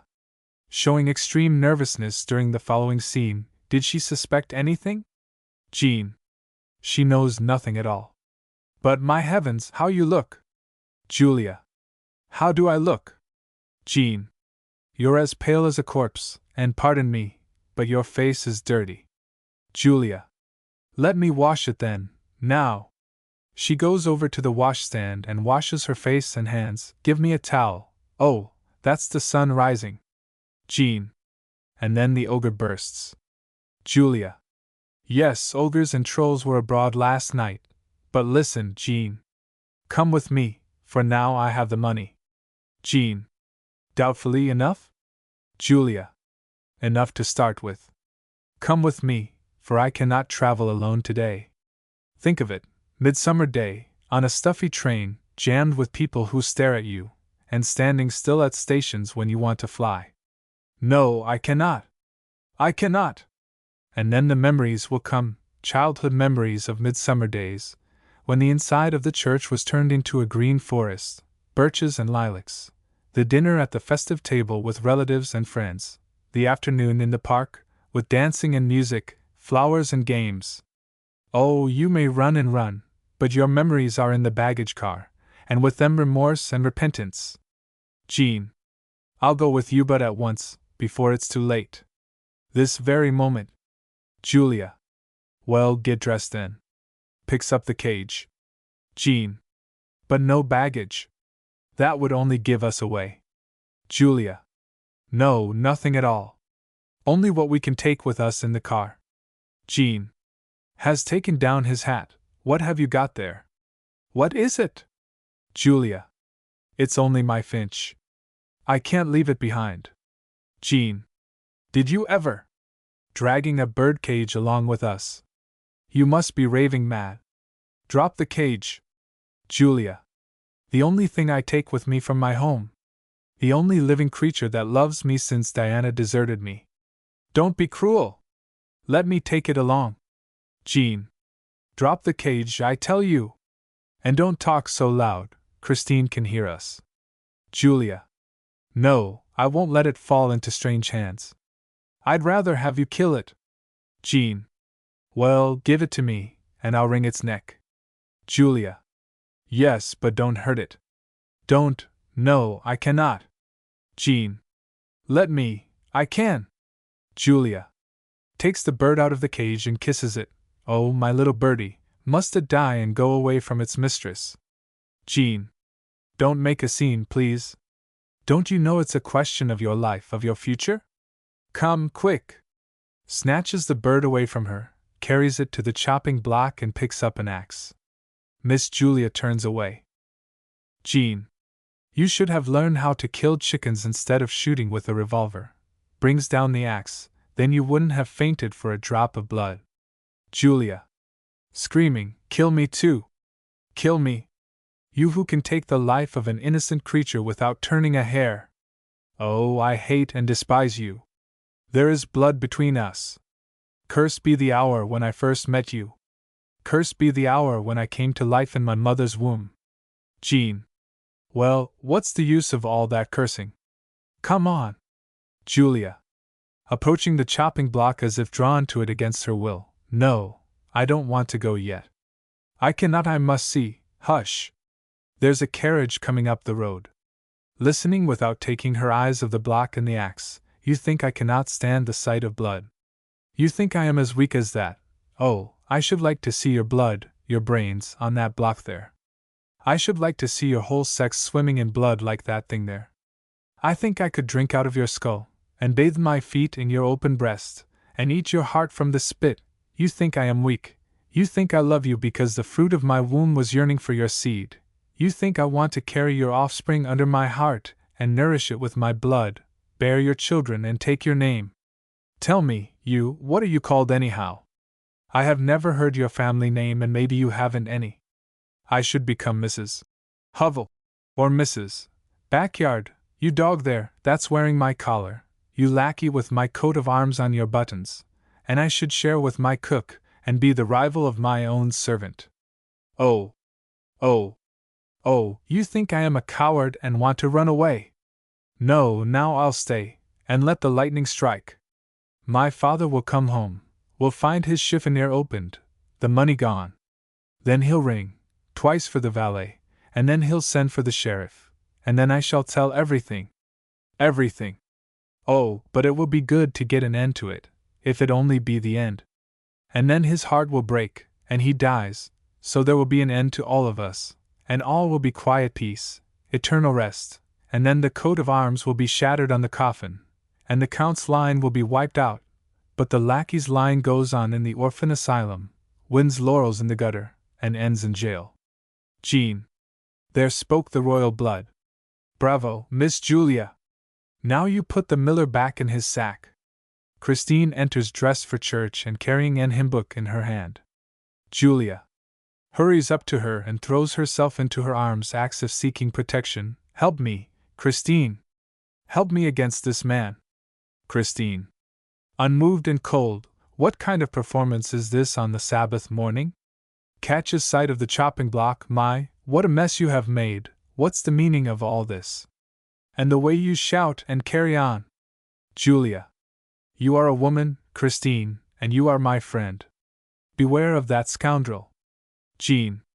A little shy and embarrassed, while the ladies are discussing I'll get myself a shave. Slinks out to the right. Julia. You must understand me, and you must listen to me. Christine. No, really, I don't understand this kind of trolloping. Where are you going in your traveling dress, and he with his hat on? What? Julia. Listen, Christine, listen, and I'll tell you everything. Christine. I don't want to know anything. Julia. You must listen to me. Christine. What is it about? Is it about this nonsense with Jean?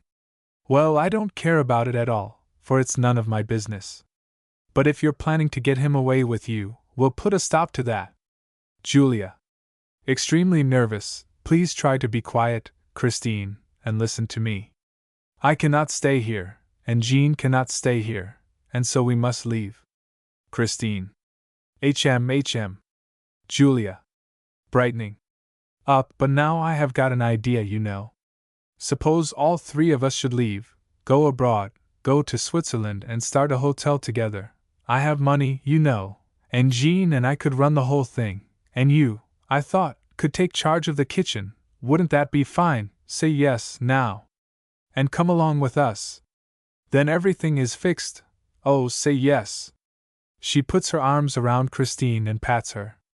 Christine. Coldly and thoughtfully, HM. Julia. Presto tempo, you have never traveled, Christine. You must get out and have a look at the world. You cannot imagine what fun it is to travel on a train, constantly new people, new countries, and then we get to Hamburg and take in the zoological gardens in passing. That's what you like, and then we go to the theaters and to the opera. And when we get to Munich, there, we have a lot of museums, where they keep Rubens and Raphael and all those big painters, Haven't you heard of Munich?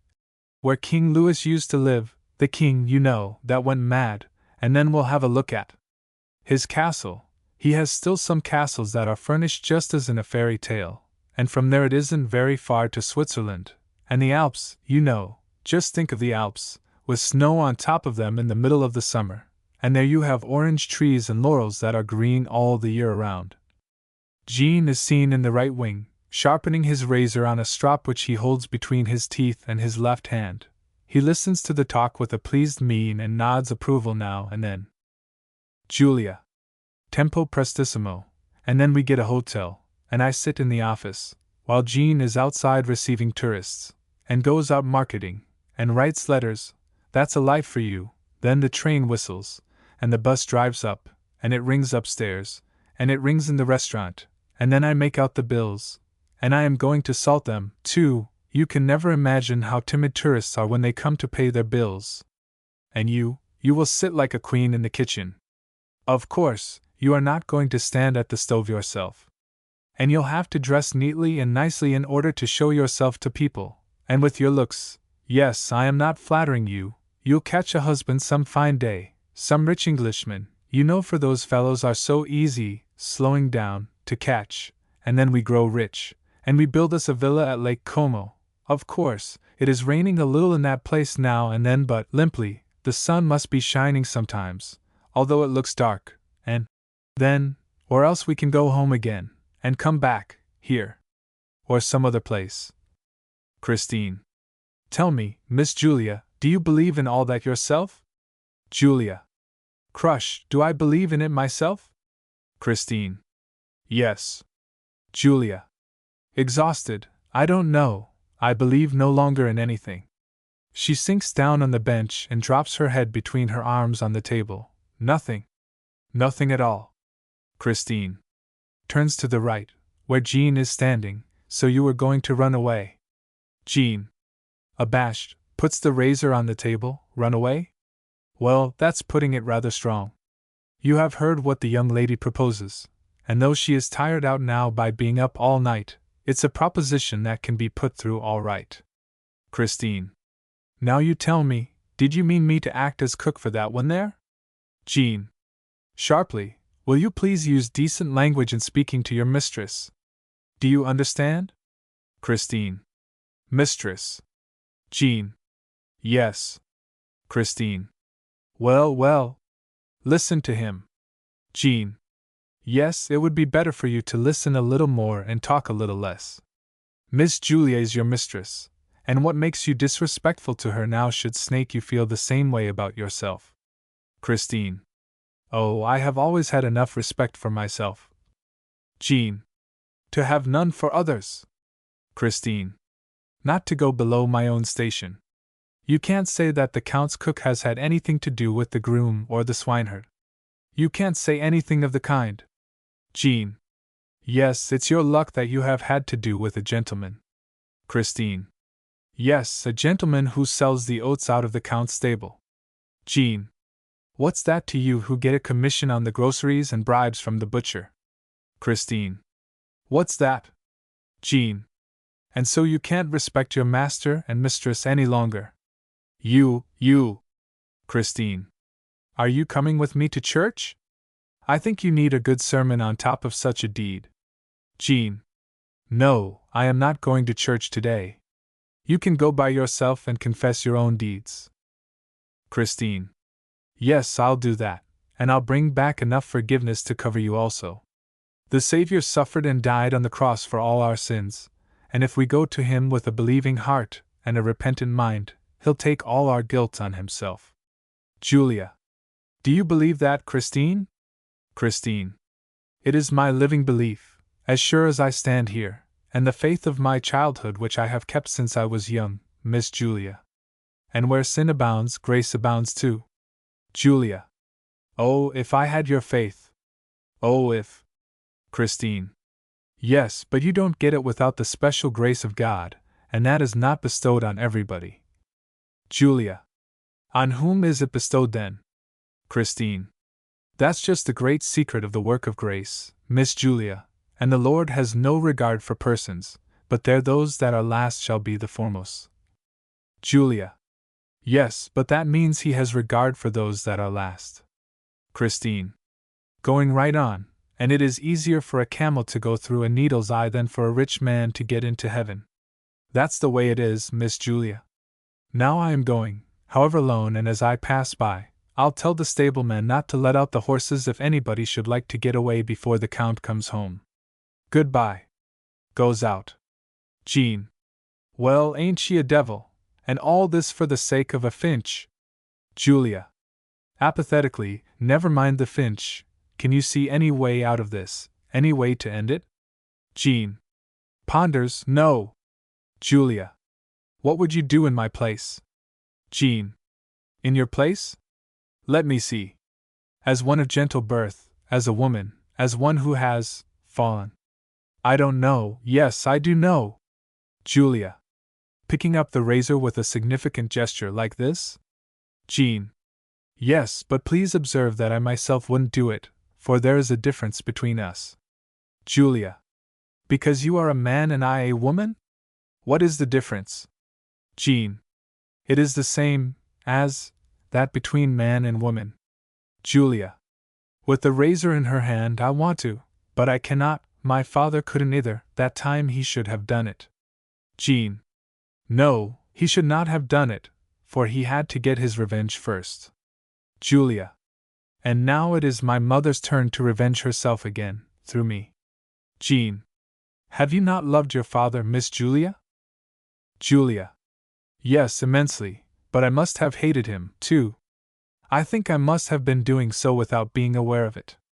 But he was the one who reared me in contempt for my own sex, half woman and half man. Whose fault is it, this that has happened? My father's, my mother's, my own. My own? Why, I have nothing that is my own. I haven't a thought that didn't come from my father, not a passion that didn't come from my mother, and now this last, this about all human creatures being equal, I got that from him, my fiancé, whom I call a scoundrel for that reason. How can it be my own fault? To put the blame on Jesus, as Christine does, no, I am too proud for that, and know too much, thanks to my father's teachings, and that about a rich person not getting into heaven, it's just a lie, and Christine, who has money in the savings bank, wouldn't get in anyhow. Whose is the fault? What does it matter whose it is? For just the same I am the one who must bear the guilt and the results. Jean. Yes, but... 2 sharp strokes are rung on the bell. Miss Julia leaps to her feet. Jean changes his coat. Jean. The Count is back. Think if Christine goes to the speaking tube, knocks on it, and listens. Julia. Now he has been to the chiffonier. Jean. It is Jean, your lordship. Listening again, the spectators being unable to hear what the Count says. Yes, your lordship. Listening. Yes, your lordship. At once. Listening. In a minute, your lordship. Listening. Yes, yes. In half an hour. Julia. With intense concern, what did he say? Lord Jesus, what did he say? Jean. He called for his boots and wanted his coffee in half an hour. Julia. In half an hour then? Oh, I am so tired. I can't do anything, can't repent, can't run away, can't stay, can't live, can't die. Help me now. Command me, and I'll obey you like a dog. Do me this last favor, save my honor, and save his name. You know what my will ought to do, and what it cannot do. Now give me your will, and make me do it. Jean. I don't know why, but now I can't either. I don't understand. It is just as if this coat here made a, I cannot command you, and now, since I've heard the Count's voice, now, I can't quite explain it, but, oh, that damned menial is back in my spine again.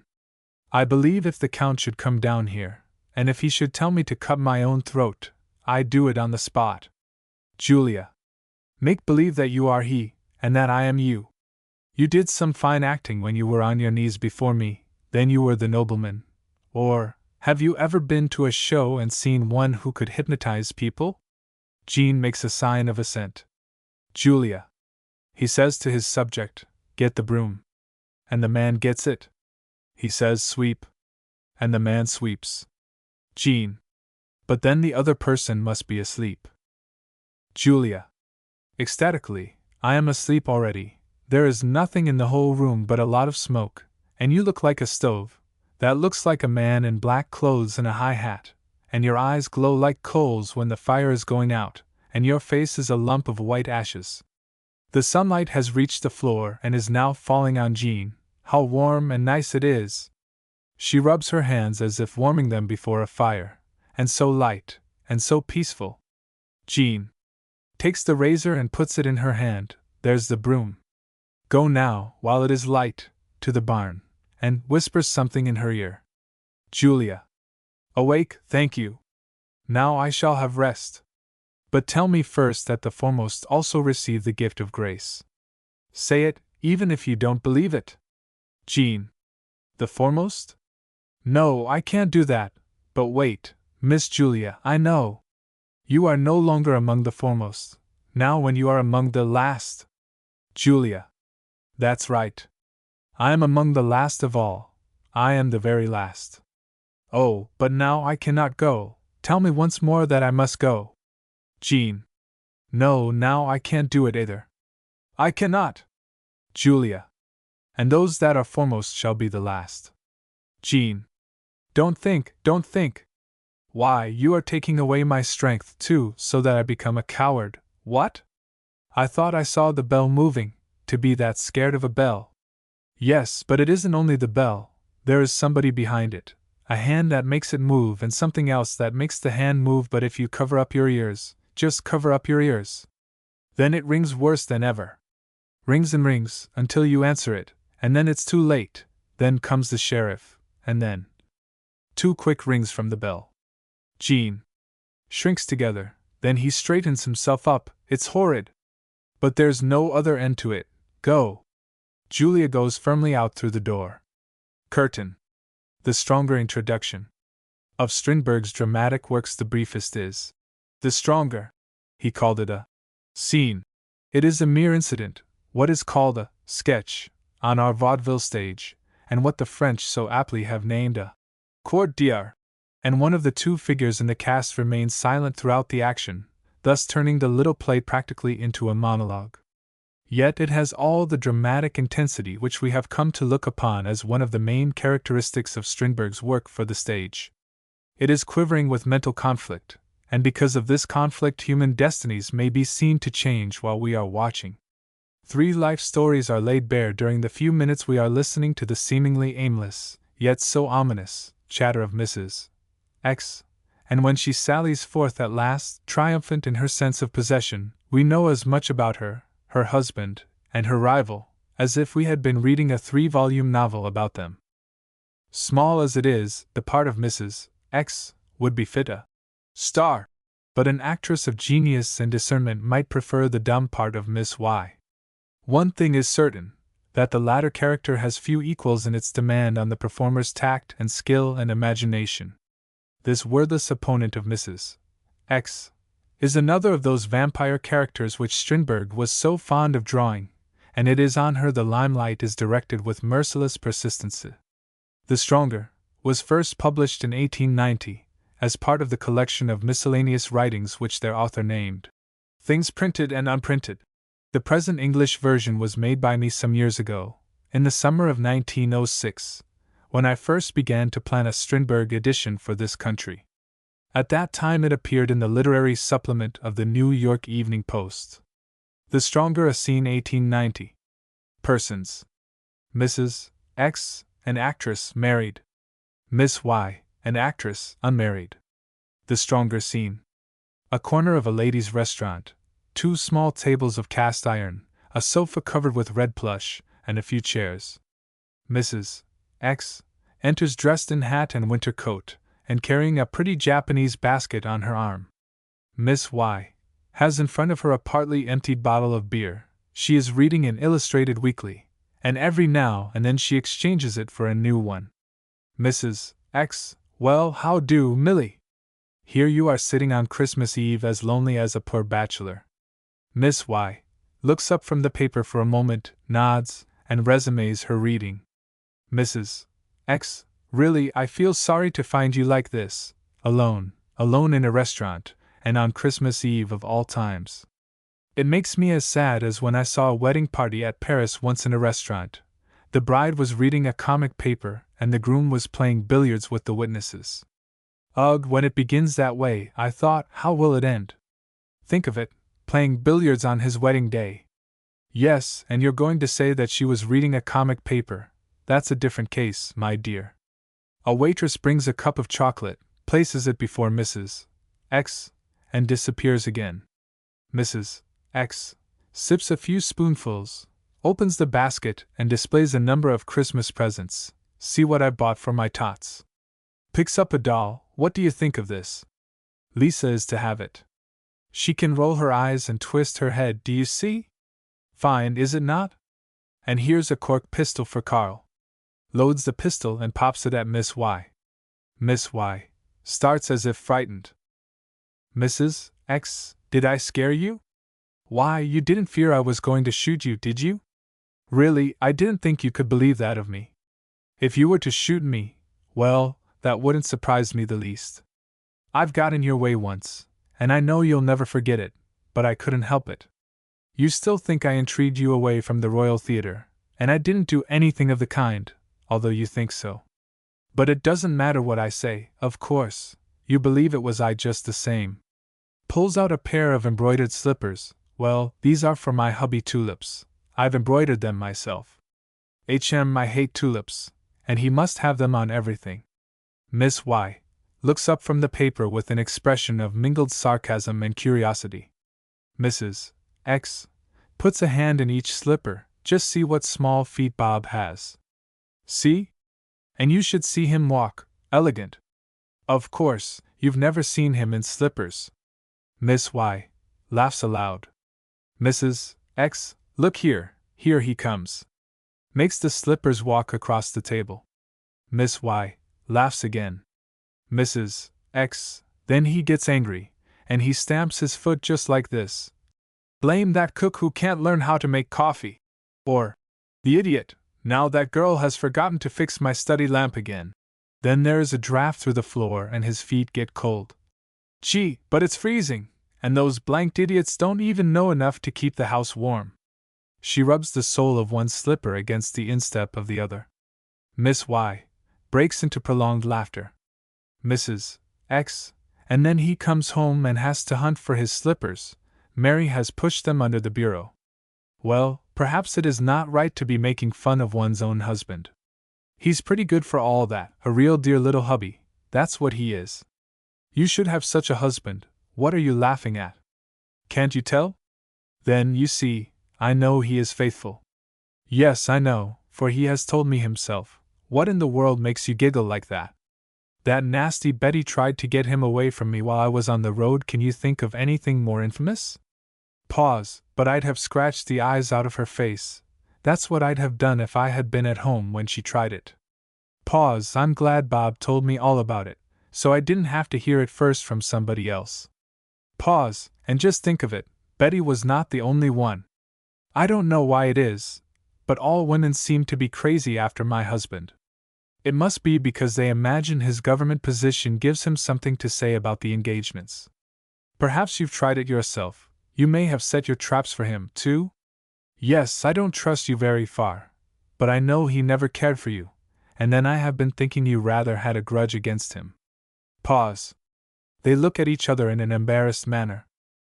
Mrs. X, Amelia, spend the evening with us, won't you? Just to show that you are not angry, not with me, at least. I cannot tell exactly why, but it seems so awfully unpleasant to have you for an enemy. Perhaps because I got in your way that time, rallentando, or, I don't know, really I don't know at all. Pause. Miss Y gazes searchingly at Mrs. X. Mrs. X thoughtfully, it was so peculiar the way our acquaintance. Why, I was afraid of you when I first met you, so afraid that I did not dare to let you out of sight. It didn't matter where I tried to go, I always found myself near you. I didn't have the courage to be your enemy, and so I became your friend. But there was always something discordant in the air when you called at our home, for I saw that my husband didn't like you, and it annoyed me just as it does when a dress won't fit. I tried my very best to make him appear friendly to you at least, but I couldn't move him, not until you were engaged. Then you two became such fast friends that it almost looked as if you had not dared to show your real feelings before, when it was not safe, and later, let me see, now. I didn't get jealous, strange, was it not? And I remember the baptism, you were acting as godmother, and I made him kiss you, and he did, but both of you looked terribly embarrassed. That is, I didn't think of it then, or afterwards, even, I never thought of it till, now. Rises impulsively, why don't you say something? You have not uttered a single word all this time. You've just let me go on talking.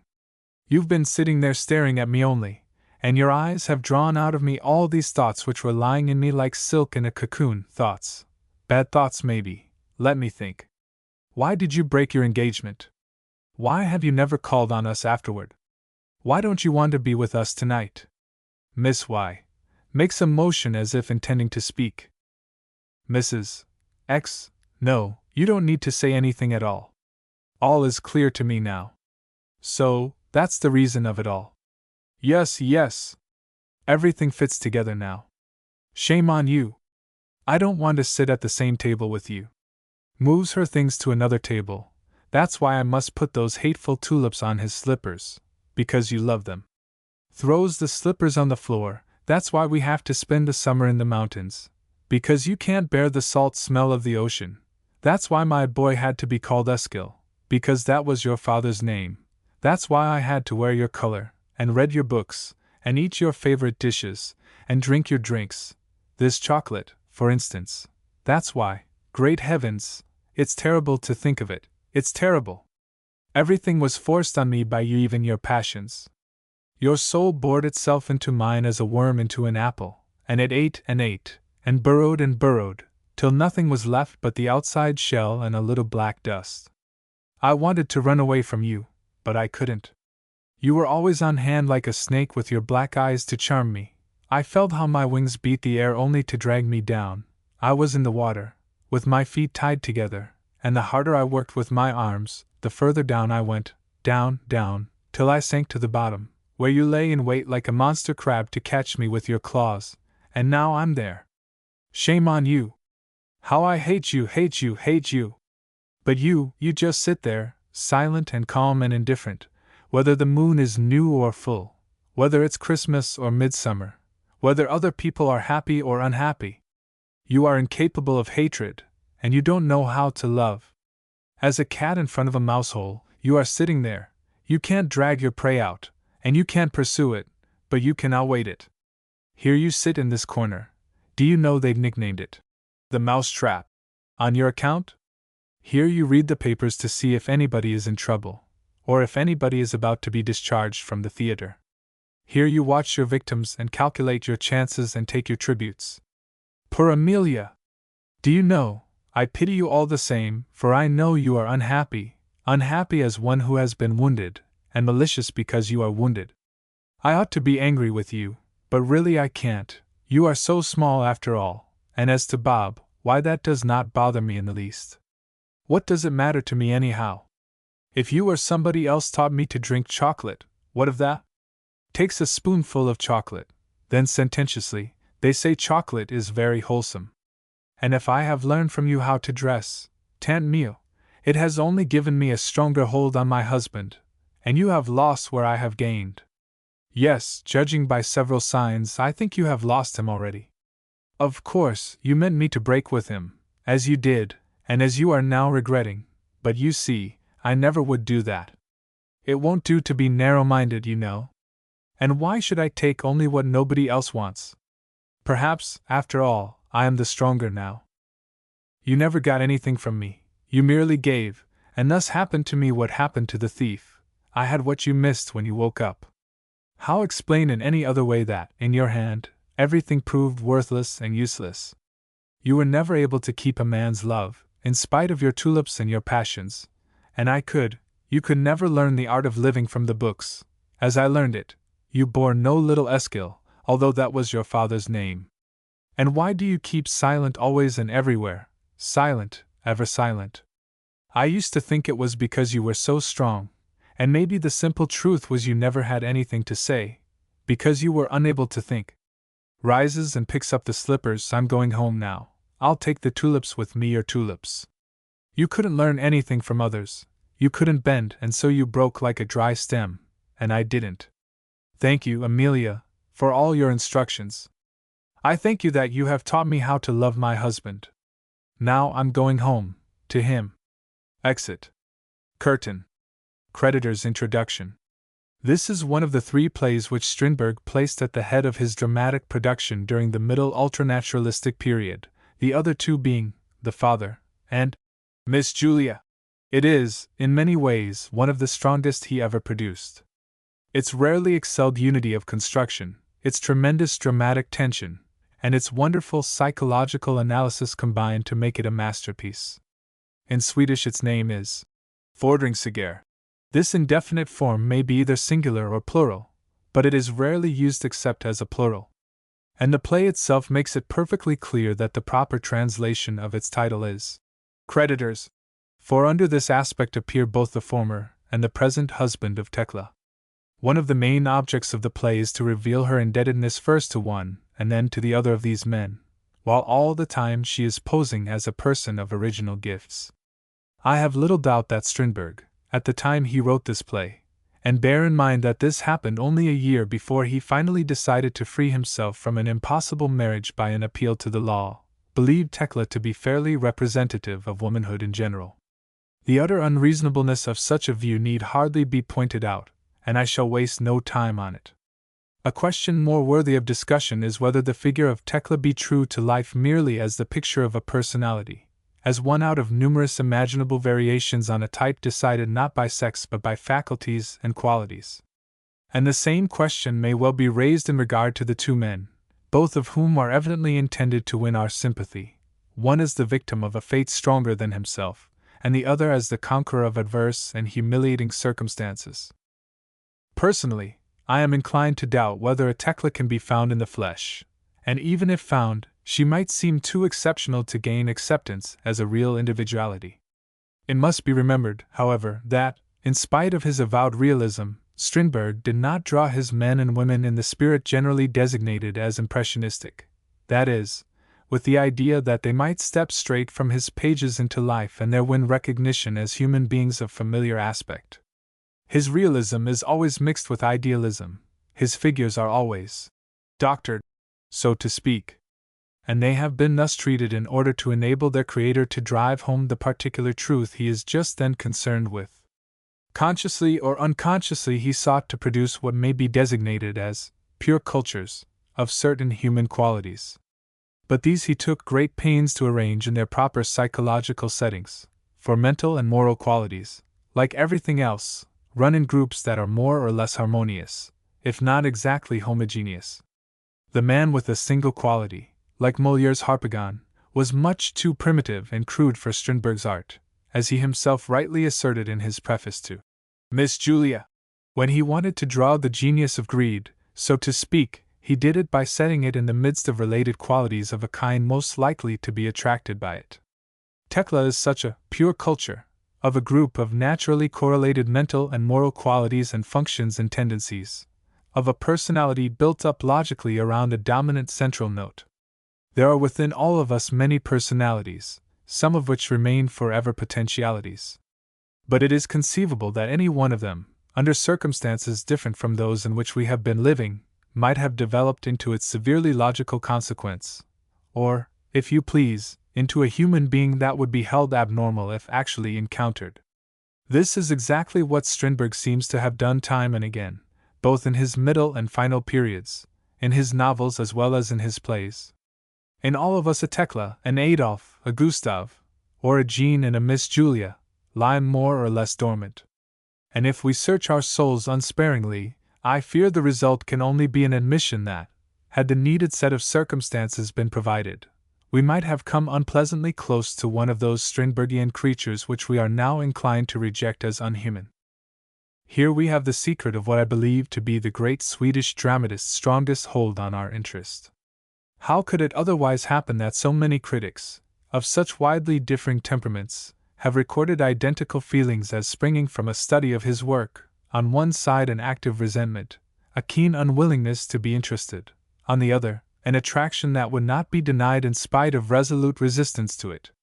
For Strindberg does hold us, even when we regret his power of doing so. And no one familiar with the conclusions of modern psychology could imagine such a paradox possible did not the object of our sorely divided feelings provide us with something that our minds instinctively recognize as true to life in some way, and for that reason valuable to the art of living. There are so many ways of presenting truth. Strindberg's is only one of them, and not the one commonly employed nowadays.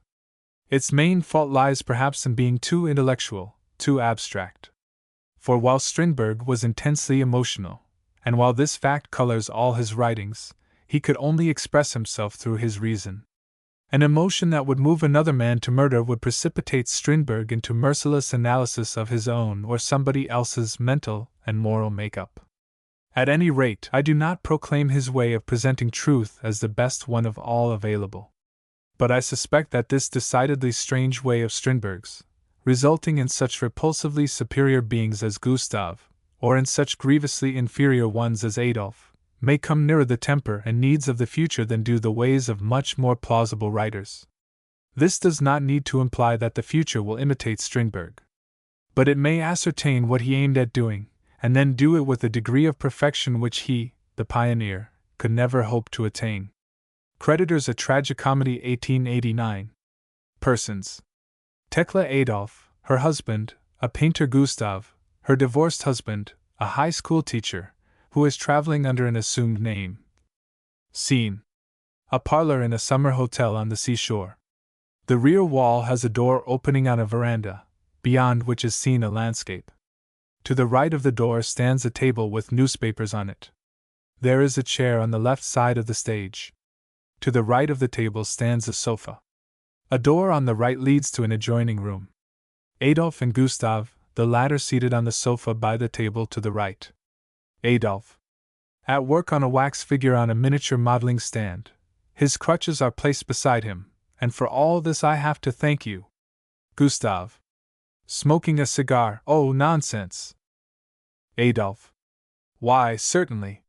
During the first days after my wife had gone, I lay helpless on a sofa and did nothing but long for her. It was as if she had taken away my crutches with her, so that I couldn't move from the spot.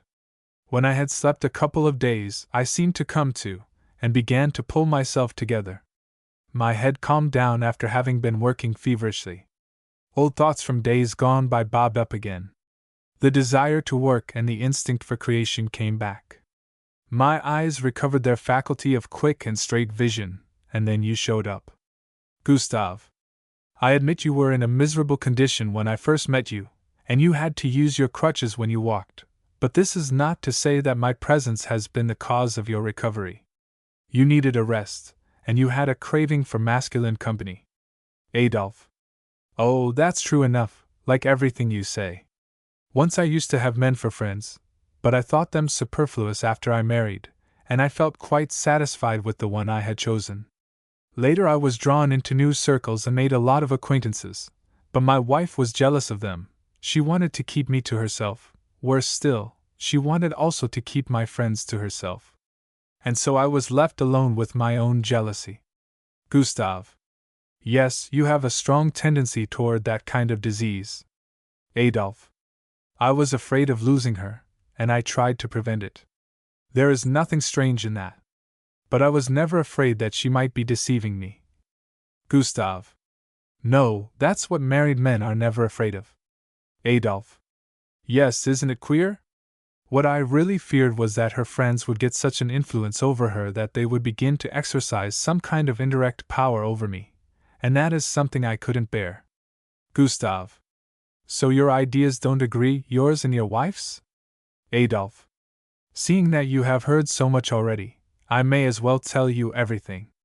My wife has an independent nature, What are you smiling at? Gustav. Go on. She has an independent nature. Adolphe. Which cannot accept anything from me. Gustav. But from everybody else. Adolphe. After a pause, yes. And it looked as if she especially hated my ideas because they were mine, and not because there was anything wrong about them. For it used to happen quite often that she advanced ideas that had once been mine, and that she stood up for them as her own. Yes, it even happened that friends of mine gave her ideas which they had taken directly from me, and then they seemed all right. Everything was all right except what came from me. Gustav. Which means that you are not entirely happy. Adolphe. Oh yes, I am happy. I have the one I wanted, and I have never wanted anybody else. Gustav. And you have never wanted to be free? Adolphe. No, I can't say that I have. Oh, well, sometimes I have imagined that it might seem like a rest to be free. But the moment she leaves me, I begin to long for her as for my own arms and legs. It is queer that sometimes I have a feeling that she is nothing in herself, but only a part of myself, an organ that can take away with it my will, my very desire to live. It seems almost as if I had deposited with her that center of vitality of which the anatomical books tell us. Gustav. Perhaps, when we get to the bottom of it, that is just what has happened. Adolphe. How could it be so? Is she not an independent being, with thoughts of her own? And when I met her I was nothing, a child of an artist whom she undertook to educate. Gustav. But later you developed her thoughts and educated her, didn't you? Adolphe. No, she stopped growing and I pushed on. Gustav. Yes, isn't it strange that her authoring seemed to fall off after her first book, or that it failed to improve, at least? But that first time she had a subject which wrote itself, for I understand she used her former husband for a model. You never knew him, did you? They say he was an idiot.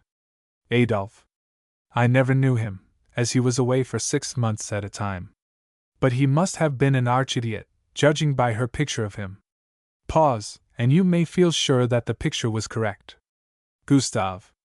I do, but why did she ever take him? Adolphe. Because she didn't know him well enough.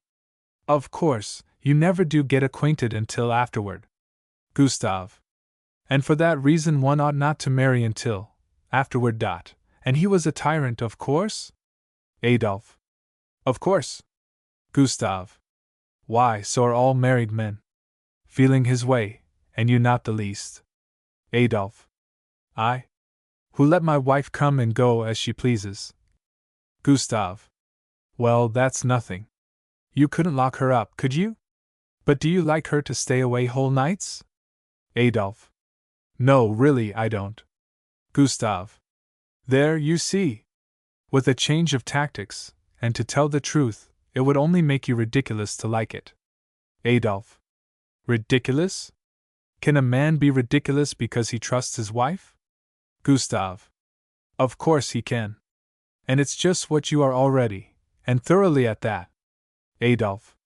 Convulsively, It's what I dread most of all, and there's going to be a change. Gustav. Don't get excited now, or you'll have another attack. Adolphe. But why isn't she ridiculous when I stay out all night? Gustav. Yes, why? Well, it's nothing that concerns you, but that's the way it is. And while you are trying to figure out why, the mishap has already occurred. Adolphe. What mishap? Gustav. However, the first husband was a tyrant, and she took him only to get her freedom. You see, a girl cannot have freedom except by providing herself with a chaperone, or what we call a husband. Adolphe. Of course not. Gustav. And now you are the chaperone. Adolphe. I? Gustav. Since you are her husband. Adolphe keeps a preoccupied silence. Gustav. Am I not right? Adolphe. Uneasily, I don't know. You live with a woman for years, and you never stop to analyze her, or your relationship with her, and then you begin to think, and there you are, Gustav, you are my friend. The only male friend I have. during this last week you have given me courage to live again. It is as if your own magnetism had been poured into me. Like a watchmaker, you have fixed the works in my head and wound up the spring again. Can't you hear, yourself, how I think more clearly and speak more to the point? And to myself at least it seems as if my voice had recovered its ring. Gustave. So it seems to me also. And why is that? Adolphe. I shouldn't wonder if you grew accustomed to lower your voice in talking to women. I know at least that Tekla always used to accuse me of shouting. Gustave. And so you toned down your voice and accepted the rule of the slipper? Adolphe. That isn't quite the way to put it. After some reflection, I think it is even worse than that. But let us talk of something else. What was I saying? Yes, you came here, and you enabled me to see my art in its true light. Of course, for some time I had noticed my growing lack of interest in painting, as it didn't seem to offer me the proper medium for the expression of what I wanted to bring out.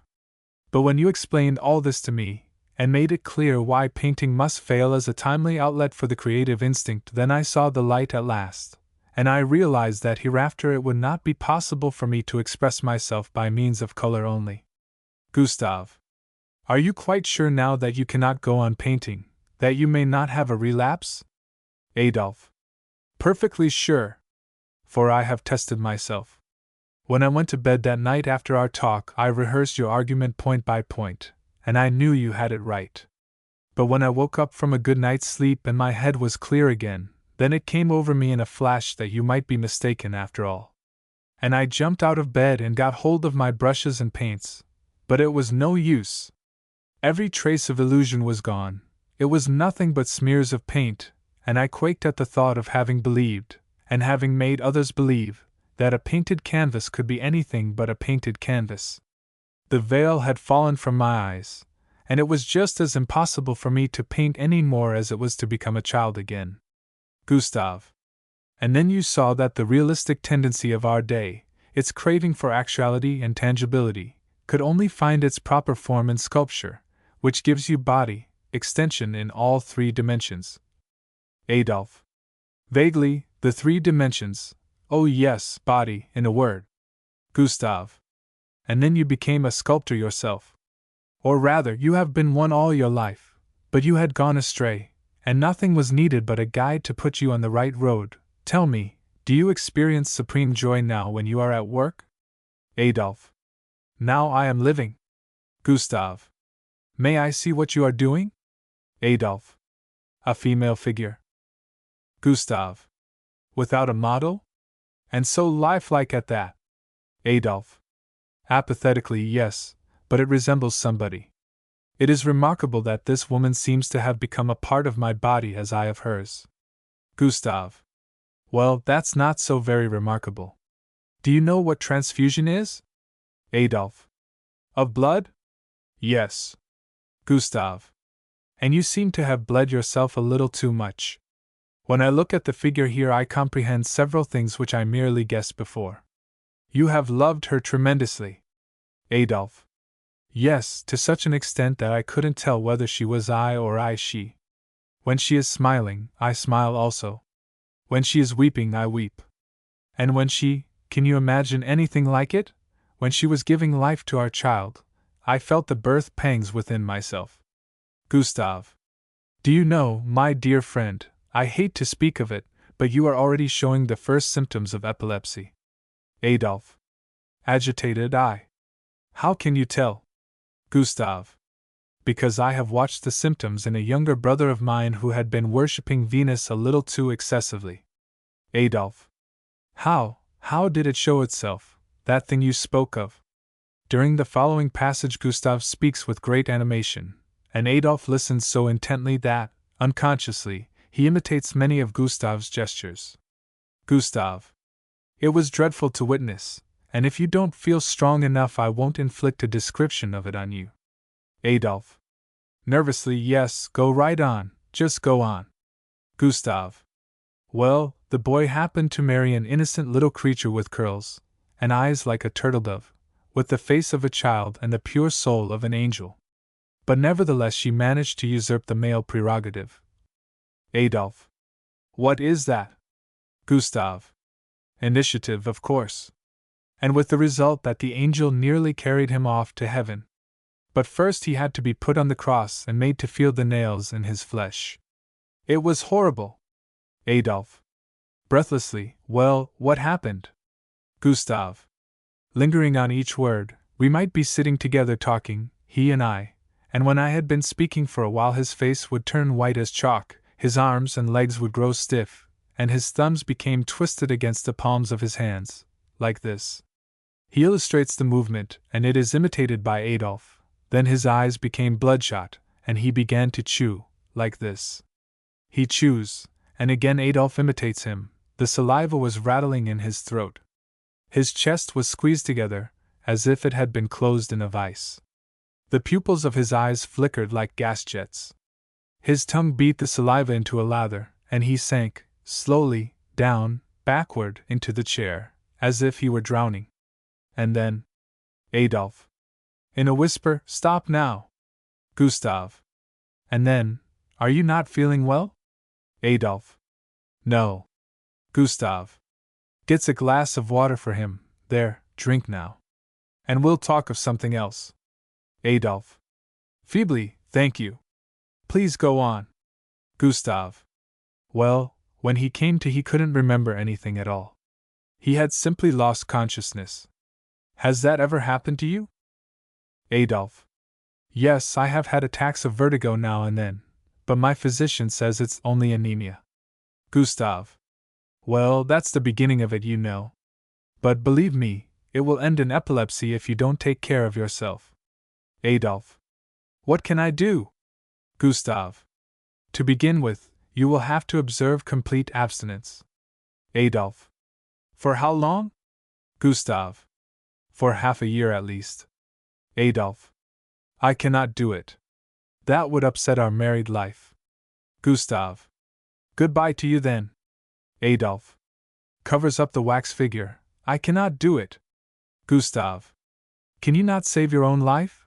But tell me, as you have already given me so much of your confidence, is there no other canker, no secret wound, that troubles you? For it is very rare to find only one cause of discord, as life is so full of variety, and so fruitful in chances for false relationships. Is there not a corpse in your cargo that you are trying to hide from yourself? For instance, you said a minute ago that you have a child which has been left in other people's care. Why don't you keep it with you? Adolphe. My wife doesn't want us to do so. Gustav. And her reason? Speak up now. Adolphe. Because when it was about 3 years old, it began to look like him, her former husband. Gustav. Well? Have you seen her former husband? Adolphe. No, never. I have only had a casual glance at a very poor portrait of him, and then I couldn't detect the slightest resemblance. Gustav. Oh, portraits are never like the original, and besides, he might have changed considerably since it was made. However, I hope it hasn't aroused any suspicions in you? Adolphe. Not at all. The child was born a year after our marriage, and the husband was abroad when I first met Tekla.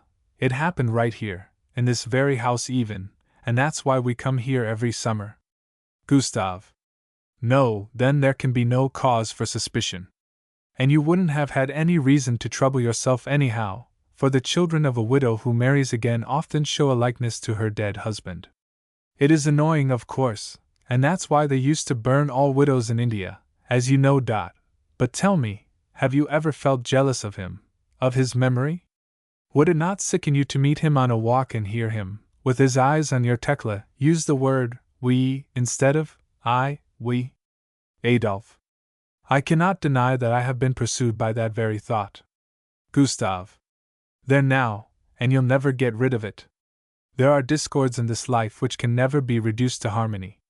For this reason you had better put wax in your ears and go to work. If you work, and grow old, and pile masses of new impressions on the hatches, then the corpse will stay quiet in the hold. Adolphe. Pardon me for interrupting you, but it is wonderful how you resemble Tekla now and then while you are talking. You have a way of blinking one eye as if you were taking aim with a gun, and your eyes have the same influence on me as hers have at times. Gustav. No, really? Adolphe. And now you said that. No, really. In the same indifferent way that she does. She also has the habit of saying, no, really, quite often. Gustave. Perhaps we are distantly related, seeing that all human beings are said to be of one family. At any rate, it will be interesting to make your wife's acquaintance to see if what you say is true. Adolphe. And do you know, she never takes an expression from me. She seems rather to avoid my vocabulary, and I have never caught her using any of my gestures. And yet people as a rule develop what is called marital resemblance. Gustave. And do you know why this has not happened in your case? That woman has never loved you. Adolphe. What do you mean? Gustave. I hope you will excuse what I am saying, but woman's love consists in taking, in receiving, and one from whom she takes nothing does not have her love. She has never loved you. Adolphe. Don't you think her capable of loving more than once? Gustave. No, for we cannot be deceived more than once. Then our eyes are opened once for all. You have never been deceived, and so you had better beware of those that have. They are dangerous, I tell you. Adolphe. Your words pierce me like knife thrusts, and I feel as if something were being severed within me, but I cannot help it. And this cutting brings a certain relief, too. For it means the pricking of ulcers that never seem to ripen. She has never loved me. Why, then, did she ever take me? Gustave. Tell me first how she came to take you, and whether it was you who took her or she who took you. Adolphe. Heaven only knows if I can tell at all. How did it happen? Well, it didn't come about in one day. Gustave. Would you like to have me tell you how it did happen? Adolphe. That's more than you can do. Gustave.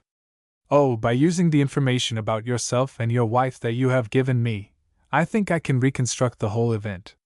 Listen now, and you'll hear. In a dispassionate tone, almost humorously, the husband had gone abroad to study, and she was alone.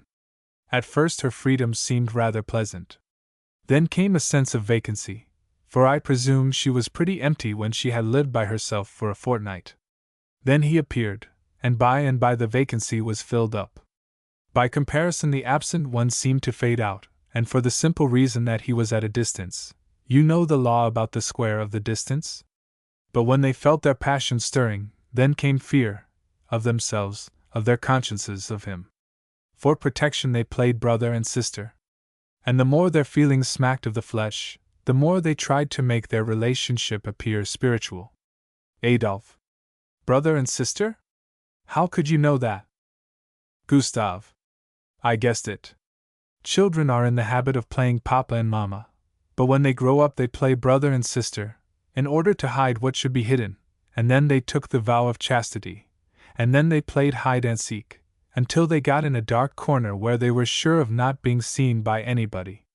With mock severity, but they felt that there was one whose eye reached them in the darkness, and they grew frightened, and their fright raised the specter of the absent one. His figure began to assume immense proportions, it became metamorphosed, turned into a nightmare that disturbed their amorous slumbers, a creditor who knocked at all doors. Then they saw his black hand between their own as these sneaked toward each other across the table, and they heard his grating voice through that stillness of the night that should have been broken only by the beating of their own pulses. He did not prevent them from possessing each other, but he spoiled their happiness. And when they became aware of his invisible interference with their happiness, when they took flight at last, a vain flight from the memories that pursued them, from the liability they had left behind, from the public opinion they could not face, and when they found themselves without the strength needed to carry their own guilt, then they had to send out into the fields for a scapegoat to be sacrificed. They were freethinkers, but they did not have the courage to step forward and speak openly to him the words, "We love each other." To sum it up, they were cowards, and so the tyrant had to be slaughtered. Is that right? Adolphe. Yes, but you forget that she educated me, that she filled my head with new thoughts. Gustave. I have not forgotten it. But tell me, why could she not educate the other man also, into a free thinker? Adolphe. Oh, he was an idiot. Gustave. Oh, of course, he was an idiot.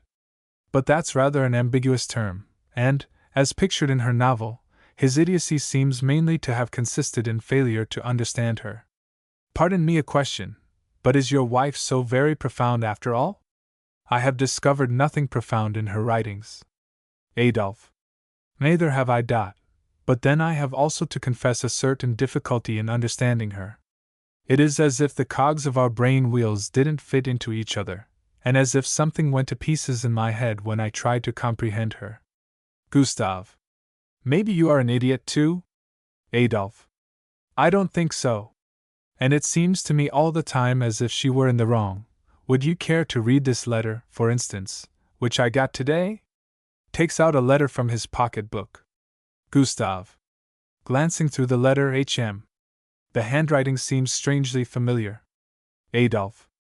Rather masculine, don't you think? Gustave. Well, I know at least one man who writes that kind of hand. She addresses you as brother. Are you still playing comedy to each other? And do you never permit yourselves any greater familiarity in speaking to each other? Adolphe. No, it seems to me that all mutual respect is lost in that way. Gustave. And is it to make you respect her that she calls herself your sister? Adolphe. I want to respect her more than myself.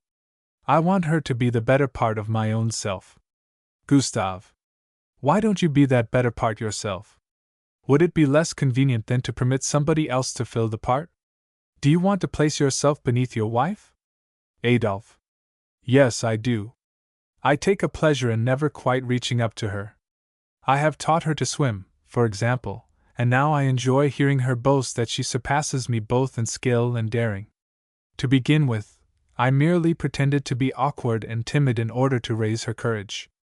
And so it ended with my actually being her inferior, more of a coward than she. It almost seemed to me as if she had actually taken my courage away from me. Gustave. Have you taught her anything else? Adolphe. Yes, but it must stay between us. I have taught her how to spell, which she didn't know before.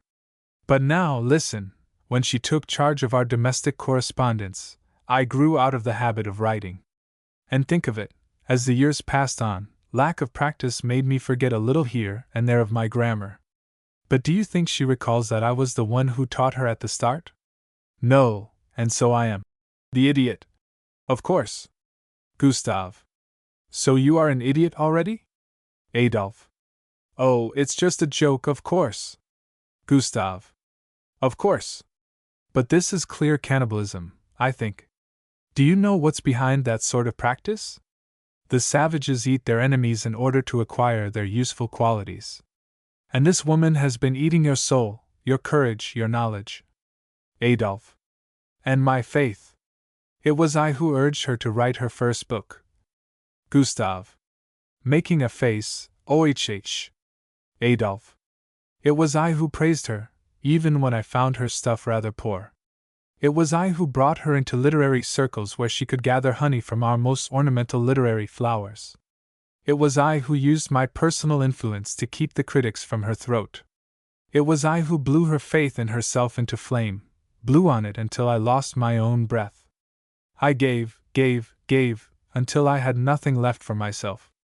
Do you know, I'll tell you everything now, do you know I really believe, and the human soul is so peculiarly constituted, I believe that when my artistic successes seemed about to put her in the shadow, as well as her reputation, then I tried to put courage into her by belittling myself, and by making my own art seem inferior to hers. I talked so long about the insignificant part played by painting on the whole, talked so long about it, and invented so many reasons to prove what I said that one fine day I found myself convinced of its futility. So all you had to do was to breathe on a house of cards. Gustave. Pardon me for recalling what you said at the beginning of our talk, that she had never taken anything from you. Adolphe. She doesn't nowadays. Because there is nothing more to take. Gustave. The snake being full, it vomits now. Adolphe. Perhaps she has been taking a good deal more from me than I have been aware of. Gustave. You can be sure of that. She took when you were not looking, and that is called theft. Adolphe. Perhaps she never did educate me? Gustave. But you her? In all likelihood. But it was her trick to make it appear the other way to you. May I ask how she set about educating you? Adolphe. Oh, first of all, H.M. Gustave. Well? Adolphe.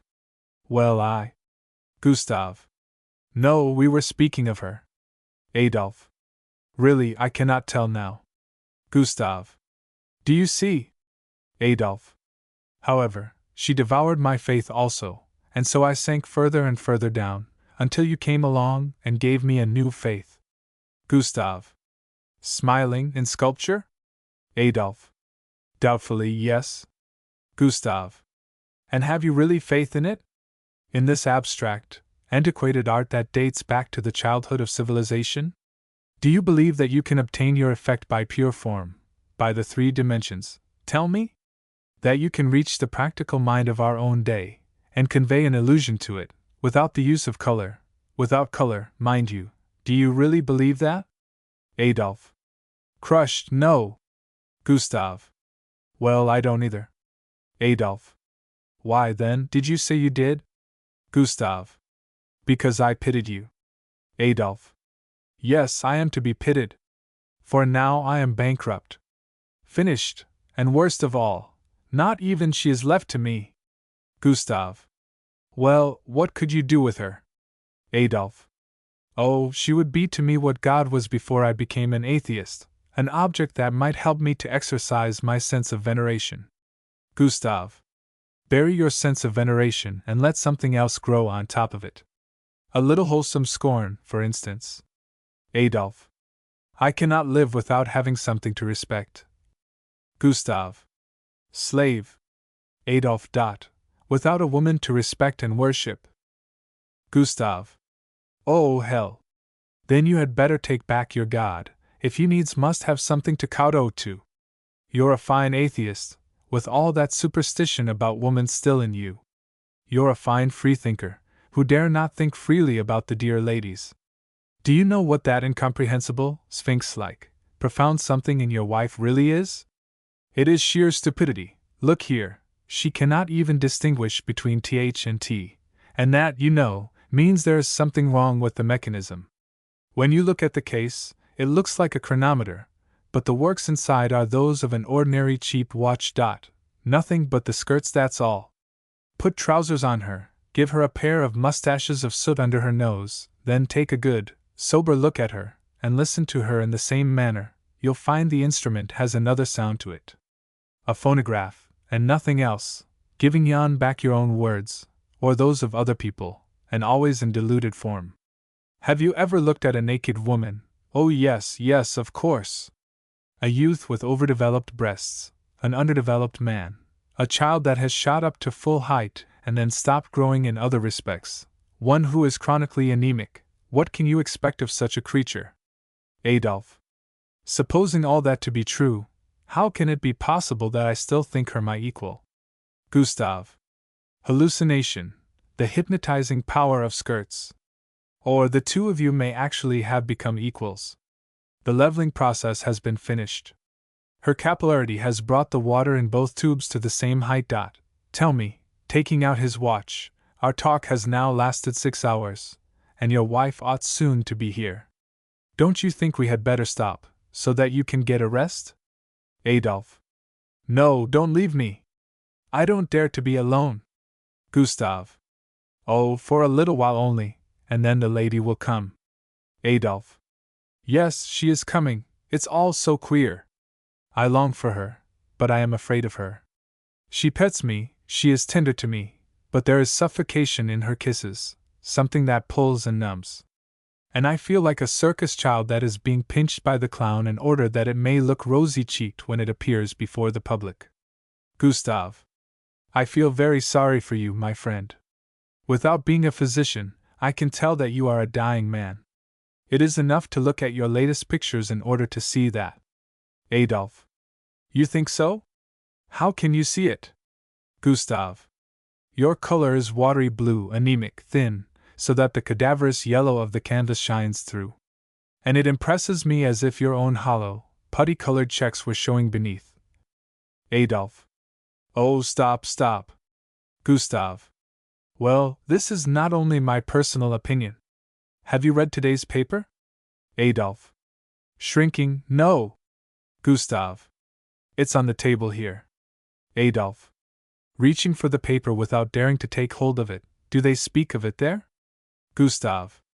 Read it, or do you want me to read it to you? Adolphe. No. Gustave. I'll leave you, if you want me to. Adolphe. No, no, no, I don't know. It seems as if I were beginning to hate you, and yet I cannot let you go. You dragged me out of the hole into which I have fallen, but no sooner do you get me on firm ice than you knock me on the head and shove me into the water again. As long as my secrets were my own, I had still something left within me, but now I am quite empty. There is a canvas by an Italian master, showing a scene of torture, a saint whose intestines are being torn out of him and rolled on the axle of a windlass. The martyr is watching himself grow thinner and thinner, while the roll on the axle grows thicker. Now it seems to me as if you had swelled out since you began to dig in me, and when you leave, you'll carry away my vitals with you, and leave nothing but an empty shell behind. Gustave. How you do let your fancy run away with you, and besides, your wife is bringing back your heart. Adolphe. No, not since you have burned her to ashes. Everything is in ashes where you have passed along, my art, my love, my hope, my faith. Gustave. All of it was pretty nearly finished before I came along. Adolphe. Yes, but it might have been saved. Now it's too late. Incendiary. Gustave. We have cleared some ground only. Now we'll sow in the ashes. Adolphe. I hate you. I curse you. Gustave. Good symptoms. There is still some strength left in you. And now I'll pull you up on the ice again. Listen now. Do you want to listen to me, and do you want to obey me? Adolphe. Do with me what you will, I'll obey you. Gustave. Rising, look at me. Adolphe. Looking at Gustave, now you are looking at me again with that other pair of eyes which attracts me. Gustave. And listen to me. Adolphe. Yes, but speak of yourself. Don't talk of me any longer. I am like an open wound and cannot bear being touched. Gustave. No, there is nothing to say about me. I am a teacher of dead languages, and a widower, that's all. Take my hand. Adolphe. What terrible power there must be in you. It feels as if I were touching an electrical generator. Gustave. And bear in mind that I have been as weak as you are now. Stand up. Adolphe. Rises, but keeps himself from falling only by throwing his arms around the neck of Gustave. I am like a boneless baby, and my brain seems to lie bare. Gustave. Take a turn across the floor. Adolphe. I cannot. Gustave. Do what I say, or I'll strike you. Adolphe. Straightening himself up, what are you saying? Gustave. I'll strike you, I said. Adolphe. Leaping backward in a rage, you. Gustave. That's it. Now you have got the blood into your head, and your self-assurance is awake. And now I'll give you some electricity. Where is your wife? Adolphe. Where is she? Gustave. Yes. Adolphe. She is at a meeting. Gustave. Sure? Adolphe. Absolutely. Gustave. What kind of meeting? Adolphe.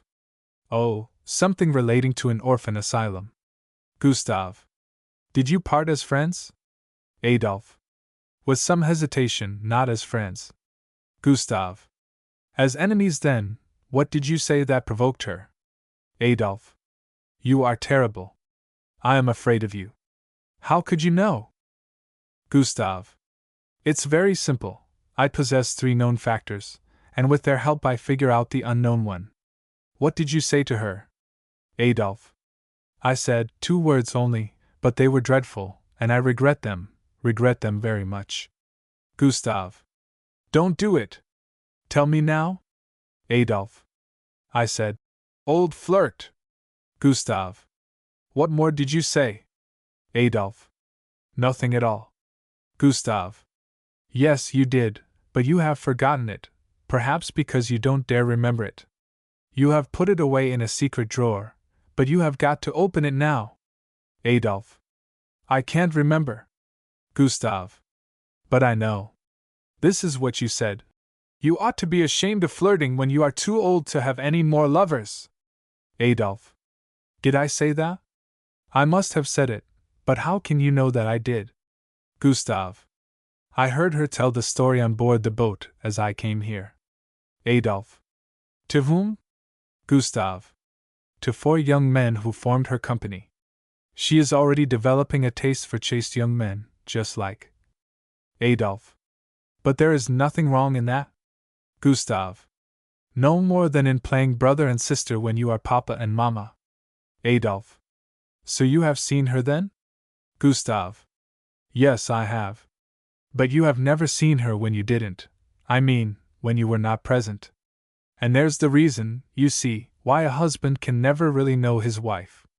Have you a portrait of her? Adolphe takes a photograph from his pocketbook. There is a look of aroused curiosity on his face. Gustave.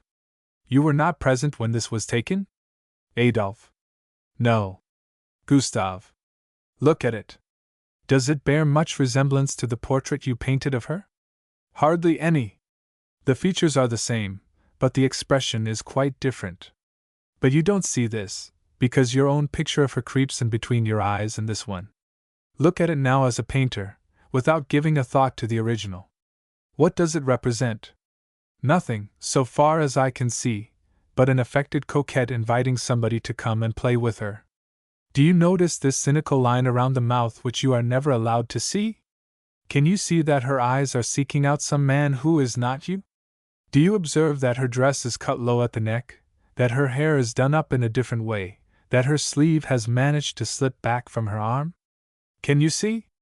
Adolphe. Yes, now I see. Gustave. Look out, my boy. Adolphe. For what? Gustave. For her revenge.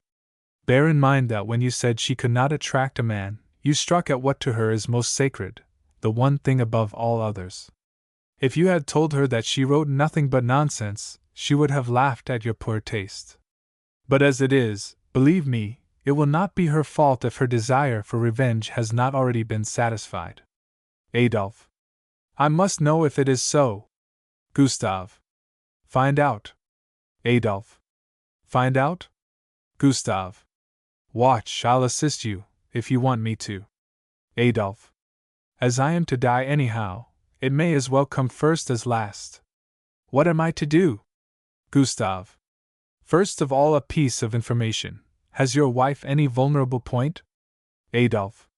Hardly. I think she must have 9 lives, like a cat. Gustave. There, that was the boat whistling at the landing. Now she'll soon be here. Adolphe. Then I must go down and meet her. Gustave. No, you are to stay here. You have to be impolite. If her conscience is clear, you'll catch it until your ears tingle. If she is guilty, she'll come up and pet you. Adolphe. Are you so sure of that? Gustave. Not quite, because a rabbit will sometimes turn and run in loops, but I'll follow. My room is next to this. He points to the door on the right. There I shall take up my position and watch you while you are playing the game in here. But when you are done, we'll change parts. I'll enter the cage and do tricks with the snake while you stick to the keyhole. Then we meet in the park to compare notes. But keep your back stiff. And if you feel yourself weakening, knock twice on the floor with a chair. Adolphe.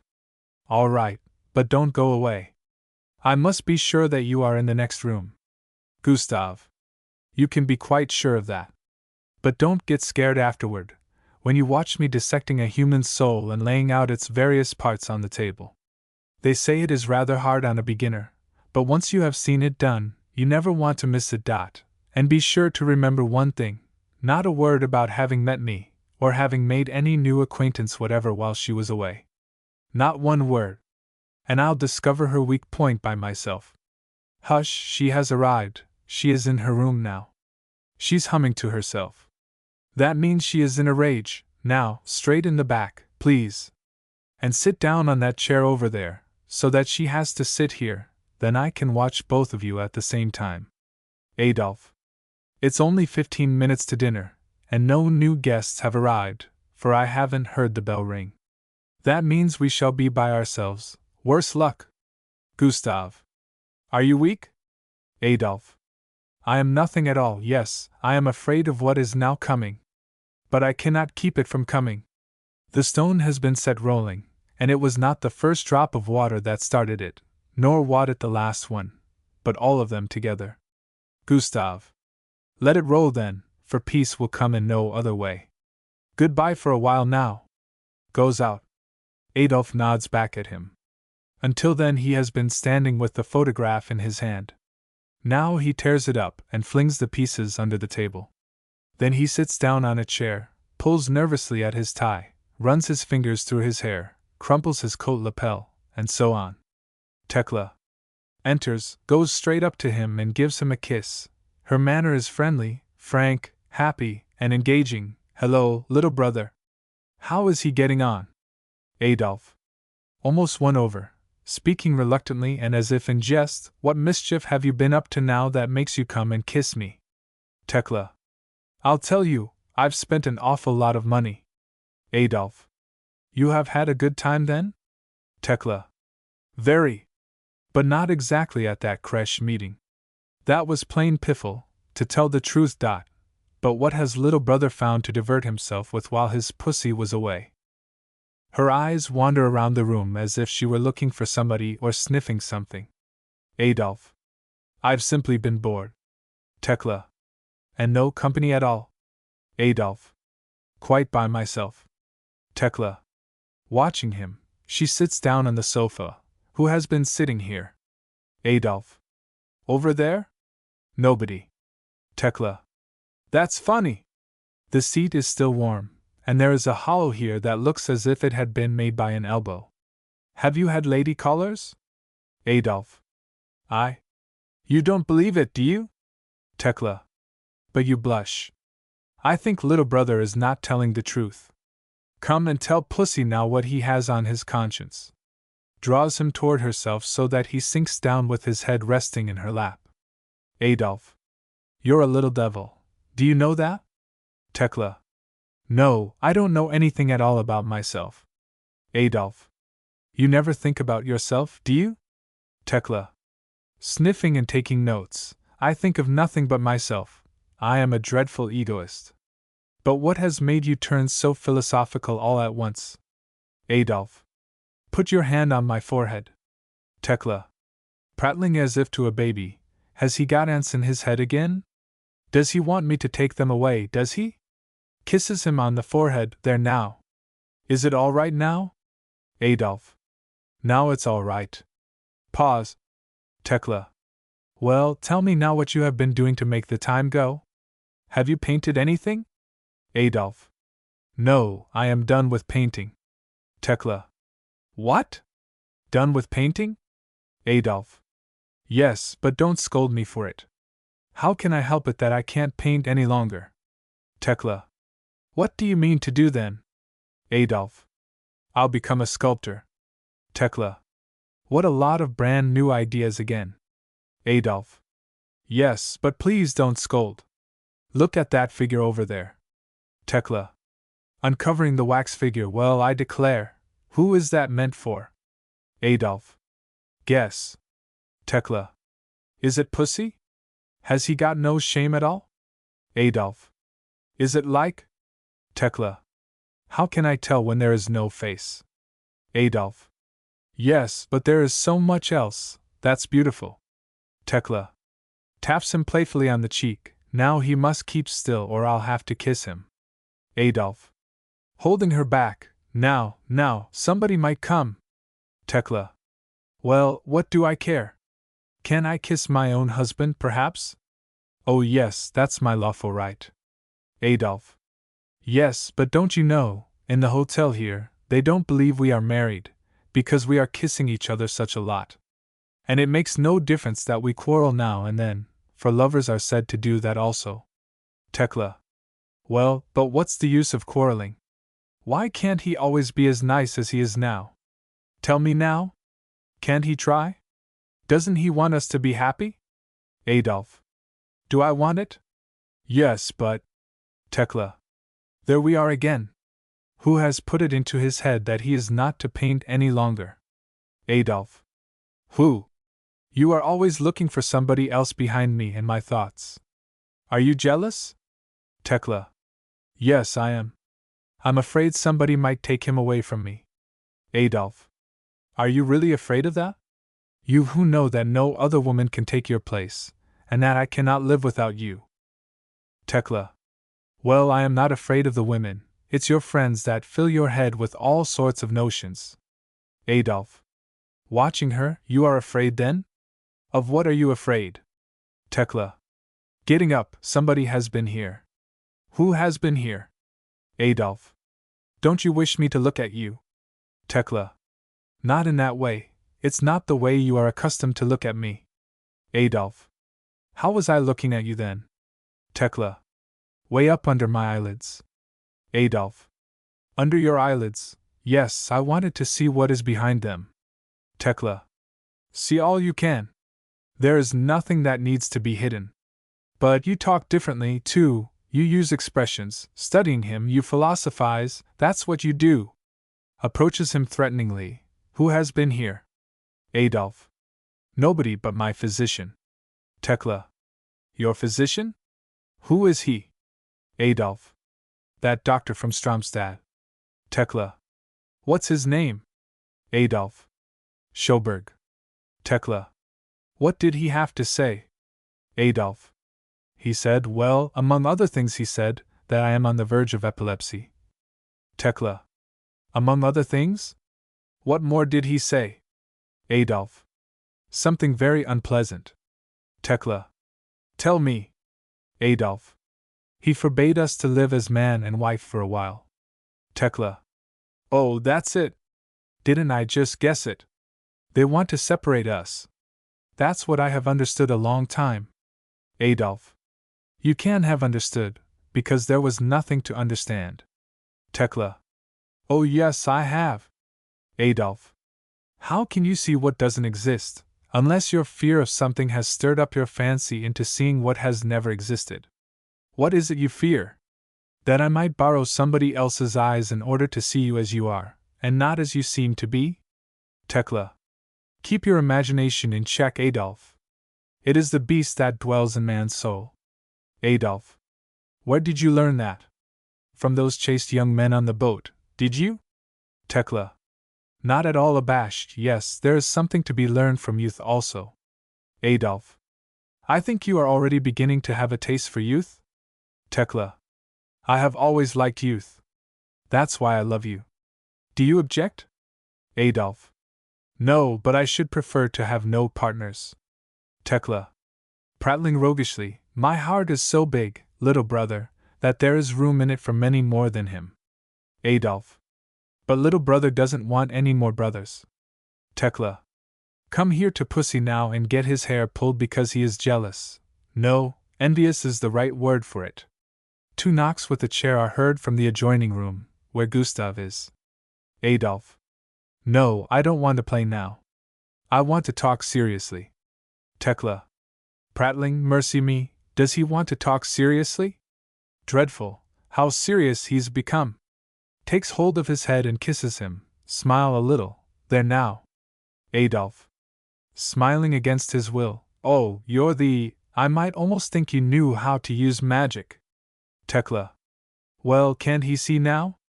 That's why he shouldn't start any trouble, or I might use my magic to make him invisible. Adolf. Gets up, will you sit for me a moment, Tekla? With the side of your face this way, so that I can put a face on my figure. Tekla. Of course I will. Turns her head so he can see her in profile. Adolf. Gazes hard at her while pretending to work at the figure. Don't think of me now, but of somebody else. Tekla. I'll think of my latest conquest. Adolf. That chaste young man? Tekla. Exactly. He had a pair of the prettiest, sweetest mustaches, and his cheek looked like a peach. It was so soft and rosy that you just wanted to bite it. Adolf. Darkening, please keep that expression about the mouth.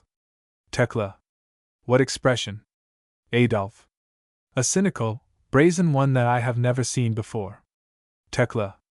Making a face, this one? Adolf. Just that one. Getting up, do you know how Bret Harte pictures an adulteress? Tekla. Smiling, no, I have never read Bret something. Adolf. As a pale creature that cannot blush. Tekla. Not at all. But when she meets her lover, then she must blush, I am sure, although her husband or Mr. Bret may not be allowed to see it. Adolf. Are you so sure of that? Tekla. As before, of course, as the husband is not capable of bringing the blood up to her head, he cannot hope to behold the charming spectacle. Adolf. Enraged, Tekla. Tekla. Oh, you little ninny! Adolf. Tekla. Tekla. He should call her pussy, then I might get up a pretty little blush for his sake. Does he want me to? Adolf. Disarmed, you minx, I'm so angry with you, that I could bite you. Tekla. Playfully, come and bite me then, come. Opens her arms to him. Adolf. Puts his hands around her neck and kisses her. Yes, I'll bite you to death. Tekla. Teasingly, look out, somebody might come. Adolf.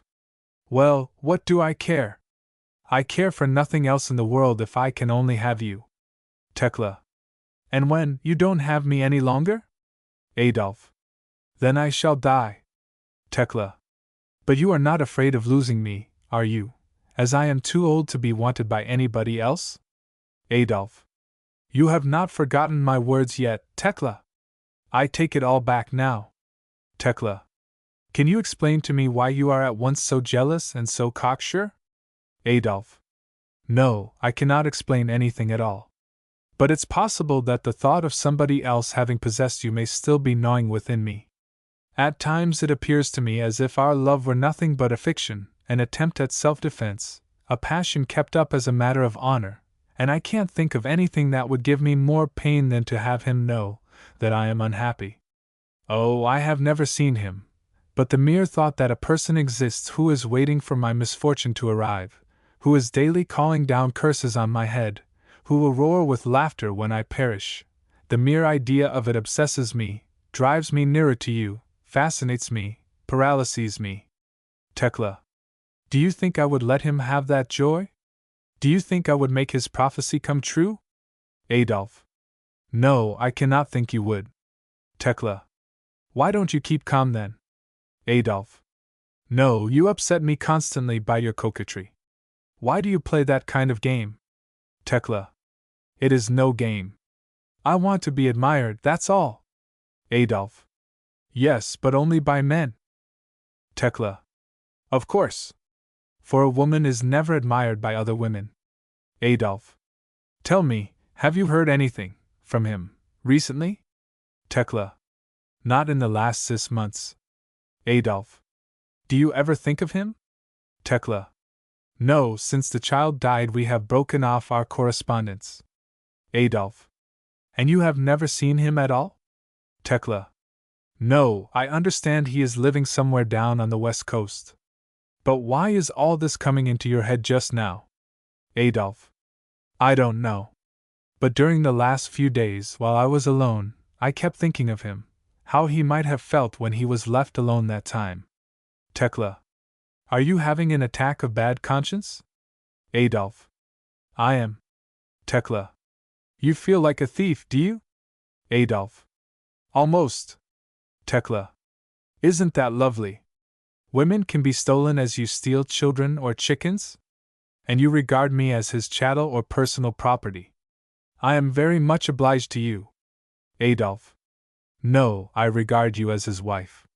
And that's a good deal more than property, for there can be no substitute. Tekla. Oh, yes. If you only heard that he had married again, all these foolish notions would leave you. Have you not taken his place with me? Adolf. Well, have I, and did you ever love him? Tekla. Of course I did. Adolf. And then? Tekla. I grew tired of him. Adolf. And if you should tire of me also? Tekla. But I won't. Adolf. If somebody else should turn up, one who had all the qualities you are looking for in a man now, suppose only, then you would leave me? Tekla. No. Adolf. If he captivated you? So that you couldn't live without him? Then you would leave me, of course? Tekla.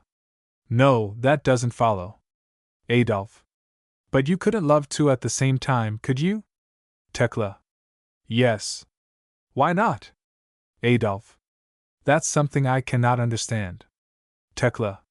But things exist although you do not understand them. All persons are not made in the same way, you know. Adolf.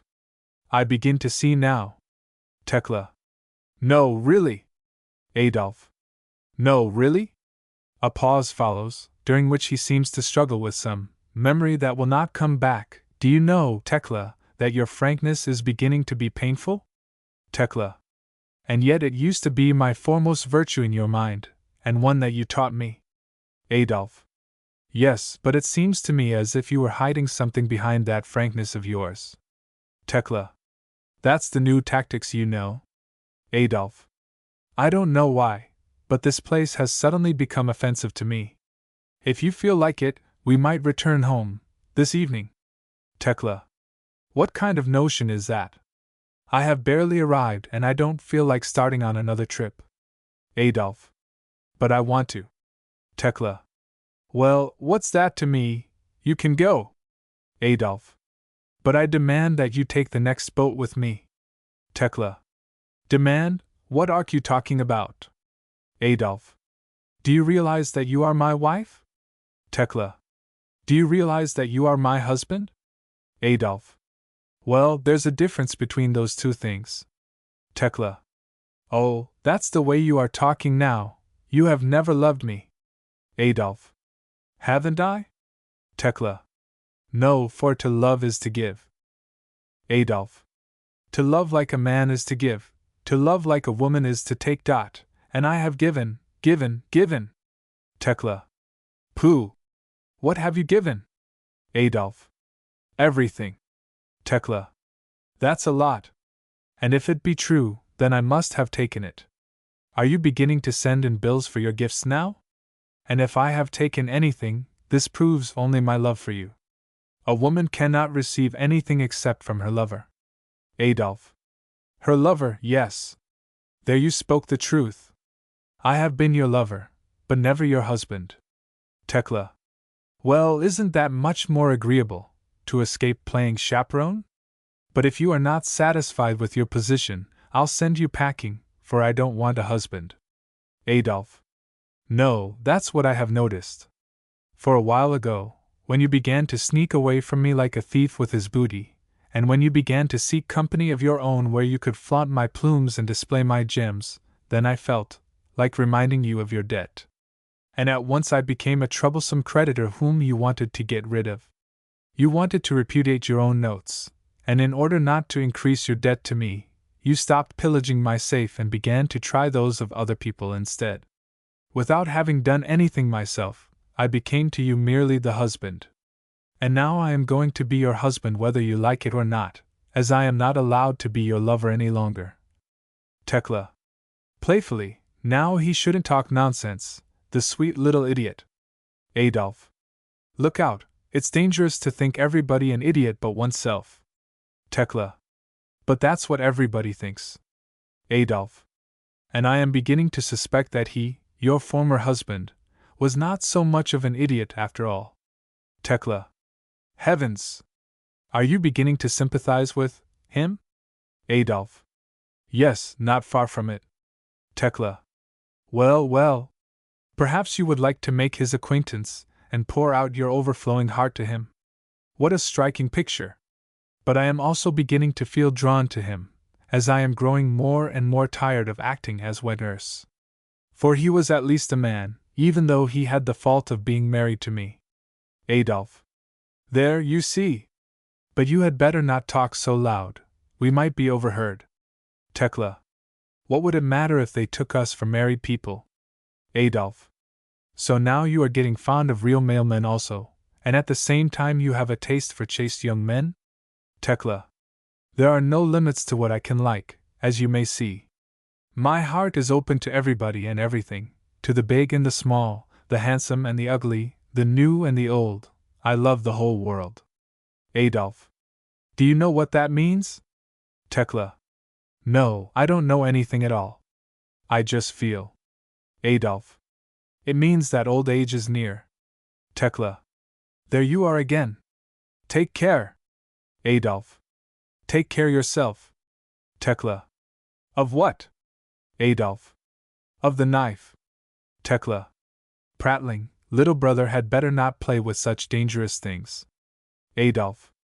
I have quit playing. Tekla. Oh, it's earnest, is it? Dead earnest.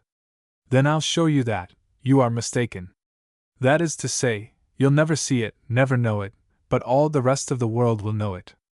And you'll suspect it, you'll believe it, and you'll never have another moment's peace. You'll have the feeling of being ridiculous, of being deceived, but you'll never get any proof of it. For that's what married men never get. Adolf. You hate me then? Tekla. No, I don't. And I don't think I shall either. But that's probably because you are nothing to me but a child. Adolf. At this moment, yes. But do you remember how it was while the storms swept over us? Then you lay there like an infant in arms and just cried. Then you had to sit on my lap, and I had to kiss your eyes to sleep. Then I had to be your nurse, had to see that you fixed your hair before going out, had to send your shoes to the cobbler, and see that there was food in the house.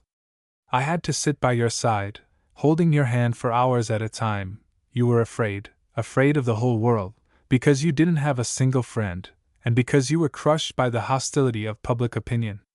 I had to talk courage into you until my mouth was dry and my head ached. I had to make myself believe that I was strong. I had to force myself into believing in the future. And so I brought you back to life, when you seemed already dead. Then you admired me.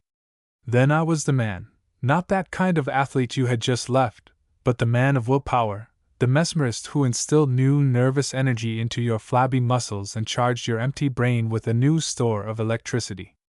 And then I gave you back your reputation. I brought you new friends, furnished you with a little court of people who, for the sake of friendship to me, let themselves be lured into admiring you. I set you to rule me in my house. Then I painted my best pictures, glimmering with reds and blues on backgrounds of gold, and there was not an exhibition then where I didn't hold a place of honor. Sometimes you were St. Cecilia, and sometimes Mary Stuart, or little Karen, whom King Eric loved. And I turned public attention in your direction. I compelled the clamorous herd to see Jan with my own infatuated vision. I plagued them with your personality, forced you literally down their throats, until that sympathy which makes everything possible became yours at last, and you could stand on your own feet. When you reached that far, then my strength was used up, and I collapsed from the overstrain. In lifting you up, I had pushed myself down.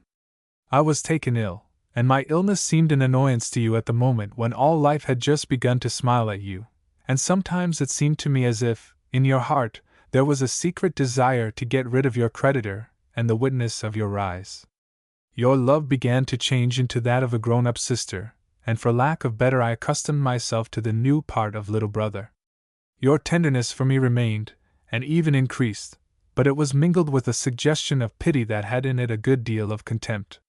And this changed into open scorn as my talent withered and your own sun rose higher. But in some mysterious way the fountainhead of your inspiration seemed to dry up when I could no longer replenish it, or rather when you wanted to show its independence of me. And at last both of us began to lose ground. And then you looked for somebody to put the blame on. A new victim. For you are weak, and you can never carry your own burdens of guilt and debt. And so you picked me for a scapegoat, and doomed me to slaughter. But when you cut my thews, you didn't realize that you were also crippling yourself, for by this time our years of common life had made twins of us. You were a shoot sprung from my stem, and you wanted to cut yourself loose before the shoot had put out roots of its own, and that's why you couldn't grow by yourself. And my stem could not spare its main branch, and so stem and branch must die together. Tekla. What you mean with all this, of course, is that you have written my books. Adolf. No, that's what you want me to mean in order to make me out a liar. I don't use such crude expressions as you do, and I spoke for something like 5 minutes to get in all the nuances, all the halftones, all the transitions, but your hand organ has only a single note in it. Tekla. Yes, but the summary of the whole story is that you have written my books. Adolf. No, there is no summary. You cannot reduce a chord into a single note. You cannot translate a varied life into a sum of one figure. I have made no blunt statements like that of having written your books. Tekla. But that's what you meant. Adolf. Beyond himself, I did not mean it. Tekla. But the sum of it. Adolf. Wildly, there can be no sum without an addition. You get an endless decimal fraction for quotient when your division does not work out evenly. I have not added anything. Tekla. But I can do the adding myself. Adolf. I believe it, but then I am not doing it. Tekla. No, but that's what you wanted to do. Adolf. Exhausted, closing his eyes. No, no, no, don't speak to me, you'll drive me into convulsions. Keep silent. Leave me alone. You mutilate my brain with your clumsy pincers, you put your claws into my thoughts and tear them to pieces. He seems almost unconscious and sits staring straight ahead while his thumbs are bent inward against the palms of his hands. Tekla. Tenderly, what is it? Are you sick? Adolf motions her away. Tekla. Adolf. Adolf shakes his head at her. Tekla. Adolf. Adolf. Yes. Tekla. Do you admit that you were unjust a moment ago? Adolf. Yes, yes, yes, yes, I admit. Tekla. And do you ask my pardon? Adolf. Yes, yes, yes, I ask your pardon, if you only won't speak to me. Tekla. Kiss my hand then. Adolf. Kissing her hand, I'll kiss your hand, if you only don't speak to me. Tekla. And now you had better go out for a breath of fresh air before dinner. Adolf. Yes, I think I need it. And then we'll pack and leave. Tekla. No. Adolf. On his feet, why? There must be a reason. Tekla. The reason is that I have promised to be at the concert tonight. Adolf. Oh, that's it. Tekla. Yes, that's it. I have promised to attend. Adolf. Promised? Probably you said only that you might go, and that wouldn't prevent you from saying now that you won't go. Tekla. No, I am not like you, I keep my word. Adolf. Of course, promises should be kept, but we don't have to live up to every little word we happen to drop. Perhaps there is somebody who has made you promise to go. Tekla. Yes. Adolf. Then you can ask to be released from your promise because your husband is sick. Tekla. No, I don't want to do that, and you are not sick enough to be kept from going with me. Adolf. Why do you always want to drag me along? Do you feel safer then? Tekla. I don't know what you mean. Adolf. That's what you always say when you know I mean something that doesn't please you. Tekla. So, what is it now that doesn't please me? Adolf. Oh, I beg you, don't begin over again. Goodbye for a while. Goes out through the door in the rear and then turns to the right. Tekla is left alone. A moment later Gustav enters and goes straight up to the table as if looking for a newspaper. He pretends not to see Tekla.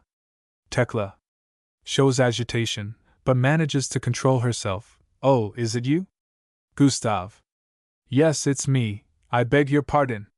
Tekla. Which way did you come? Gustav. By land. But I am not going to stay as. Tekla. Oh, there is no reason why you shouldn't dot. Well, it was some time ago. Gustav. Yes, some time. Tekla. You have changed a great deal. Gustav. And you are as charming as ever, a little younger, if anything. Excuse me, however, I am not going to spoil your happiness by my presence. And if I had known you were here, I should never. Tekla. If you don't think it improper, I should like you to stay. Gustav. On my part there could be no objection, but I fear, well, whatever I say, I am sure to offend you. Tekla. Sit down a moment. You don't offend me, for you possess that rare gift, which was always yours, of tact and politeness. Gustav. It's very kind of you. But one could hardly expect that your husband might regard my qualities in the same generous light as you. Tekla. On the contrary, he has just been speaking of you in very sympathetic terms. Gustav. Oh, well, everything becomes covered up by time, like names cut in a tree, and not even dislike can maintain itself permanently in our minds. Tekla. He has never disliked you, for he has never seen you. And as for me, I have always cherished a dream, that of seeing you come together as friends, or at least of seeing you meet for once in my presence, of seeing you shake hands, and then go your different ways again. Gustav. It has also been my secret longing to see her whom I used to love more than my own life, to make sure that she was in good hands. And although I have heard nothing but good of him, and am familiar with all his work, I should nevertheless have liked, before it grew too late, to look into his eyes and beg him to take good care of the treasure Providence has placed in his possession. In that way I hoped also to lay the hatred that must have developed instinctively between us. I wished to bring some peace and humility into my soul, so that I might manage to live through the rest of my sorrowful days. Tekla. You have uttered my own thoughts, and you have understood me. I thank you for it. Gustav. Oh, I am a man of small account, and have always been too insignificant to keep you in the shadow. My monotonous way of living, my drudgery, my narrow horizons, all that could not satisfy a soul like yours, longing for liberty. I admit it. But you understand, you who have searched the human soul, what it cost me to make such a confession to myself. Tekla. It is noble, it is splendid, to acknowledge one's own shortcomings, and it's not everybody that's capable of it. Sighs, but yours has always been an honest, and faithful, and reliable nature, one that I had to respect, but… Gustav. Not always, not at that time. But suffering purifies, sorrow ennobles, and I have suffered. Tekla. Poor Gustav. Can you forgive me? Tell me, can you? Gustav. Forgive? What? I am the one who must ask you to forgive. Tekla. Changing tone, I believe we are crying, both of us, we who are old enough to know better. Gustav. Feeling his way old? Yes, I am old. But you grow younger every day. He has by that time maneuvered himself up to the chair on the left and sits down on it, whereupon Tekla sits down on the sofa. Tekla. Do you think so? Gustav. And then you know how to dress. Tekla. I learned that from you. Don't you remember how you figured out what colors would be most becoming to me? Gustav. No. Tekla. Yes, don't you remember? I can even recall how you used to be angry with me whenever I failed to have at least a touch of crimson about my dress. Gustav. No, not angry. I was never angry with you. Tekla. Oh, yes, when you wanted to teach me how to think, do you remember? For that was something I couldn't do at all. Gustav. Of course you could. It's something every human being does. And you have become quite keen at it, at least when you write. Tekla. Unpleasantly impressed, hurrying her words, well, my dear Gustav, it is pleasant to see you anyhow, and especially in a peaceful way like this. Gustav. Well, I can hardly be called a troublemaker, and you had a pretty peaceful time with me. Tekla. Perhaps too much so. Gustav. Oh. But you see, I thought you wanted me that way. It was at least the impression you gave me while we were engaged. Tekla. Do you think one really knows what one wants at that time? And then the mammas insist on all kinds of pretensions, of course. Gustav. Well, now you must be having all the excitement you can wish. They say that life among artists is rather swift, and I don't think your husband can be called a sluggard. Tekla. You can get too much of a good thing. Gustav. Trying a new tack, what? I do believe you are still wearing the earrings I gave you? Tekla. Embarrassed, why not? There was never any quarrel between us, and then I thought I might wear them as a token, and a reminder, that we were not enemies. And then, you know, It is impossible to buy this kind of earrings any longer. Takes off one of her earrings. Gustav. Oh, that's all right, but what does your husband say of it? Tekla. Why should I mind what he says? Gustav. Don't you mind that, but you may be doing him an injury. It is likely to make him ridiculous. Tekla. Brusquely, as if speaking to herself almost, he was that before. Gustav. Rises when he notes her difficulty in putting back the earring. May I help you, perhaps? Tekla. Oh, thank you. Gustav. Pinching her ear, that tiny ear, think only if your husband could see us now. Tekla. Wouldn't he howl, though? Gustav. Is he jealous also? Tekla. Is he? I should say so. A noise is heard from the room on the right. Gustav. Who lives in that room? Tekla. I don't know. But tell me how you are getting along and what you are doing. Gustav. Tell me rather how you are getting along? Tekla is visibly confused, and without realizing what she is doing, she takes the cover off the wax figure. Gustav. Hello? What's that? Well, it must be you. Tekla. I don't believe so. Gustav. But it is very like you. Tekla. Cynically, do you think so? Gustav. That reminds me of the story, you know it. How could your Majesty see that? Tekla, laughing aloud, you are impossible. Do you know any news stories? Gustav. No, but you ought to have some. Tekla. Oh, I never hear anything funny nowadays. Gustav. Is he modest also? Tekla. Oh, well. Gustav. Not in everything? Tekla. He isn't well just now. Gustav. Well, why should little brother put his nose into other people's hives? Tekla. Laughing, you crazy thing. Gustav. Poor chap, do you remember once when we were just married, we lived in this very room? It was furnished differently in those days. There was a chest of drawers against that wall there, and over there stood the big bed. Tekla. Now you stop. Gustav. Look at me. Tekla. Well, why shouldn't I? They look hard at each other. Gustav. Do you think a person can ever forget anything that has made a very deep impression on him? Tekla. No. And our memories have a tremendous power. Particularly the memories of our youth. Gustav. Do you remember when I first met you? Then you were a pretty little girl, a slate on which parents and governesses had made a few scrawls that I had to wipe out. And then I filled it with inscriptions that suited my own mind, until you believed the slate could hold nothing more. That's the reason, you know, why I shouldn't care to be in your husband's place. Well, that's his business. But it's also the reason why I take pleasure in meeting you again. Our thoughts fit together exactly. And as I sit here and chat with you, it seems to me like drinking old wine of my own bottling. Yes, it's my own wine, but it has gained a great deal in flavor. And now, when I am about to marry again, I have purposely picked out a young girl whom I can educate to suit myself.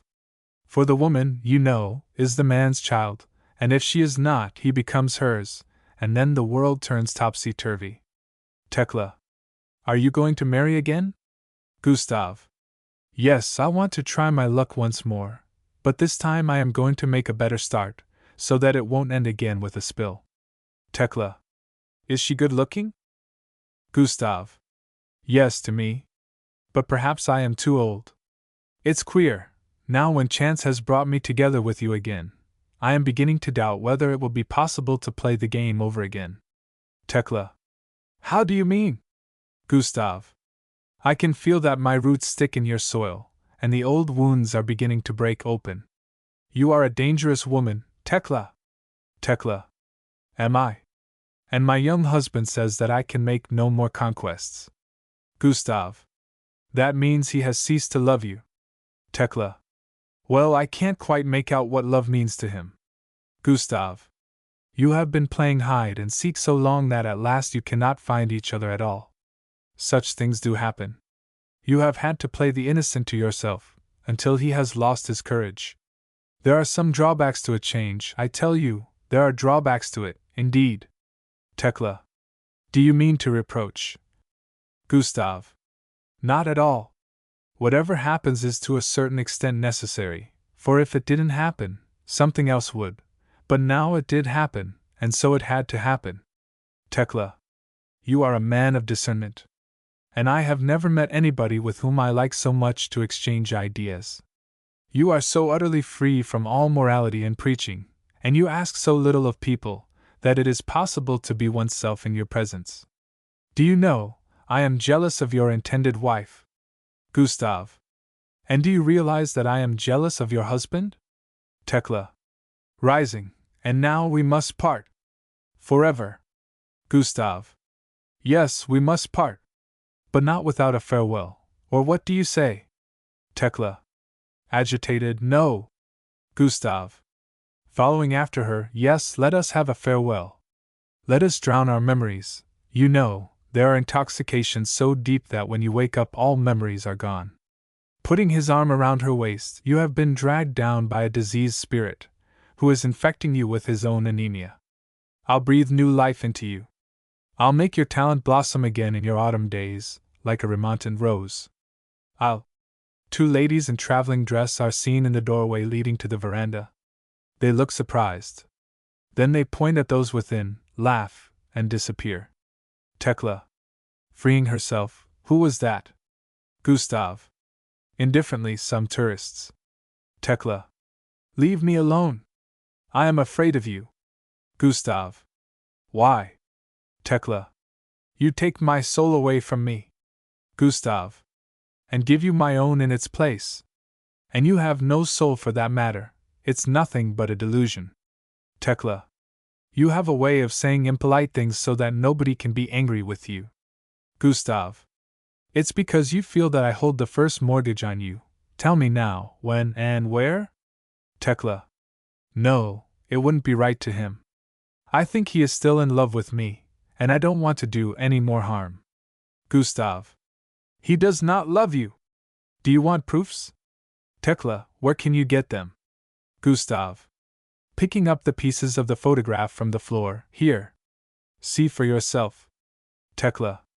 Oh, that's an outrage. Gustav. Do you see? Now then, when? And where? Tekla. The false-hearted wretch. Gustav. When? Tekla. He leaves tonight, with the 8 o'clock boat. Gustav. And then? Tekla. At 9. A noise is heard from the adjoining room. Who can be living in there that makes such a racket? Gustav. Let's see. Goes over and looks through the keyhole. There's a table that has been upset, and a smashed water carafe, that's all. I shouldn't wonder if they had left a dog locked up in there. At 9 o'clock then? Tekla. All right. And let him answer for it himself. What a depth of deceit. And he who has always preached about truthfulness, and tried to teach me to tell the truth. But wait a little, how was it now? He received me with something like hostility, didn't meet me at the landing, and then he made some remark about young men on board the boat, which I pretended not to hear, but how could he know? Wait, and then he began to philosophize about women, and then the specter of you seemed to be haunting him, and he talked of becoming a sculptor, that being the art of the time, exactly in accordance with your old speculations. Gustav. No, really. Tekla. No, really? Oh, now I understand. Now I begin to see what a hideous creature you are. You have been here before and stabbed him to death. It was you who had been sitting there on the sofa. It was you who made him think himself an epileptic, that he had to live in celibacy, that he ought to rise in rebellion against his wife. Yes, it was you. How long have you been here? Gustav. I have been here a week. Tekla. It was you, then, I saw on board the boat? Gustav. It was. Tekla. And now you were thinking you could trap me? Gustav. It has been done. Tekla. Not yet. Gustav. Yes. Tekla. Like a wolf you went after my lamb. You came here with a villainous plan to break up my happiness, and you were carrying it out, when my eyes were opened, and I foiled you. Gustav. Not quite that way, if you please. This is how it happened in reality. Of course, it has been my secret hope that disaster might overtake you. But I felt practically certain that no interference on my part was required. And besides, I have been far too busy to have any time left for intriguing.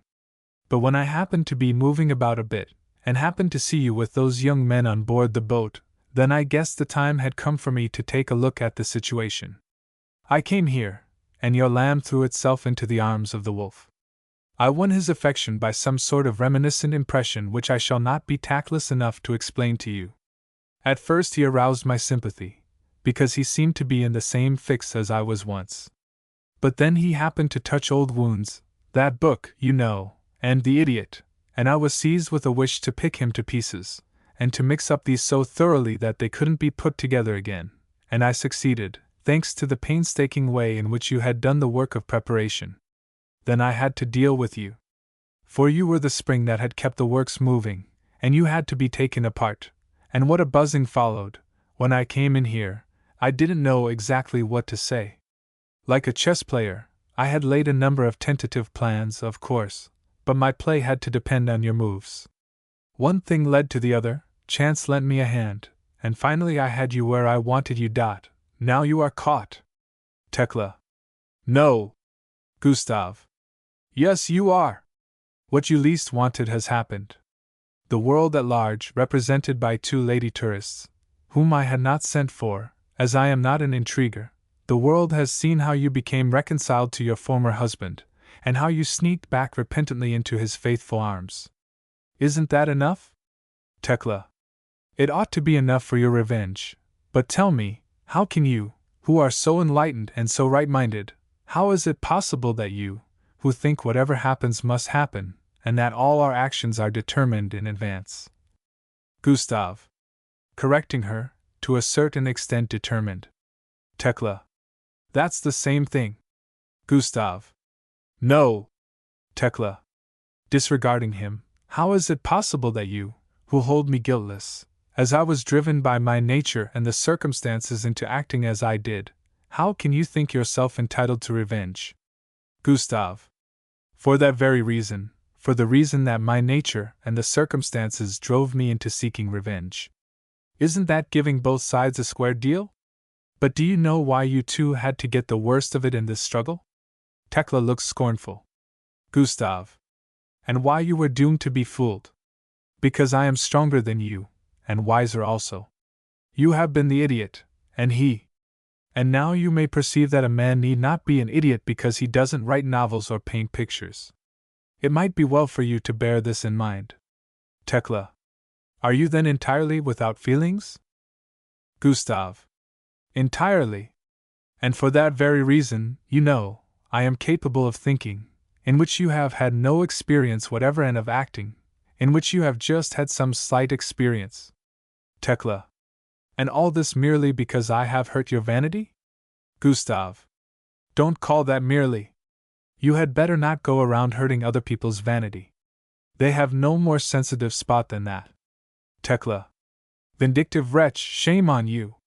Gustav. Dissolute wretch, shame on you. Tekla. Oh, that's my character, is it? Gustav. Oh, that's my character, is it? You ought to learn something about human nature in others before you give your own nature free rein. Otherwise you may get hurt, and then there will be wailing and gnashing of teeth. Tekla. You can never forgive. Gustav. Yes, I have forgiven you. Tekla. You. Gustav. Of course. Have I raised a hand against you during all these years? No. And now I came here only to have a look at you, and it was enough to burst your bubble. Have I uttered a single reproach? Have I moralized or preached sermons? No. I played a joke or two on your dear consort, and nothing more was needed to finish him. But there is no reason why I, the complainant, should be defending myself as I am now. Tekla. Have you nothing at all to reproach yourself with? Tekla. Nothing at all. Christians say that our actions are governed by providence, others call it fate. In either case, are we not free from all liability? Gustav. In a measure, yes, But there is always a narrow margin left unprotected, and there the liability applies in spite of all. And sooner or later the creditors make their appearance. Guiltless, but accountable. Guiltless in regard to one who is no more, accountable to oneself and one's fellow beings. Tekla. So you came here to dun me? Gustav.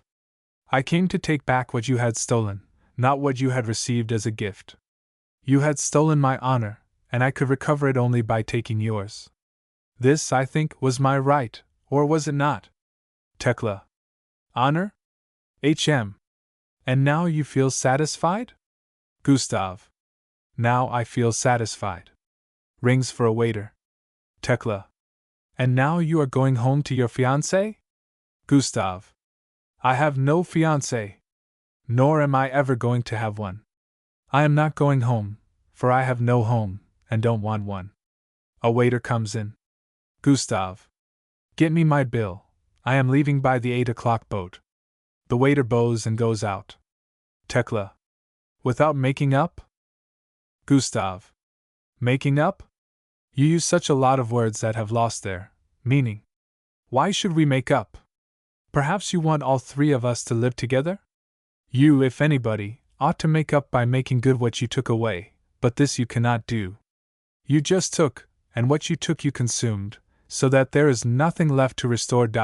Will it satisfy you if I say like this, forgive me that you tore my heart to pieces, forgive me that you disgraced me, forgive me that you made me the laughingstock of my pupils through every weekday of 7 long years, forgive me that I set you free from parental restraints, that I released you from the tyranny of ignorance and superstition, that I set you to rule my house, that I gave you position and friends, that I made a woman out of the child you were before?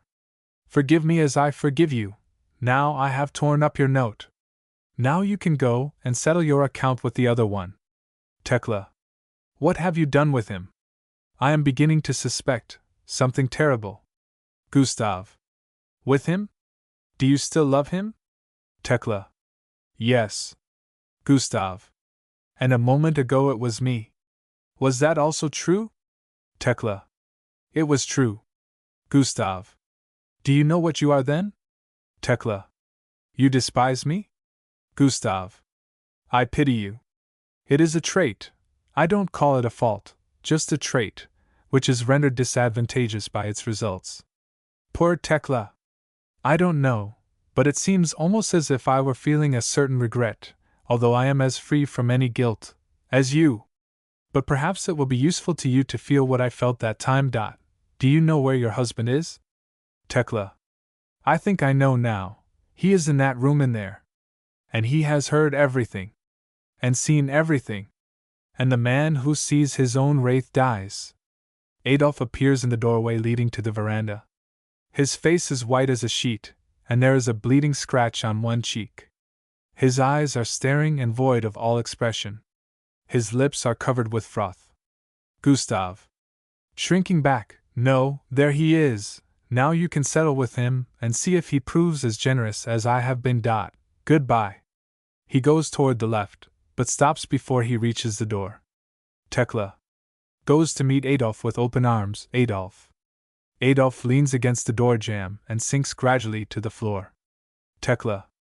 Throwing herself upon his prostrate body and caressing him. Adolf. My own child. Are you still alive? Oh, speak, speak. Please forgive your nasty Tekla.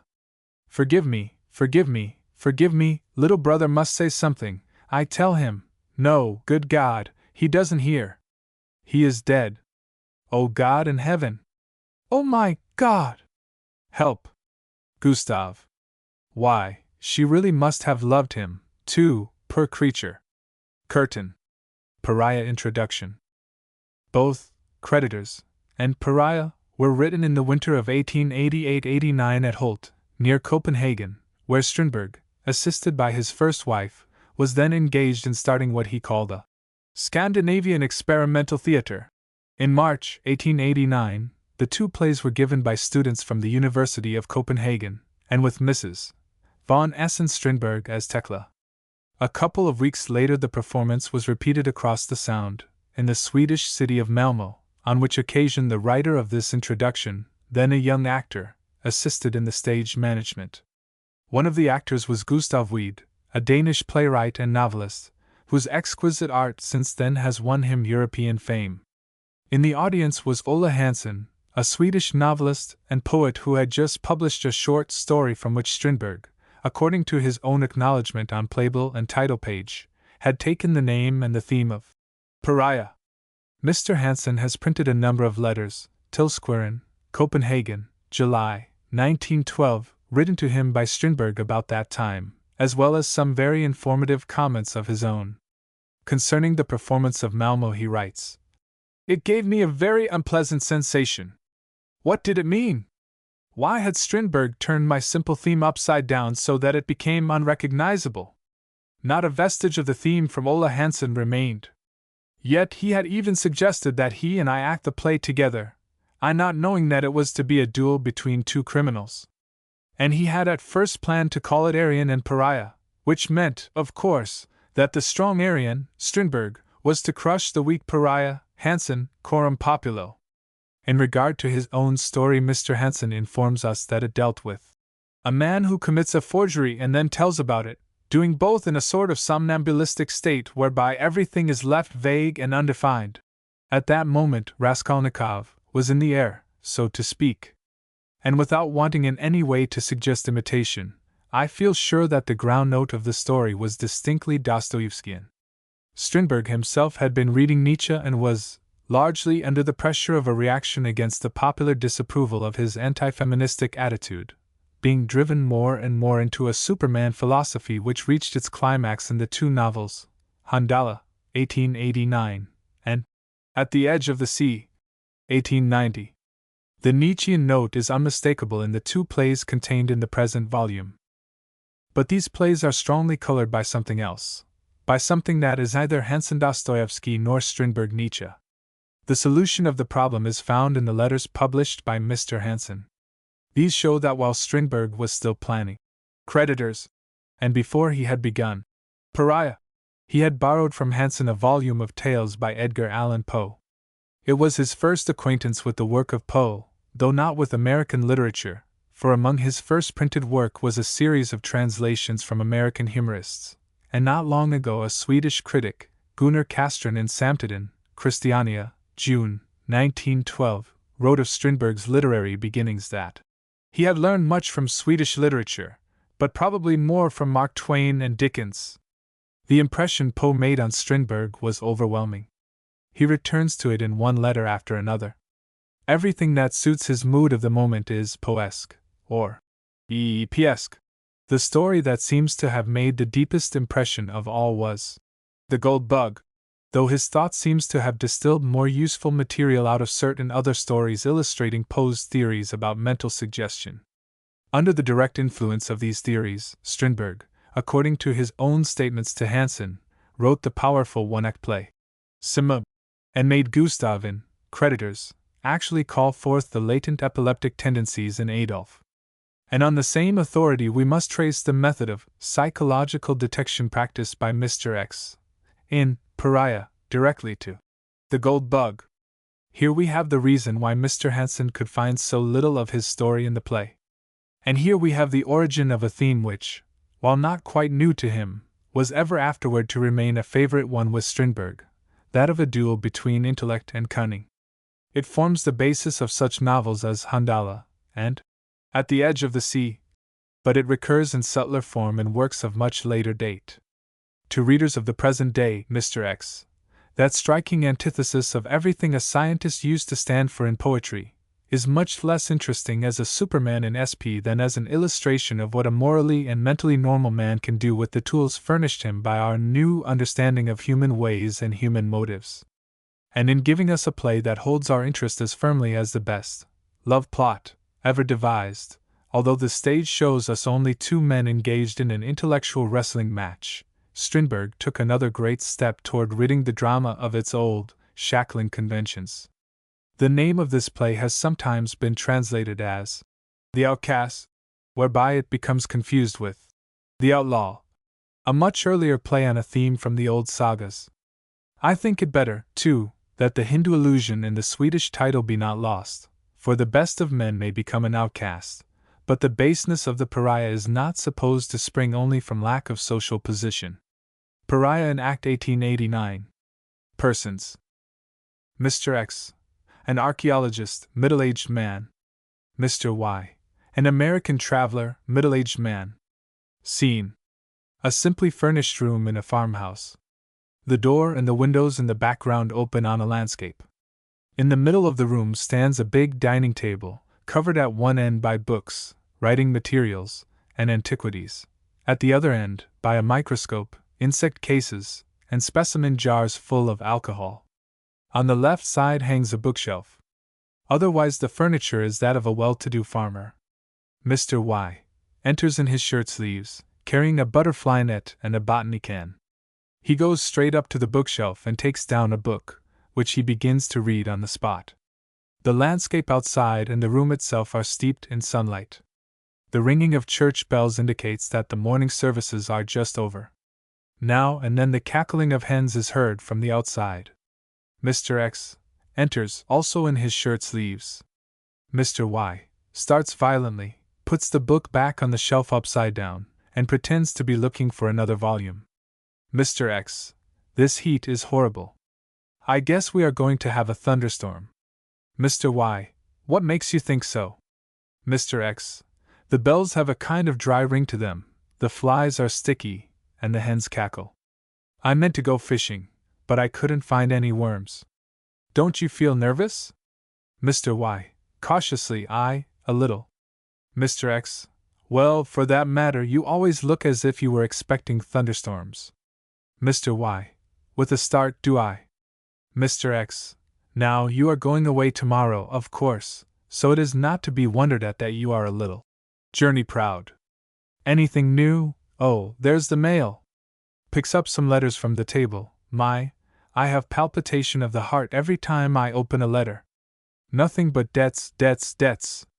Have you ever had any debts? Mr. Y: after some reflection, and no. Mr. X: well, then you don't know what it means to receive a lot of overdue bills. Reads one of the letters, the rent unpaid, the landlord acting nasty, my wife in despair. And here am I sitting waist-high in gold. He opens an iron-banded box that stands on the table. Then both sit down at the table, facing each other. Just look, here I have 6,000 crowns worth of gold which I have dug up in the last fortnight. This bracelet alone would bring me the 350 crowns I need.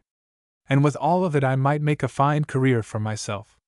Then I could get the illustrations made for my treatise at once, I could get my work printed, and I could travel. Why don't I do it, do you suppose? Mr. Y: I suppose you are afraid to be found out.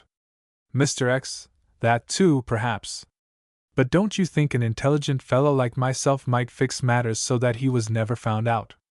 I am alone all the time, with nobody watching me, while I am digging out there in the fields. It wouldn't be strange if I put something in my own pockets now and then. Mr. Y: yes, but the worst danger lies in disposing of the stuff. Mr. X: pooh!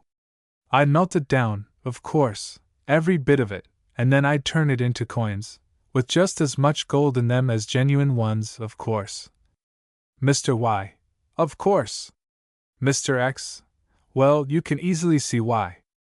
For if I wanted to dabble in counterfeits, then I need not go digging for gold first. Pause. It is a strange thing anyhow, that if anybody else did what I cannot make myself do, then I'd be willing to acquit him.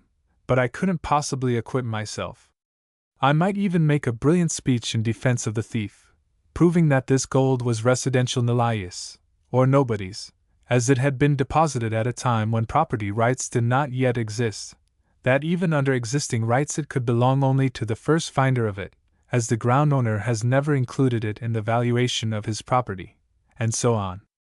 Mr. Y: and probably it would be much easier for you to do this if the thief had not been prompted by actual need, but by a mania for collecting, for instance, or by scientific aspirations, by the ambition to keep a discovery to himself.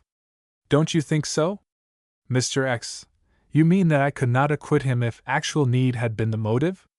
Yes, for that's the only motive which the law will not accept in extenuation. That motive makes a plain theft of it. Mr. Y. And this you couldn't excuse. Mr. X. Oh, excuse, no, I guess not, as the law wouldn't. On the other hand, I must admit that it would be hard for me to charge a collector with theft merely because he had appropriated some specimen not yet represented in his own collection. Mr. Y. So that vanity or ambition might excuse what could not be excused by need. Mr. X. And yet need ought to be the more telling excuse, the only one, in fact? But I feel as I have said. And I can no more change this feeling than I can change my own determination not to steal under any circumstances whatever. Mr. Y. And I suppose you count it a great merit that you cannot, steal? Mr. X. No, my disinclination to steal is just as irresistible as the inclination to do so is irresistible with some people. So it cannot be called a merit. I cannot do it, and the other one cannot refrain, but you understand, of course, that I am not without a desire to own this gold. Why don't I take it then? Because I cannot. It's an inability, and the lack of something cannot be called a merit. There. Closes the box with a slam. Stray clouds have cast their shadows on the landscape and darkened the room now and then. Now it grows quite dark as when a thunderstorm is approaching. Mr. X. How close the air is. I guess the storm is coming all right. Mr. Y. Gets up and shuts the door and all the windows. Mr. X. Are you afraid of thunder? Mr. Y. It's just as well to be careful. They resume their seats at the table. Mr. X. You're a curious chap.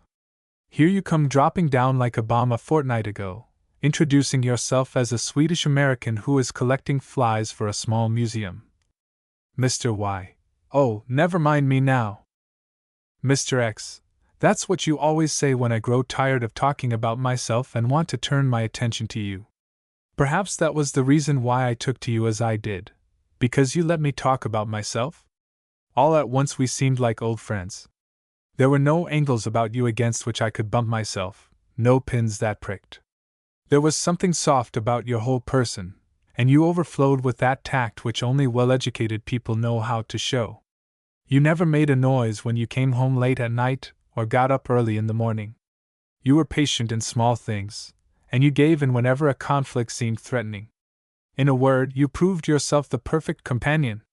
But you were entirely too compliant not to set me wondering about you in the long run, and you are too timid, too easily frightened.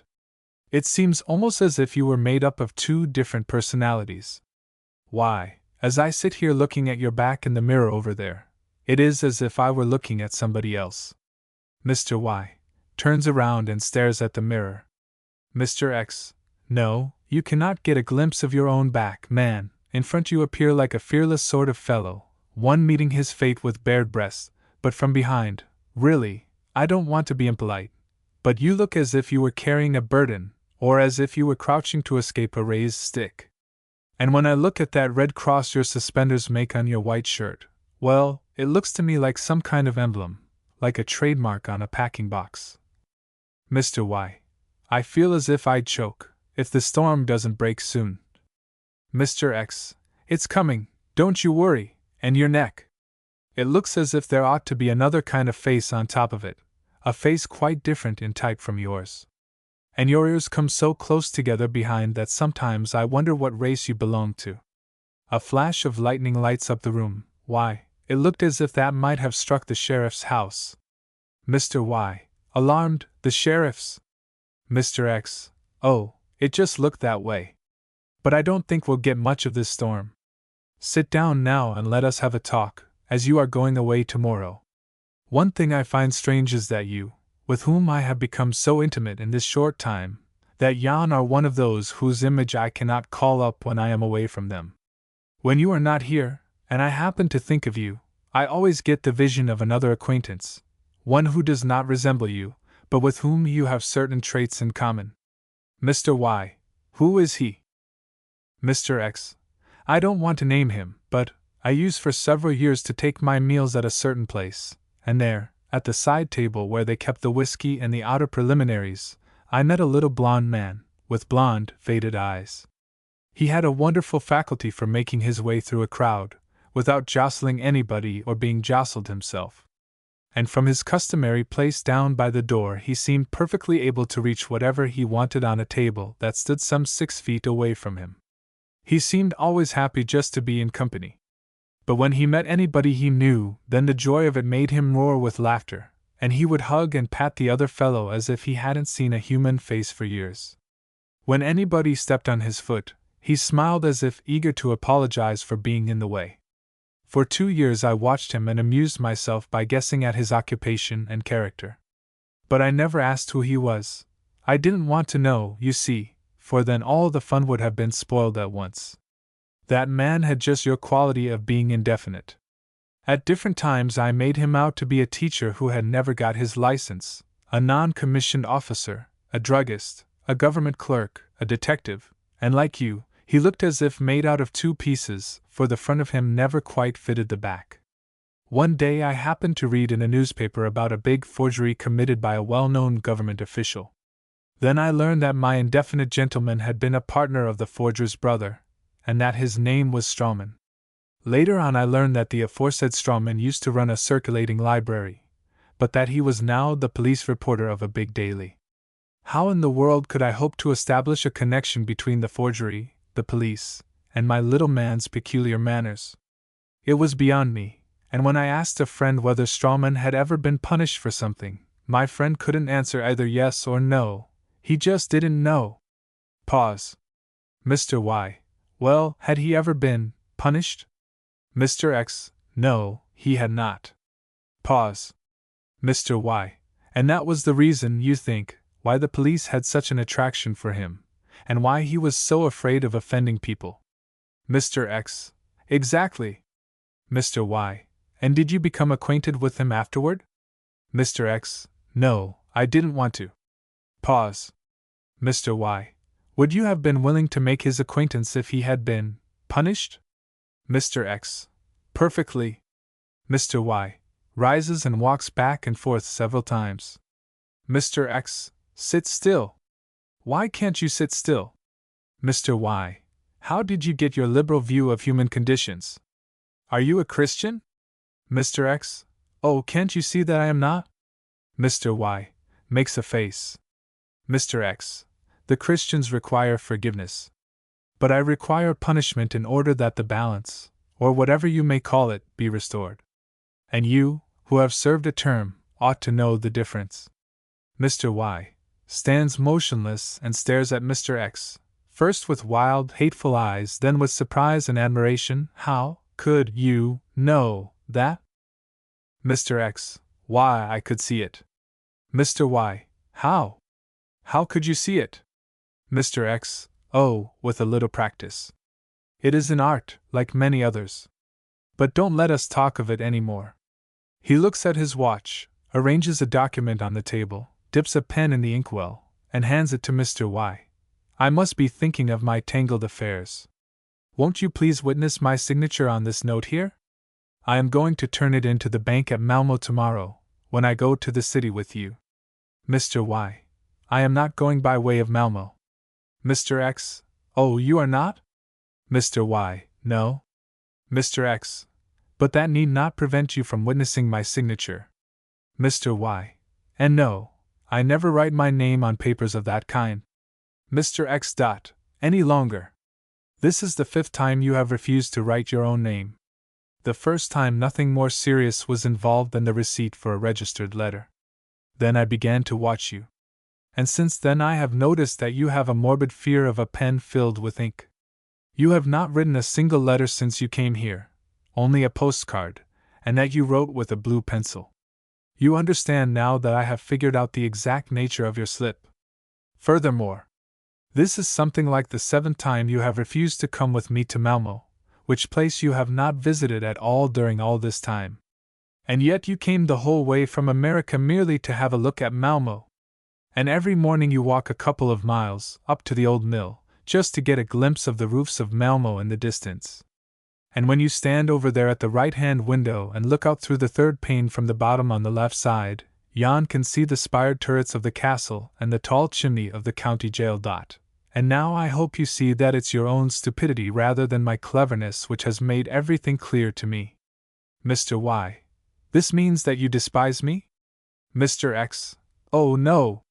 Mr. Y. Yes, you do, you cannot but do it. Mr. X. No, here's my hand. Mr. Y. Takes hold of the outstretched hand and kisses it. Mr. X. Drawing back his hand, don't lick hands like a dog. Mr. Y. Pardon me, sir, but you are the first one who has let me touch his hand after learning. Mr. X. And now you call me sir! What scares me about you is that you don't feel exonerated, washed clean, raised to the old level, as good as anybody else, when you have suffered your punishment. Do you care to tell me how it happened? Would you? Mr. Y. Twisting uneasily, yes, but you won't believe what I say. But I'll tell you. Then you can see for yourself that I am no ordinary criminal. You'll become convinced, I think, that there are errors which, so to speak, are involuntary, twisting again, which seem to commit themselves, spontaneously, without being willed by oneself, and for which one cannot be held responsible. May I open the door a little now, since the storm seems to have passed over? Mr. X. Suit yourself. Mr. Y. Opens the door. Then he sits down at the table and begins to speak with exaggerated display of feeling, theatrical gestures, and a good deal of false emphasis. Yes, I'll tell you. I was a student in the university at Lund, and I needed to get a loan from a bank. I had no pressing debts, and my father owned some property, not a great deal, of course. However, I had sent the note to the second man of the two who were to act as security, and, contrary to expectations, it came back with a refusal. For a while I was completely stunned by the blow, for it was a very unpleasant surprise, most unpleasant. The note was lying in front of me on the table, and the letter lay beside it. At first my eyes stared hopelessly at those lines that pronounced my doom, that is, not a death doom, of course, for I could easily find other securities, as many as I wanted, but as I have already said, it was very annoying just the same. And as I was sitting there quite unconscious of any evil intention, my eyes fastened upon the signature of the letter, which would have made my future secure if it had only appeared in the right place. It was an unusually well-written signature, and you know how sometimes one may absent-mindedly scribble a sheet of paper full of meaningless words. I had a pen in my hand, picks up a penholder from the table, like this. And somehow it just began to run. I don't want to claim that there was anything mystical, anything of a spiritualistic nature back of it, for that kind of thing I don't believe in. It was a wholly unreasoned, mechanical process, my copying of that beautiful autograph over and over again. When all the clean space on the letter was used up, I had learned to reproduce the signature automatically, and then, throwing away the penholder with a violent gesture, then I forgot all about it. That night I slept long and heavily. And when I woke up, I could feel that I had been dreaming, but I couldn't recall the dream itself. At times it was as if a door had been thrown ajar, and then I seemed to see the writing table with the note on it as in a distant memory, and when I got out of bed, I was forced up to the table, just as if, after careful deliberation, I had formed an irrevocable decision to sign the name to that fateful paper. All thought of the consequences, of the risk involved, had disappeared, no hesitation remained. It was almost as if I was fulfilling some sacred duty, and so I wrote. Leaps to his feet, what could it be? Was it some kind of outside influence, a case of mental suggestion, as they call it? But from whom could it come? I was sleeping alone in that room. Could it possibly be my primitive self, the savage to whom the keeping of faith is an unknown thing, which pushed to the front while my consciousness was asleep, together with the criminal will of that self, and its inability to calculate the results of an action? Tell me, what do you think of it? Mr. X. As if he had to force the words out of himself, frankly speaking, your story does not convince me. There are gaps in it, but these may depend on your failure to recall all the details. And I have read something about criminal suggestion, or I think I have, at least, H.M. But all that is neither here nor there. You have taken your medicine, and you have had the courage to acknowledge your fault. Now we won't talk of it any more. Mr. Y. Yes, we must talk of it, till I'd become sure of my innocence. Mr. X, well, are you not? Mr. Y, no, I am not. Mr. X, that's just what bothers me, I tell you. It's exactly what is bothering me. Don't you feel fairly sure that every human being hides a skeleton in his closet? Have we not, all of us, stolen and lied as children? Undoubtedly. Well, now there are persons who remain children all their lives, so that they cannot control their unlawful desires. Then comes the opportunity, and there you have your criminal dot. But I cannot understand why you don't feel innocent. If the child is not held responsible, why should the criminal be regarded differently? It is the more strange because, well, perhaps I may come to repent it later. Pause. I, for my part, have killed a man, and I have never suffered any qualms on account of it. Mr. Y, very much interested, have you? Mr. X, yes, I, and none else. Perhaps you don't care to shake hands with a murderer? Mr. Y, pleasantly, oh, what nonsense! Mr. X, yes, but I have not been punished. Me. Y, growing more familiar and taking on a superior tone, so much the better for you. How did you get out of it? Mr. X, there was nobody to accuse me, no suspicions, no witnesses.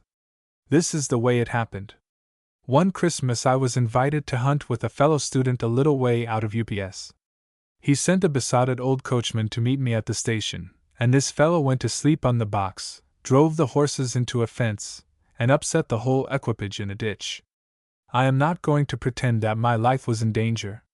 It was sheer impatience which made me hit him across the neck with the edge of my hand, you know the way, just to wake him up, and the result was that he never woke up at all, but collapsed then and there.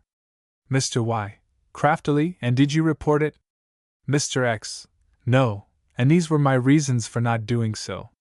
The man left no family behind him, or anybody else to whom his life could be of the slightest use. He had already outlived his allotted period of vegetation, and his place might just as well be filled by somebody more in need of it. On the other hand, my life was necessary to the happiness of my parents and myself, and perhaps also to the progress of my science. The outcome had once for all cured me of any desire to wake up people in that manner, and I didn't care to spoil both my own life and that of my parents for the sake of an abstract principle of justice. Mr. Y, oh, that's the way you measure the value of a human life? Mr. X, in the present case, yes. Mr. Y, but the sense of guilt, that balance you were speaking of. Mr. X, I had no sense of guilt, as I had committed no crime. As a boy I had given and taken more than one blow of the same kind, and the fatal outcome in this particular case was simply caused by my ignorance of the effect such a blow might have on an elderly person. Mr. Y, yes, but even the unintentional killing of a man is punished with a 2-year term at hard labor, which is exactly what one gets for writing names. Mr. X, oh, you may be sure I have thought of it. And more than one night I have dreamt myself in prison. Tell me now, is it really as bad as they say to find oneself behind bolt and bar? Mr. Y, you bet it is. First of all they disfigure you by cutting off your hair, and if you don't look like a criminal before, you are sure to do so afterward. And when you catch sight of yourself in a mirror you feel quite sure that you are a regular bandit. Mr. X, isn't it a mask that is being torn off, perhaps? Which wouldn't be a bad idea, I should say. Mr. Y, yes, you can have your little jest about it, and then they cut down your food, so that every day and every hour you become conscious of the border line between life and death. Every vital function is more or less checked. You can feel yourself shrinking. And your soul, which was to be cured and improved, is instead put on a starvation diet, pushed back 1,000 years into outlived ages. You are not permitted to read anything but what was written for the savages who took part in the migration of the peoples. You hear of nothing but what will never happen in heaven, and what actually does happen on the earth is kept hidden from you. You are torn out of your surroundings, reduced from your own class, put beneath those who are really beneath yourself. Then you get a sense of living in the Bronze Age. You come to feel as if you were dressed in skins, as if you were living in a cave and eating out of a trough. Ugh! Mr. X, but there is reason back of all that. One who acts as if he belonged to the Bronze Age might surely be expected to don the proper costume. Mr. Y. Irately, yes, you sneer. You who have behaved like a man from the Stone Age, and who are permitted to live in the Golden Age. Mr. X. Sharply, watching him closely, what do you mean with that last expression, the Golden Age? Mr. Y. With a poorly suppressed snarl, nothing at all. Mr. X. Now you lie. Because you are too much of a coward to say all you think. Mr. Y. Am I a coward? You think so? But I was no coward when I dared to show myself around here, where I had to suffer as I did. But can you tell what makes one suffer most while in there? It is that the others are not in there too. Mr. X. What others? Mr. Y. Those that go unpunished. Mr. X. Are you thinking of me? Mr. Y. I am. Mr. X. But I have committed no crime.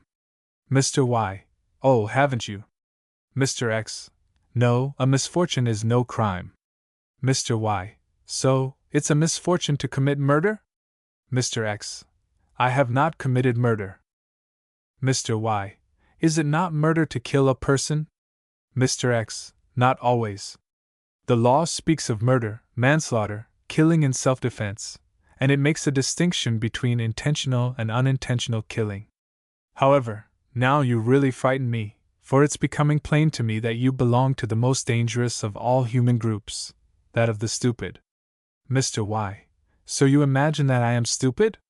Well, listen, would you like me to show you how clever I am? Mr. X. Come on. Mr. Y. I think you'll have to admit that there is both logic and wisdom in the argument I'm now going to give you. You have suffered a misfortune which might have brought you 2 years at hard labor. You have completely escaped the disgrace of being punished. And here you see before you a man, who has also suffered a misfortune, the victim of an unconscious impulse, and who has had to stand 2 years of hard labor for it. Only by some great scientific achievement can this man wipe off the taint that has become attached to him without any fault of his own, but in order to arrive at some such achievement, he must have money, a lot of money, and money this minute. Don't you think that the other one, the unpunished one, would bring a little better balance into these unequal human conditions if he paid a penalty in the form of a fine? Don't you think so? Mr. X. Calmly, yes. Mr. Y. Then we understand each other. Hm. Pause. What do you think would be reasonable? Mr. X. Reasonable? The minimum fine in such a case is fixed by the law at 50 crowns. But this whole question is settled by the fact that the dead man left no relatives. Mr. Y. Apparently you don't want to understand. Then I'll have to speak plainly. It is to me you must pay that fine. Mr. X. I have never heard that forgers have the right to collect fines imposed for manslaughter. And besides, there is no prosecutor. Mr. Y. There isn't? Well, how would I do? Mr. X. Oh, now we are getting the matter cleared up. How much do you want for becoming my accomplice? Mr. Y. 6,000 crowns. Mr. X. That's too much. And where am I to get them? Mr. Y. Points to the box. Mr. X. No, I don't want to do that. I don't want to become a thief. Mr. Y. Oh, don't put on any airs now. Do you think I'll believe that you haven't helped yourself out of that box before? Mr. X. As if speaking to himself, think only that I could let myself be fooled so completely. But that's the way with these soft natures. You like them, and then it's so easy to believe that they like you. And that's the reason why I have always been on my guard against people I take a liking to. So you are firmly convinced that I have helped myself out of the box before? Mr. Y. Certainly. Mr. X. And you are going to report me if you don't get 6,000 crowns? Mr. Y. Most decidedly. You can't get out of it, so there's no use trying. Mr. X. You think I am going to give my father a thief for son, my wife a thief for husband, my children a thief for father, my fellow workers a thief for colleague? No, that will never happen. Now I am going over to the sheriff to report the killing myself. Mr. Y. Jumps up and begins to pick up his things. Wait a moment. Mr. X. For what? Mr. Y. Stammering, oh, I thought, as I am no longer needed, it wouldn't be necessary for me to stay, and I might just as well leave. Mr. X. No, you may not. Sit down there at the table, where you sat before, and we'll have another talk before you go. Mr. Y. Sits down after having put on a dark coat. What are you up to now? Mr. X. Looking into the mirror back of Mr. Y. Oh, now I have it. OHH. Mr. Y. Alarmed, what kind of wonderful things are you discovering now? Mr. X. I see in the mirror that you are a thief, a plain, ordinary thief. A moment ago, while you had only the white shirt on, I could notice that there was something wrong about my bookshelf. I couldn't make out just what it was, for I had to listen to you and watch you. But as my antipathy increased, my vision became more acute. And now, with your black coat to furnish the needed color contrast for the red back of the book, which before couldn't be seen against the red of your suspenders, now I see that you have been reading about forgeries in Bernheim's work on mental suggestion, for you turned the book upside down in putting it back. So even that story of yours was stolen. For Tin's reason, I think myself entitled to conclude that your crime must have been prompted by need, or by mere love of pleasure. Mr. Y. By need. If you only knew. Mr. X. If you only knew the extent of the need I have had to face and live through. But that's another story. Let's proceed with your case. That you have been in prison, I take that for granted. But it happened in America, for it was American prison life you described. Another thing may also be taken for granted, namely, that you have not borne your punishment on this side. Mr. Y. How can you imagine anything of the kind? Mr. X. Wait until the sheriff gets here, and you'll learn all about it. Mr. Y. Gets up. Me. X. There you see. The first time I mentioned the sheriff, in connection with the storm, you wanted also to run away. And when a person has served out his time, he doesn't care to visit an old mill every day just to look at a prison, or to stand by the window. In a word, you are at once punished and unpunished. And that's why it was so hard to make you out. Pause. Mr. Y. Completely beaten. May I go now? Mr. X. Now you can go. Mr. Y. Putting his things together. Are you angry at me? Mr. X. Yes. Would you prefer me to pity you? Mr. Y. Sulkily. Pity? Do you think you're any better than I?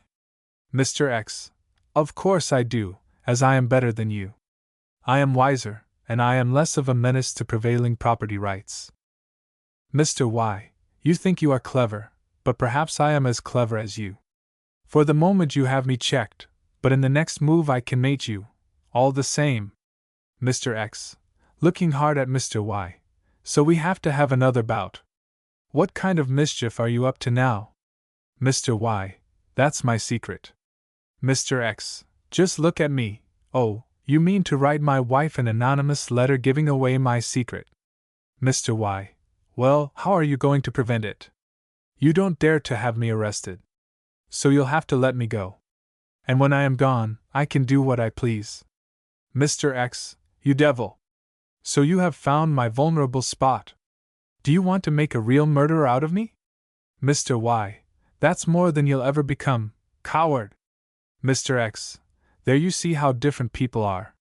You have a feeling that I cannot become guilty of the same kind of acts as you. And that gives you the upper hand? But suppose you force me to treat you as I treated that coachman? He lifts his hand as if ready to hit Mr. Y. Mr. Y. Staring Mr. X. straight in the face. You can't. It's too much for one who couldn't save himself by means of the box over there. Me. X.